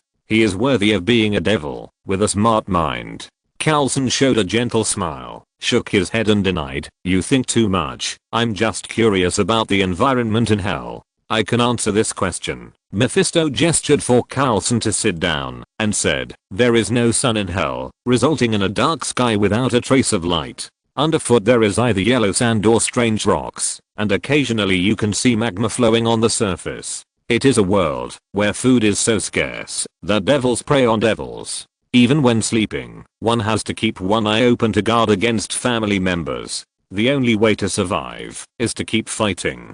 That's why even though the devils know that the earth has powerful guardians, there are still devils who want to come to earth to take a breath and rest for thousands of years. There are devils who like to fight, but in most cases they are forced out by the environment of hell." Mephisto pointed to himself and said, "Like me, I don't like fighting, I prefer trading." "That's great, I just want to make a deal with you," Coulson said. "If you're listening to this novel on a channel other than Fanfic World, it means they downloaded and uploaded it without effort. We cordially invite you to visit our channel, Mundo Fanfic Novelos. There you'll find the original version of this story and you can explore many other novels of various genres. We're waiting for you to immerse yourself in a world of incredible novels." Chapter 372. Ghost Rider appears. Far away from the castle, where Danny was imprisoned, Natasha, who was carrying a demon-killing scimitar and a water gun on her waist, raised a telescope to observe and said, "There are more than 30 armed soldiers at the entrance of the castle alone.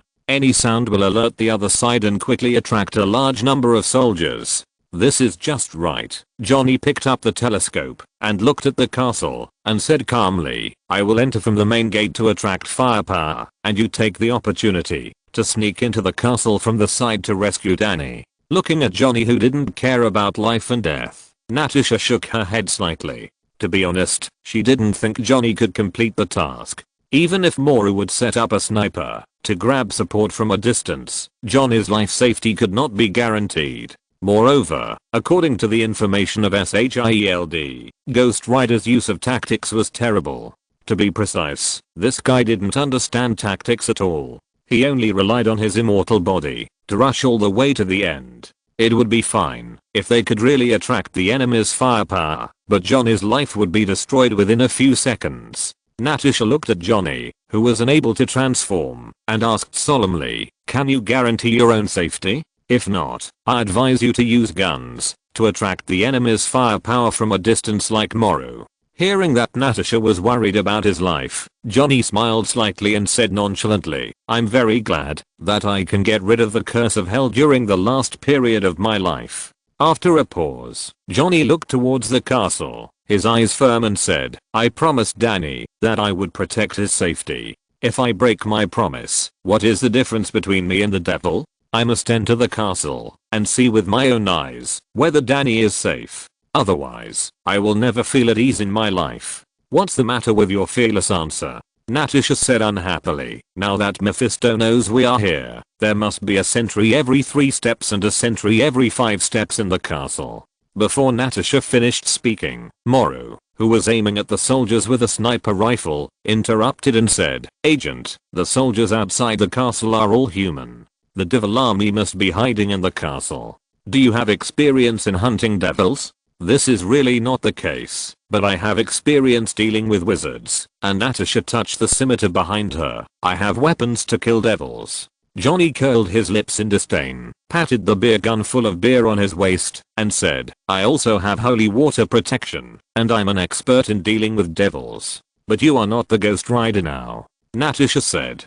Johnny shrugged and said in a relaxed tone, "But my experience is still there." Experience of rushing all the way to the end? While complaining in her heart, Natasha ignored Johnny, bent over, and kept approaching the castle with the cover of the boulder.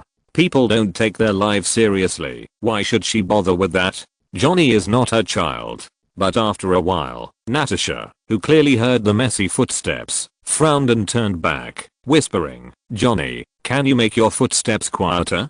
Don't drag me down with you if you want to die. Or are you actually in the same group with Mephisto, and you are following me just to expose my whereabouts?" Johnny was a little embarrassed. He used to be an immortal being, and he always swaggered and fought all opponents. There was no need to learn skills such as lurking and sneak attacks. Now, as an ordinary person, he was lucky enough to keep up with Natasha's footsteps, and he wanted to mute the whole process. Johnny said he couldn't do it, but not silencing will indeed expose the whereabouts.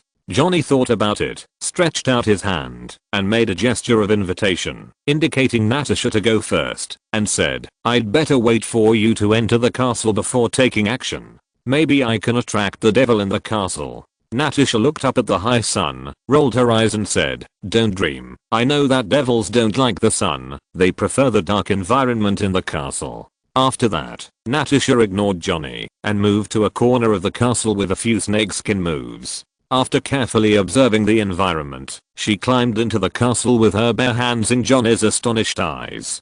"Give me a motorcycle. My posture of climbing over the wall is more handsome than yours." Johnny shrugged his shoulders with a sour heart, turned back and looked at Moru, and quietly approached the main gate of the castle after confirming that his teammates had entered the combat state. On the other side, Natasha, who climbed over the wall, quickly found Danny with his head buried between his knees in a corridor, based on the method of which direction had more stringent defense, and where there were important people. but Natasha didn't dare to disturb Danny for the time being, because Mephisto's other clone named Hulk was also at the scene, and there were a large number of armed soldiers nearby. As for the corners, even a fool would know that there were demons. Natasha needed an opportunity. With Johnny's identity as a former Ghost Rider and his skills, it is estimated that the commotion caused would not be small. As long as everyone's attention is attracted, I will have a chance to rescue Danny.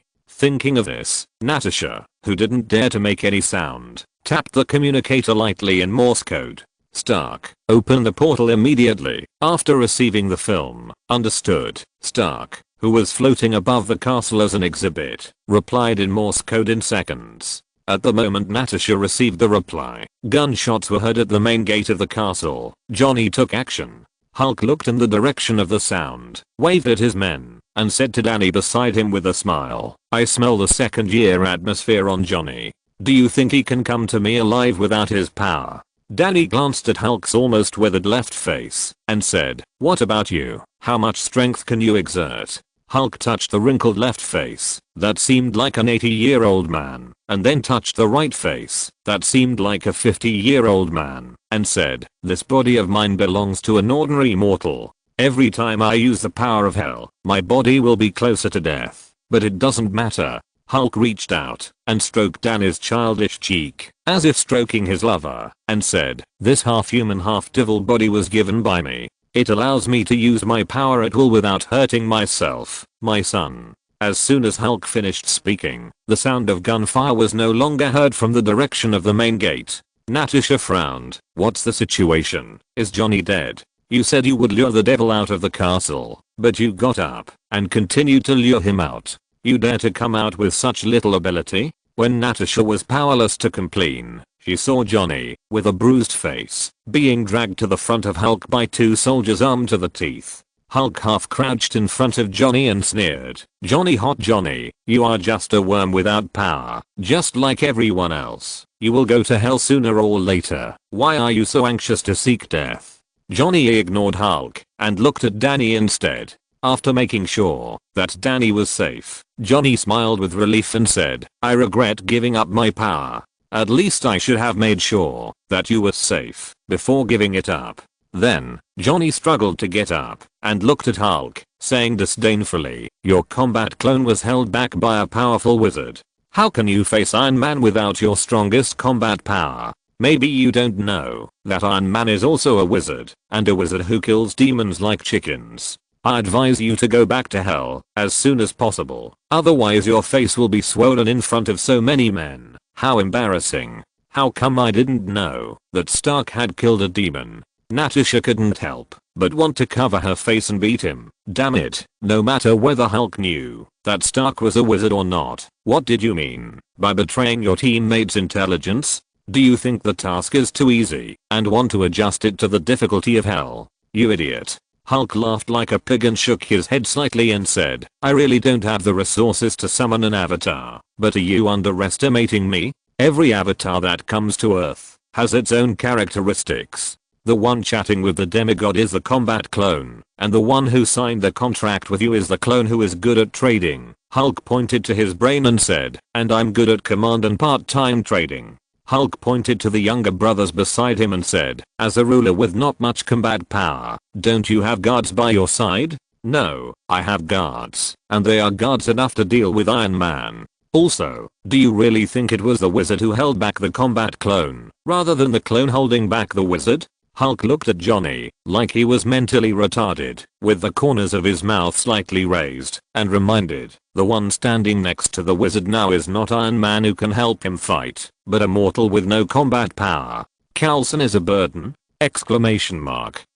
Natasha's pupils shrank. To be honest, she had never thought that the battle clone had a deeper meaning in letting Stark roll the ball. She also had never thought that the battle clone agreed to negotiate with Coulson just to better restrict Feng's performance. Sure enough, it is never too careful to deal with the devil, Natasha thought. Part-time trading? Danny, who had been smiling at Johnny, suddenly thought of something after hearing Hulk's words. He stood up and walked to the opposite side of Johnny. He looked at Hulk expressionlessly and asked, you said that I was born half demon and have the power of hell. and these powers are given by you, which means that my power is the same as yours. Hulk was stunned for a moment. He vaguely understood something, but when he wanted to stop Danny had already seen something from his stunned expression. Without saying a word, he stared at Johnny with his dark eyes. The moment he looked at Danny, Johnny's mind flashed the scene of signing the contract with Mephisto. Johnny was too familiar with this feeling. This is the rhythm of signing a contract. There is nothing to say. Johnny, who has experienced being beaten without strength, signed the contract again without thinking. At the moment of signing the contract, Danny grabbed Johnny's arm, opened his mouth wide, and let the hellfire that burned the soul spray out of his mouth. At this moment, if Hulk didn't understand that the Ghost Rider was about to return, he would be too stupid. He immediately roared, "No, stop them quickly." Unfortunately, Johnny was completely wrapped in hellfire at this time. The mortals present were afraid of setting themselves on fire, and the demons hiding in the dark knew the power of hellfire. No one dared to step forward to stop it, but retreated. As for pushing Danny away and watching the bold action of spraying hellfire, who would dare to step forward at this time? Aren't you afraid of being sprayed in the face by the other party? The only one who was happy about the change on the scene might be Natasha, who was taking pictures. This is such a precious picture. The Ghost Rider is haunted. Chapter 373 Crazy Angel. Seeing that Johnny was about to transform into the devil's natural enemy, Hulk was angry and anxious. However, his useless subordinates were not strong enough and did not dare to interrupt the transaction between Danny and Johnny easily.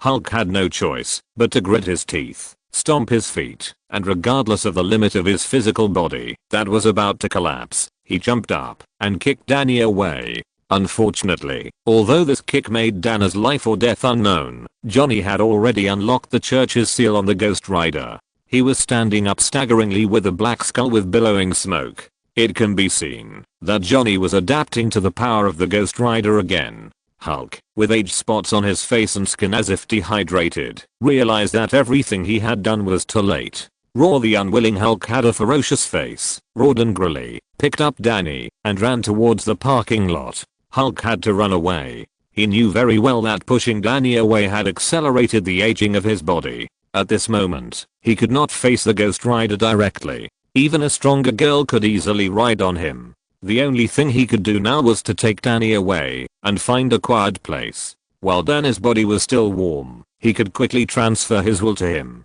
Otherwise, once his Earth visa expired, he would be sent back to hell. Natasha, who had been hiding and waiting for a long time, saw that Hulk wanted to escape and immediately refused. "Do you really think that I worked so hard to sneak into the castle just to take pictures?" In a flash, when Hulk carrying Danny passed by, Natasha jumped out of her hiding place waving a machete, slashed down Hulk's guards, took out a water gun, and sprayed Hulk. Hulk glared at him, thinking to himself, "I was careless." Under normal circumstances, with his vigilance, he would easily detect even a fly hiding nearby, even if there was melamine in the air. But now he had little strength left, and he could neither find Natasha in time, nor face the holy water with the taste of beer. Hulk, who didn't want to waste extra strength to resist the beer, rolled his eyes and immediately raised Danny as a shield to block the attack of the machete and the water gun. Seeing Hulk shamelessly using Danny as a human shield, Natasha was so angry that she cursed in her heart, "Shameless old thief." Fortunately, Natasha had rich combat experience and immediately ignored the soldiers with guns around her and the demons that kept popping up from the corners and wielded the machete to fight Hulk in close combat. The soldiers looked at each other, and although the weapons in their hands were aimed at Natasha, no one dared to shoot. It would be fine if Natasha was shot dead with one shot, and she would be promoted to a higher position and enjoy wealth and honor afterwards. But what if Hulk was shot dead with one shot? This is the boss of their boss, and he is a big boss who will be dug out from the ground and settled accounts with the other party even if he dies. If Danny is injured by chance, what is the difference between this and ruining the big boss's future? I'm afraid that they will not have a good ending, whether they live or die. The soldiers are a little blind. One shot determines whether the future is heaven or hell.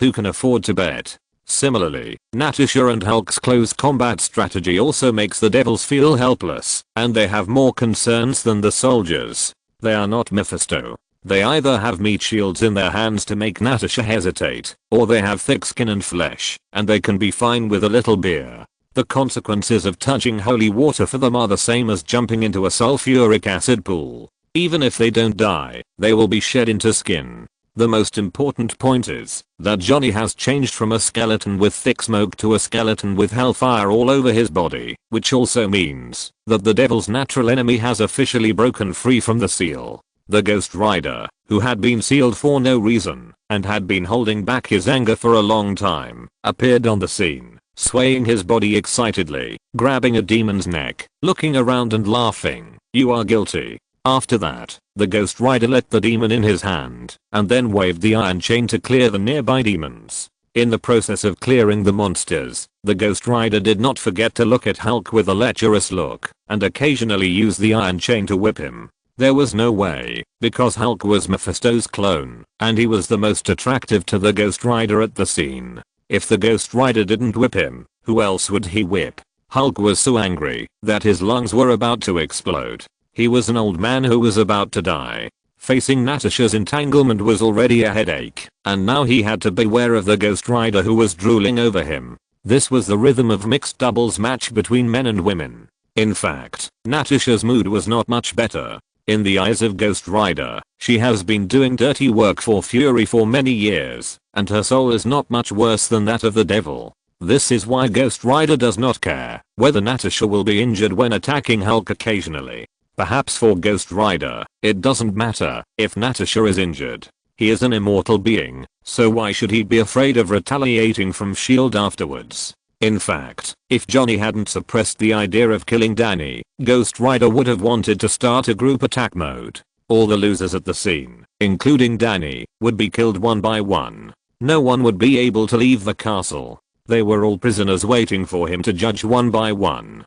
After dodging the chain attack again, Natasha looked at the Ghost Rider who beat her with him with resentment and cursed in her heart. What a waste of Coulson's rescue plan. It would be better to just chop Danny directly and then take back his body as research material. Maybe I can complete the task with a sniper rifle, and now I'm happily shopping in New York. It's not like now. Hulk uses Danny as a shield, which makes me timid, but I have to guard against the attack of the Ghost Rider. Where can I go to complain? The Ghost Rider's face became more and more ugly. Natasha pressed the communicator and shouted, "Stark, I need support." "Dear Natasha, wait for me." As soon as the voice fell, a portal appeared in front of everyone. The showy Stark, wearing an iron battle suit, stepped through the portal and rewarded each devil with a palm cannon. Looking at the devils whose heads were either blown to pieces or whose chests were blown with big holes, Natasha's eyes were straight. Natasha had seen the original palm cannon, but she had never seen a palm cannon that flashed with arcs and had a huge impact. A product of magic and technology. Natasha guessed. "Hey, it's quite powerful, isn't it?" Stark pointed one of his palms at the devils and continued to call out their names. He pointed the other hand at Natasha, motioning her to check the palm with the rune array engraved on it, and explained, "This is the entry-level magic of Merlin's lineage, plasma. Originally, it takes some time to prepare to cast a plasma spell, and it can only fire one shot at a time. But with the improvement of my genius, it has now become a machine gun style plasma that can fire continuously as long as there is mana, and the power has also increased exponentially." After speaking, Stark lifted his mask and winked at Natasha. Natasha ignored Stark's "come and praise me" expression, stared at Hulk and said, "The child in his hand is a target. This is just a half-human, half-devil little kid. He doesn't look anything special." Stark put his mask back on, revealing the small missiles on his shoulders. He aimed the palm cannons in both hands at Hulk and said arrogantly, "Dehydrated old man, put down the little brat." Hulk glanced at the mini missiles on Stark's shoulders, took a step back and said firmly, "Missiles filled with holy water? Beer to be precise." Stark nodded and said, "I know you are the incarnation of Mephisto. No matter how advanced the holy water is, it can't kill you.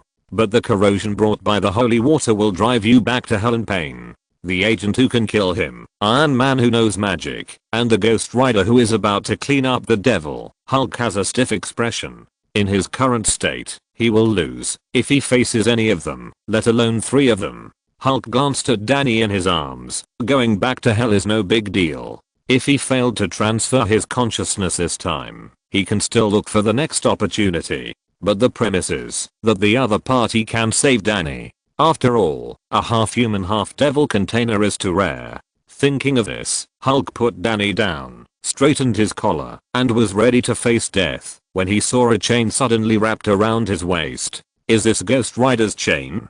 Hulk was stunned and turned his head to look at Ghost Rider. Ghost Rider waited for Hulk to put Danny down and waited for the flowers to wither. How could he still be in the mood to listen to Hulk's nonsense? He directly took back the chain and held Hulk's head to activate the judgment skill. After sending Hulk back to hell, Ghost Rider turned his head to look at Natasha and Stark. At this time, Stark was performing a rough healing technique on Danny, while Natasha half knelt in front of Danny, probing his pulse with one hand and opening Danny's eyelids with the other hand to check. Although Danny's heartbeat has stopped, there is still hope of saving him, Natasha said as she picked up Danny and said, "Stark, open a portal to Austin. He has a way to save Danny." Stark frowned and said, "But there are stronger enemies beside Austin. Aren't you afraid that they will snatch Danny away? What do you say? Let me watch this child die." Natasha asked with a hint of anger. "I have a way." Johnny, who heard that Danny could still be saved, instantly suppressed the consciousness of the Ghost Rider, took back control of his body, and revealed his human appearance, while laughing and holding his stomach, like he had a cramp. He said, Moro said, "Haha, the Ghost Rider is actually a crazy angel." Johnny pointed at himself and said, I can feel his presence, Gosagus.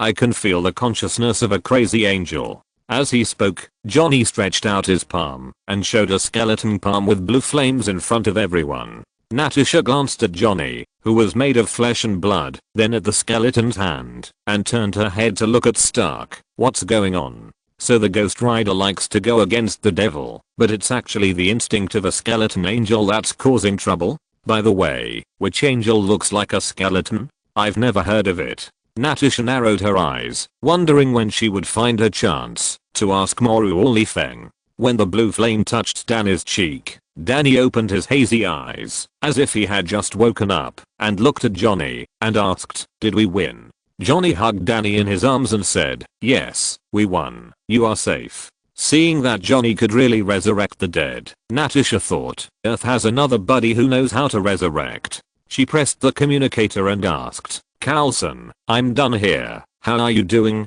Chapter 374, for the second place on Earth. Li Feng's eyelids jumped when he heard about Carlson's bottom line in the negotiation. For example, when he heard that S.H.I.E.L.D. agreed to allow Mephisto to visit Earth occasionally and did not even require him to abide by Earth's laws, as long as he did not cause any big trouble. Li Feng felt that the beer in his mouth was tasteless, and he wanted to get up and peel off Carlson's skin to see if he was a human or a devil. When he heard that S.H.I.E.L.D. was willing to provide the body of Mephisto's clone, Li Feng was so scared that he broke out in a cold sweat and sprayed the beer in his mouth on Carlson's face. Carlson touched his face innocently, looked at Li Feng puzzledly, and asked, "Is there any problem?" "The problem is big." Li Feng twitched his mouth, pointed at Mephisto's clone, and questioned, "When did S.H.I.E.L.D. stop taking human life seriously, or have you become corrupt with Hydra?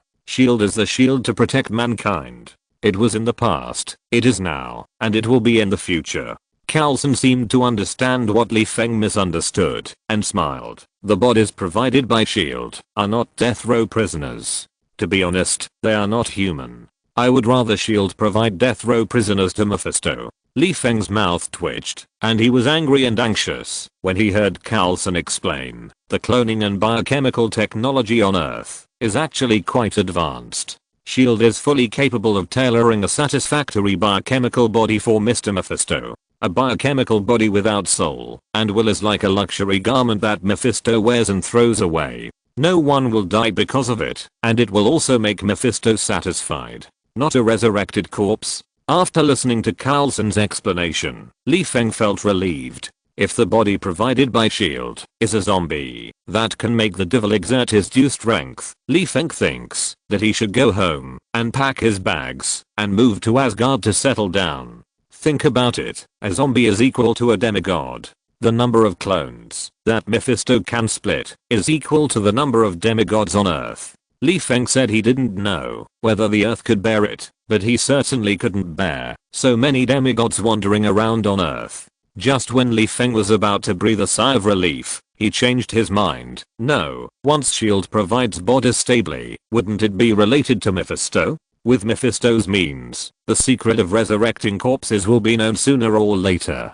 Damn, Mephisto can't be related to S.H.I.E.L.D. Thinking of this, Li Feng coughed dryly, and after his brain cells worked at high speed, he pulled Coulson aside and whispered in his ear, "Dude, have you thought about the consequences of Mephisto having a body?" Coulson nodded slightly, a little helplessly said, "I have thought about it, but what can we do? Let Mephisto's clone come to the Earth without our knowledge. At least once the other party agrees to S.H.I.E.L.D's conditions. Every time Mephisto comes to the Earth, we have a reason to send people and satellites to monitor him." Li Feng rolled his eyes and sneered. "What if Mephisto wants to talk about life with a little girl?" "What do you mean?" Coulson was a little confused.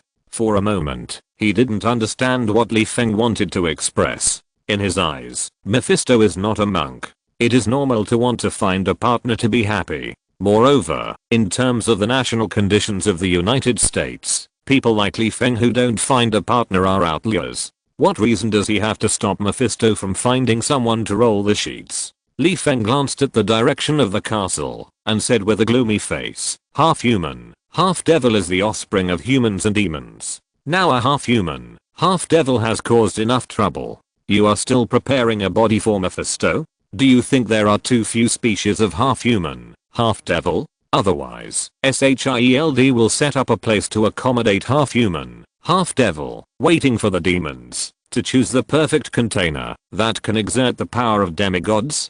Coulson was stunned.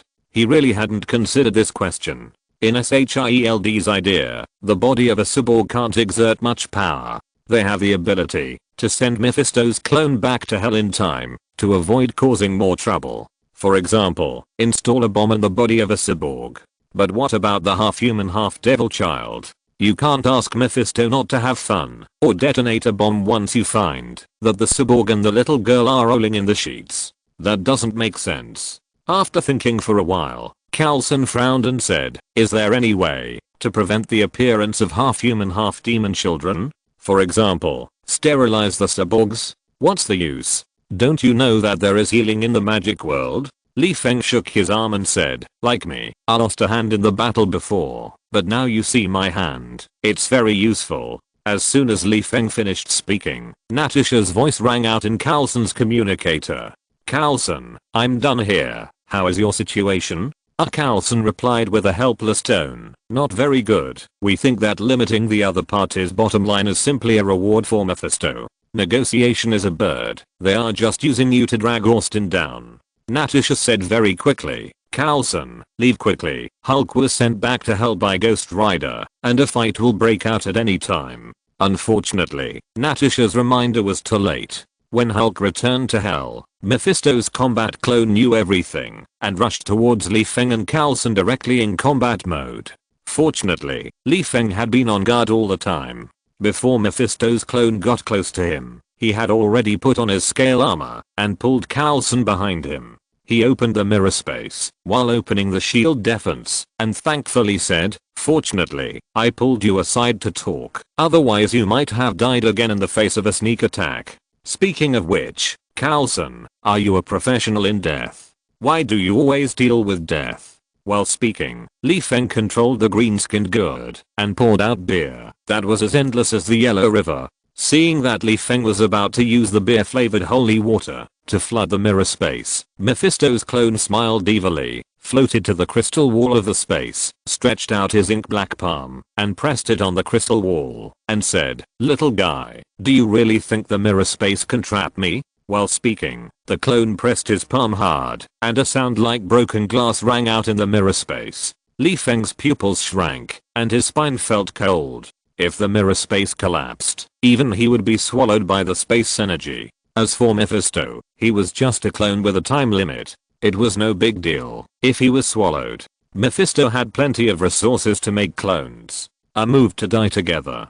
Don't you know that I hate those who are not afraid of death the most in my life? Li Feng waved his hand to open the portal and took Carlson away from the mirror space. The running posture was quite skillful. The clone looked at Li Feng, who escaped from the mirror space with a little disappointment and turned into a thick smoke to chase after him. After leaving the mirror space, Li Feng took out the black cloud and signaled Carlson to ride on the black cloud to escape, saying, "Carlson, be careful." After speaking, Li Feng glanced at the thick smoke behind him and immediately turned into grey mist and flew to the area below the quinjet. The clone looked at the quinjet that was still spraying holy water with a slight curl of his mouth and plunged into the beer rain with a disdainful expression, shouting, "Master Ward, I'm a full-time combat clone. This little holy water is too much for me." Before the clone finished speaking, he saw the beer raindrops in the air hovering in the air, and then the raindrops formed a huge holy water fishing net upside down on the ground, wrapping him and Li Feng in it. In addition, Li Feng did not hesitate to smash the green gourd, adding the large amount of beer that exploded into the holy water fishing net to continuously reinforce it. Finally, Li Feng took out the seraph feather and made it surround himself like a flying sword. After completing all this, Li Feng dragged 2 bowls of water with both hands. The clone looked at the fishing net and then sensed the time acceleration spell in Li Feng's hand. He raised his eyebrows and said, "The battlefield is well arranged. First, the holy water is used to form a barrier so that even if I escape, I will have to pay a huge price. Then the time acceleration is used to let me consume the time limit as quickly as possible." Li Feng casually shot a water ball at the clone, snapped his fingers lightly, controlled the holy water fishing net to narrow the encirclement, and said, "You are just a clone. I'm afraid you have no intention of escaping from the beginning." Li Feng turned his head to look at the quinjet and said, "It's just right. I don't want to run either. I might as well take this opportunity to declare the power of demigod to the world." After avoiding the water ball, the clone looked up at Carlson riding on the black cloud in the air, nodded and said, "Use SHIELD to warn those guys who want to make trouble for you? You are using me to build your own prestige, kid. I admire you more and more. Why don't you come to hell to work? The treatment is generous. The 3 golds and 5 insurances will be paid for you. You can choose anything, fat or succubus. It doesn't matter if you don't like succubus. There are plenty of humans in hell for you to play with. The most important thing is that the environment of hell can accelerate your practice." Not interested, Li Feng shrugged while preparing the nuclear reaction fireball covering the spiritual fire, while controlling the shrinking holy water fishing net to separate several water stream tentacles to limit the doppelganger's dodge. Compared with the last battle with Mephisto's doppelganger, Li Feng can't say that he is familiar with the opponent's fighting style, but he also has a general understanding of the upper limit of the strength that the doppelganger can exert. This time, he is not going to delay time, but to beat the opponent back to hell cleanly. Li Feng, who has prepared spells for the 2nd place on Earth, is no longer polite and fiercely shoots the nuclear reaction fireball in his hand at the opponent. The doppelganger shook his head slightly and jumped to avoid the nuclear reaction fireball. Boom! When there was a loud noise and shock wave behind him, the clone looked at the mushroom cloud and then looked at the small flames at his feet that came with the shock wave and sneered, "It's useless to have such a big power. It's useless if it can't hit anything." It also broke a big hole in the holy water barrier. Before the clone finished speaking, the small flames at his feet suddenly jumped to a height of 5 meters and then wrapped around him like a giant python and fixed him in place. In order to better fix the opponent, Li Feng controlled the spiritual fire in the sky to quickly gather towards the clone and then cast a nuclear reaction fireball to bombard the clone again. Boom! After the mushroom cloud rose again, Li Feng, who hid in the mirror space to avoid the explosion, walked out of the mirror space with a shield, dragged the time stagnation spell with one hand, and held the seraph feather with the other hand, turning into grey mist and flying towards the clone. But there was nothing in the deep pit at the center of the explosion. Chapter 375 Angel Flame. When the ashes raised by the nuclear reaction fireball explosion dispersed, everyone on the quinjet stared at the unrecognizable landscape in amazement. The wilderness was full of flames, some of which burned strangely on the water surface, and the castle near the explosion was directly vaporized. In the deep pit at the center of the explosion, apart from Li Feng who was breathing heavily with his shield on, there were only glass crystals produced by the high temperature. The battle lasted only a few seconds from the beginning to the end, and during this period, Mephisto did not even show any strength. This was just Austin's masterpiece. What if the two of them used their ultimate skills to attack each other from the beginning? Looking at the land that was completely unrecognizable, Carlson swallowed his saliva, extinguished his fantasy, and muttered, "Is this the destructive power of a demigod?" On the side, Stark patted Carlson on the shoulder with a little envy and dissatisfaction, and said, "What's so great about this?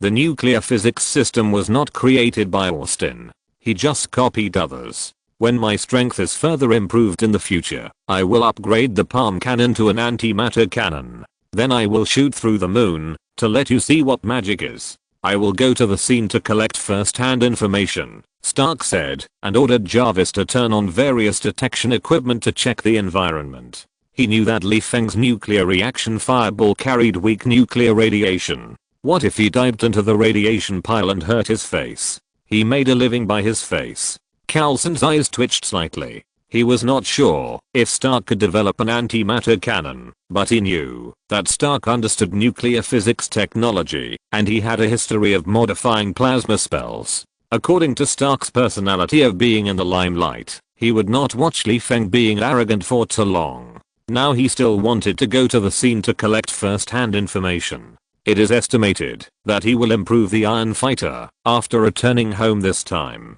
Will he be able to launch nuclear reaction fireballs at will? Carlson felt dizzy and chest tightness. He rubbed his temples with trembling hands and asked faintly, "Mr. Stark, don't forget your oath that you will never make weapons in your life. If I don't produce weapons, where do the weapons on my suit come from? Did they fall from the sky? I just don't sell weapons. I didn't say you can't use them yourself." Stark, who was sure that the suit could withstand radiation, pinched his nose, stretched out his hand to open the portal connected to the deep pit, and retorted, "I'm studying magic for the future of mankind. How can you accuse me of making weapons? Besides, wizards are not bound by international weapons management treaties." As soon as the voice fell, Stark looked at the portal that seemed to have wilted with a confused face. When the portal disappeared inexplicably, Stark listened to Jarvis report. "Sir, high temperature and chaotic magnetic field reactions were detected near Mr. Austin, and there were also a lot of energy radiation reactions in the deep pit.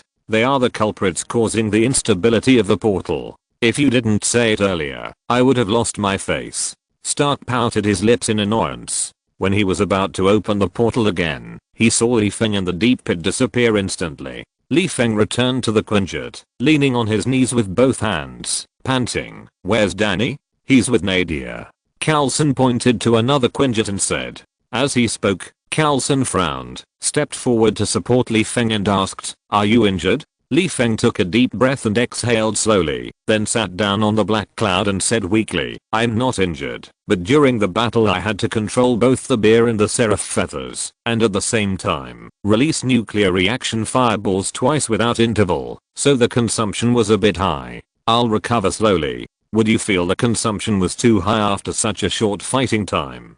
Could it be that the destructive power of the demigod is comparable to that of an army, but its endurance is weak? Carlson rubbed his temple and asked, "Where is Mephisto's clone?" "Probably vaporized." Li Feng shrugged, half guessing and half affirming. "Anyway, I didn't sense the breath of Mephisto, and you don't have to worry that he will have fun somewhere on the earth. His consumption is no less than mine. Even if he is not dead, he can't stay on Earth for long." "Carlson, if you have time to care about Mephisto, you should think about how to deal with Danny. This guy is a half-human, half-devil who is targeted by Mephisto. SHIELD can protect him for a while, but I'm afraid it can't protect him forever." Carlson was silent for a while, and asked, "Do you have any good plans?" "Haha," Li Feng sneered, "wouldn't it be all over if he was killed?" Although he thought about it, Li Feng would not say what he really thought. After all, with Carlson's character, it would be strange for him to sacrifice Danny. Li Feng ignored the good old man Carlson, controlled the black cloud to float to Natasha's side, and whispered in her ear, "Did Fury give you a secret order to kill Danny?" Natasha glanced at Carlson, neither admitting nor denying, turned around and sat in the co-pilot seat of the fighter plane, and said, "Everyone, the mission is over. Return home." "What does that mean? Are you going to take him back, to kill him for a search?" Li Feng scratched his head, opened the cabin, and said, "I'll talk to Danny." After that, Li Feng flew out of the fighter plane in the black cloud. Stark thought about it, said, "I'm curious about what's special about being half human and half devil," and flew out of the fighter plane behind Li Feng. Flying into another fighter plane, Li Feng saw Danny hugging Nadia to comfort her, saying that his mind was a little confused. Danny, who was kidnapped by the devil, was very calm, and even had the leisure to comfort Nadia, who was still in shock, but Nadia, who was wearing smoky makeup, was crying. The expressions of these two people are reversed, aren't they? The mother comforting the child? Seeing Nadia's face covered with snot and tears like makeup remover, Li Feng couldn't help but complain to Stark beside him, "If I didn't know that this woman was a human, I would have wanted to use a purification spell to kill this female ghost, just based on her current face." Stark, who had seen countless women, glanced at Nadia and shrugged calmly. "Young man, you are still too young and have too few friends of the opposite sex. Women are creatures that cannot be judged by their faces first. You have to appreciate them from the bottom up.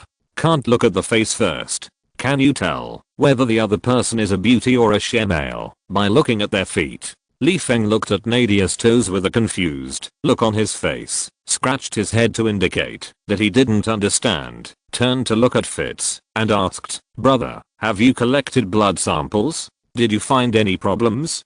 Danny's blood, hair, and saliva have been collected, but there is no testing equipment on the Quinjet, so we can't experiment for the time being. Fitz turned his head to look at Johnny, who was filling a bottle with water, and said, "I also collected Johnny's sample, but I want to collect Ghost Rider's sample more." "How dare you?" Li Feng rolled his eyes and said speechlessly, "Not to mention that the Ghost Rider is an idiot who only knows how to kill. Let's just say that he looks like a skeleton on fire. Where would the blood and hair come from for you to examine?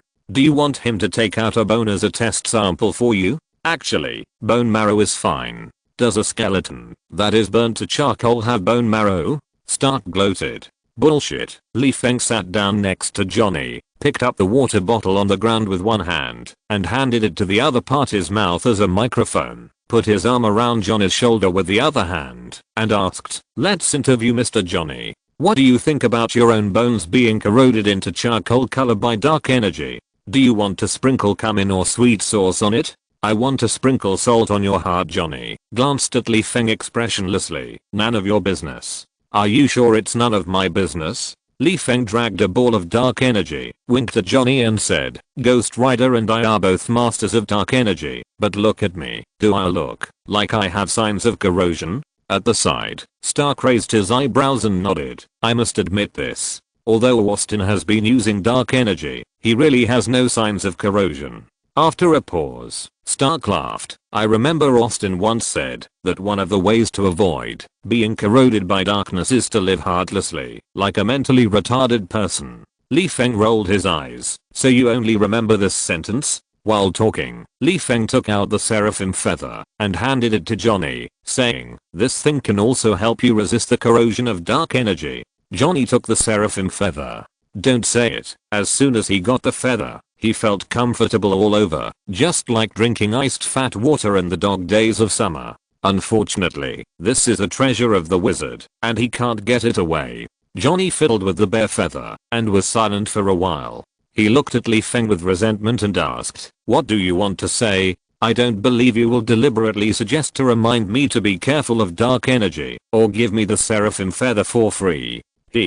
Of course I won't give it to you. This thing is still useful to me." Li Feng pointed at the seraphim feather, rubbed his hands like a mercenary, and grinned. "Let me collect some angel flames, that is, the blue flames that ignite when you sense the crazy angel. In exchange, I can teach you how to resist dark energy. Don't worry, I will only collect some, and I won't hurt your roots." Li Feng added for fear that Johnny would refuse. Johnny thought for a moment, then turned to look at Moru.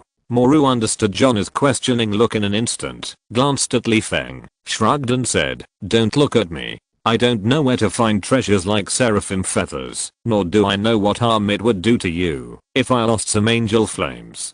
Johnny was silent for a while with a tangled look on his face, then slowly stretched out his palm, ignited a blue flame, and said, "Every time I turn into a ghost rider, I can feel the pain of burning flesh and blood, and sensing the angel consciousness makes me feel much more comfortable. Can you guarantee that you won't hurt me?" He wanted power, but didn't want to endure the pain. Feng took out the sealing scroll, collected the angel flames, and said, "I don't need to lie to you. Besides, if you feel a headache, nausea, and weakness in your limbs, you can let Moru take you to the ancient church again." As he spoke, Feng had already collected the blue flames. Putting the scroll into his shoulder bag, Feng smiled happily and said, "There are two ways to alleviate the dark corrosion. The first is a blue flame. This thing is incompatible with hellfire. Long-term use can effectively improve one's resistance to dark energy. Secondly, Feng scratched his head, sorted out his words, and said, "The body is like a reservoir, and the ghost rider is like the water in the reservoir. When the water volume exceeds the upper limit of the reservoir, why not open the gate to release the water? Just like the consciousness of the ghost rider has exceeded the upper limit for you, why not transfer the excess to others?" End of this chapter. Thank you very much for reaching the end. Don't forget to like. Looking for more exclusive content and immediate access? Subscribe to our Patreon. Remember, every like, subscription, or donation encourages us to continue.